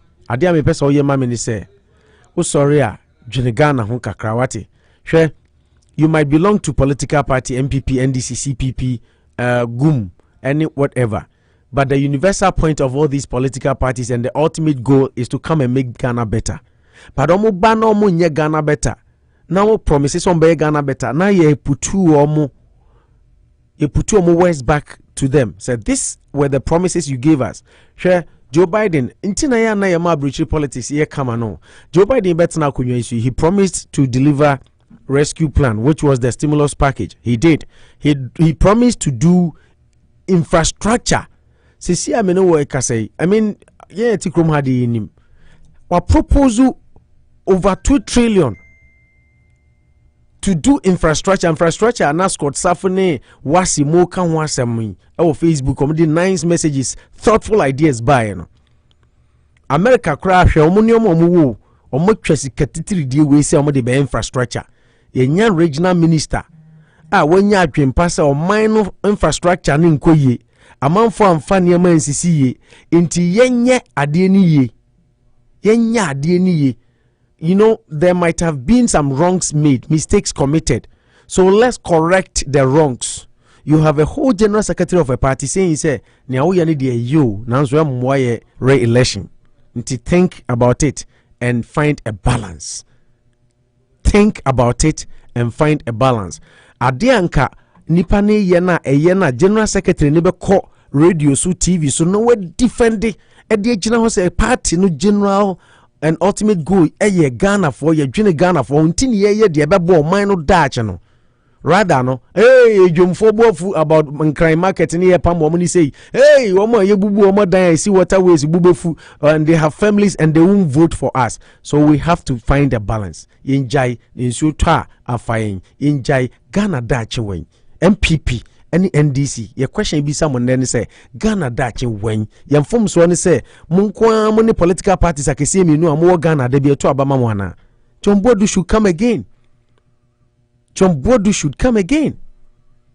Just like we told Johnson and said about 2 weeks ago. Ghana na nyamo dio. Ghana ye nyina dia. ye di shemu nsa se mun take rightful decisions emma yen na mokwa na mokọ de mu benye di goodies amu benye di nti de sese mo ye ade no na ye na yesu kura monye at the end of the day ye be hu say hey ade we na mo ye na yes yempene and so the long term future abo o man no ye be ebi na enra na Canada Japan ka say e sorry ani e bon kroma achi but onu atena ase Canada Japan no was nkroma appears or Junior ahead 100 years over them. Why? Because Kwame Nkrumah thought say Ghana will grow or yakoso mboka krakas at time tina near Matogo still like that's Matogo Burkina Faso ni Cote d'Ivoire near supply mono because na ye wa enyina ma hoden kakraka na ye nyusu. We had excess. That is why we are supplying these countries. And there yatena wa ma country na grow sa ma power no kran so yen and ye dasum. You see Nkrumah vision ano. That is what Enubina minister no dey ade say see ade obedwene o power o pe ho but in 20 years to come how Accra will be. So why don't we fix the problem today and make the city a better place, especially being our capital? And you are there thinking about the oyani de yo, the oyani de yepa nanso, the oyani de nke commendable. How can you say it is good but there's nothing but after good? So if it is not, it is not. Na John Boadu to me because said the minister yene de yepa but he should find a balance between party and your minor. The party no more because so atena power nti. Yama dan sisi nsuom yama dwom ba bia omutena ense omutena omutena. This is what our politicians think about us and think of us as Ghanaians. A word to a wise, Madam Fube say is in the north. Obusia, mama yintu ye hofo. Na yen start emfa boshe promises words are politicians no de beji to me free ho yen sign toma omo back yen kai omo. Let's give them a reminisce, remind them of what he told us so that ombe hu se Ghana for no say de jimi mre bi atwam a na ye jimia say de ye ne bu say de oni friend ni kan no was me de na me man se na mani akata na de mani bi mama ye ma politicians ni hu say ye ne bi hard and Ghanaians, hard-working Ghanaians in America. Sika Ghana for America, UK, Germany, Holland, yedi kofi. It's about time the Ghanaian in the diaspora will be biwa no kasa. Now we yi party adwene na tonchan, dwene Ghana adwene. Udwene party na uponche na eko ponche na mfa bi meka ho. Ana wa anwene mfa bi meka ho. Ntade na onwene oman ho. Why not think about the country? Otiana why you extreme NDC no NDC in Tuauka. Why you extreme MPP in Tuauka. Think about Ghana and God will bless you because omayano ye mai de unyame de man no ye po yempo eno ne omaya unyame de efrim and people say oh enye ye ombese sound there might be 1,000 people ye best sound but there might be one person will be to me. And so as a sunny area and kakran na grow. If Martin Luther King did this, and I'm sitting here having children in America, and you having your freedom today with Oma and Mrofuko School, let's also make Ghana a better place for ourselves and for our generations to come. I mean, Shramuna, Manucho ne Kalusha, almost how many points na mafa, almost if can be. Yeah, sorry, sir. Yami Adma. Yanimba says Shabakai. Says that we Kesiapa called the Ama Dan Auto Repairs. Is that Dan Sota Yechi near Dijumedi Bremo, Dan Auto Repairs, 45 Fremont Street. Nabian Barbering Salon, Brabe Utino, and Nimunya Fenu, and Nimunaho, and Open Asiama Store, and a bon chain pair. And the Asaka Sema KM Ralph Roofing, Odano, Eboswama of Fefe, Ewo Ghana, na CP, na Esita. They ran to me in Field Richway Auto School, 70 James Street, driver's license in Yababona on Saka. Asada PSC called the Ama Asamas Trading and Namni Nabra near Chuchamount. Joining in Abe Dinway ho. Ye can't to mean the Darcy, Abraham Fast that Kessia Pansoma Ralph G Man driving school so far Jimane, and I was sick. Some tie chimney to me, did you made bread here for Debia? Ghana and Tio, me mind tea.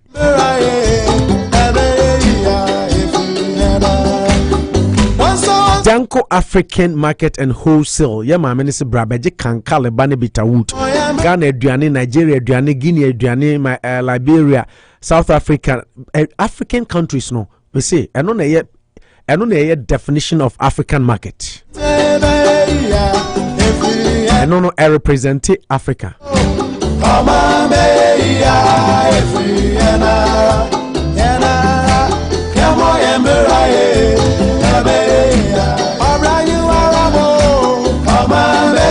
I was my fan too, and him say you know about Mabel quarantine. You know, once again, you remind you on Captain Martin quarantine. Yeah, so you know, you know Mabel. There be a cancer. So to me, no man honey, ni mame, and ni new about you every mobum. Very sad.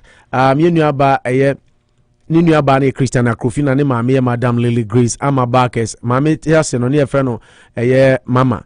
Omumi no afrimu ya ama and you know about Mabel quarantine.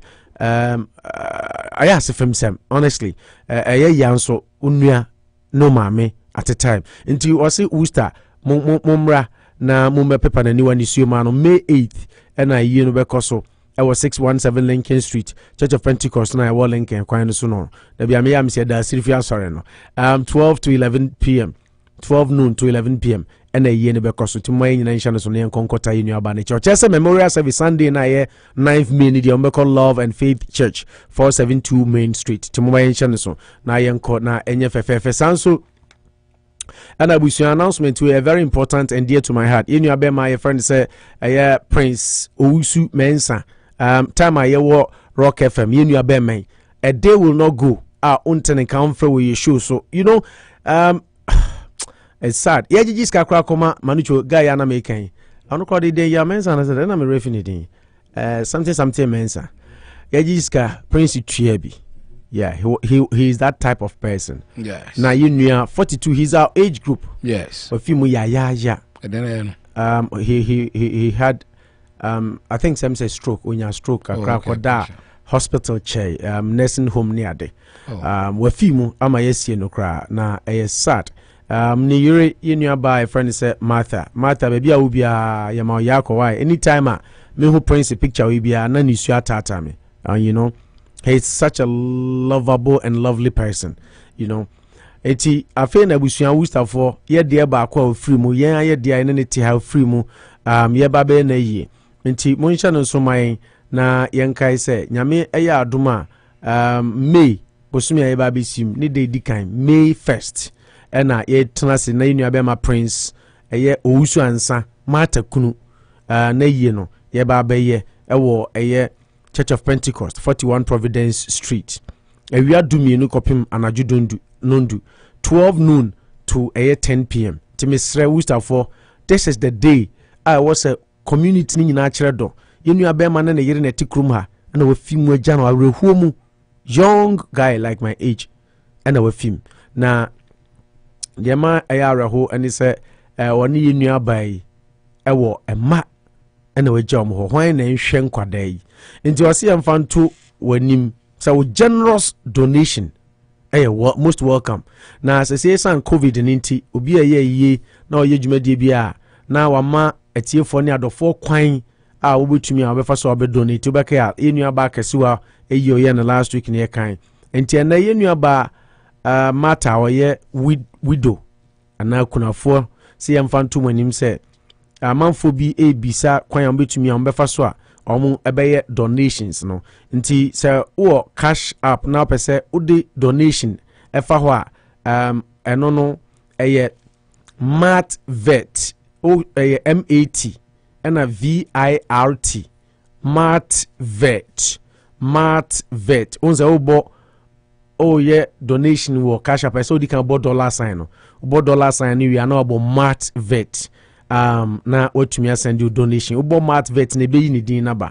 And Zil so Zil yeah Martha answer, but number or the Zil near 508-667-6902 508-667-6902. Ntebusu amoma yenchire odo. Mfanchire inua ba mata ene nkwada inua be ma Prince eja omo echiride gu inua ba iso. That is the essence of being a community. It's your societal responsibility as Christians and as people.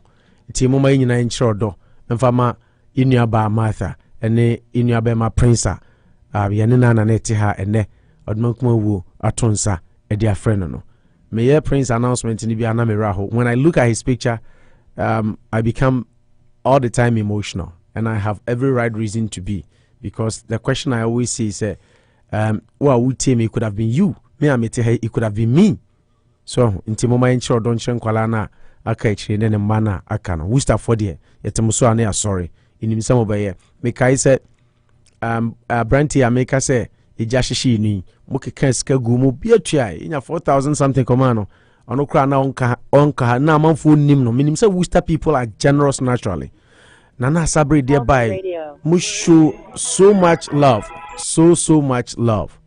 So ti yamin shramo mama enchiro do na intumi enkonko boa inua ba Martha na enye yine na enye fefefe nyame ibi shrayen woni ibi UPM yede musi nyame yadma yene mu bi share chana ye copies 1043 na yakwakofa kase bono e di abramo. After the news, Kevin agree ebeba bi sum no the unity drive e di abro. Until then hwehusue, enjoy your Wednesday. Remember, every Wednesday is very important to me, and so must it be to you. Yakramo, the name still remains Opo National. But remember, I couldn't have done this all by myself, but with my able lieutenant, Manuchu, Magandi, Gaucho, Margarita, Lamolina, Mempemi Huasem, Worcester, Massachusetts. And then, of course, Ken, Kalusha, Boaya, Aya Boa, went to mention Guda, Otiomunanka, Yami Adma, Yasain Mubishia, Ochna. Until then, idiot, Shohusuye. Think Ghana. Yakramo. Once I was over,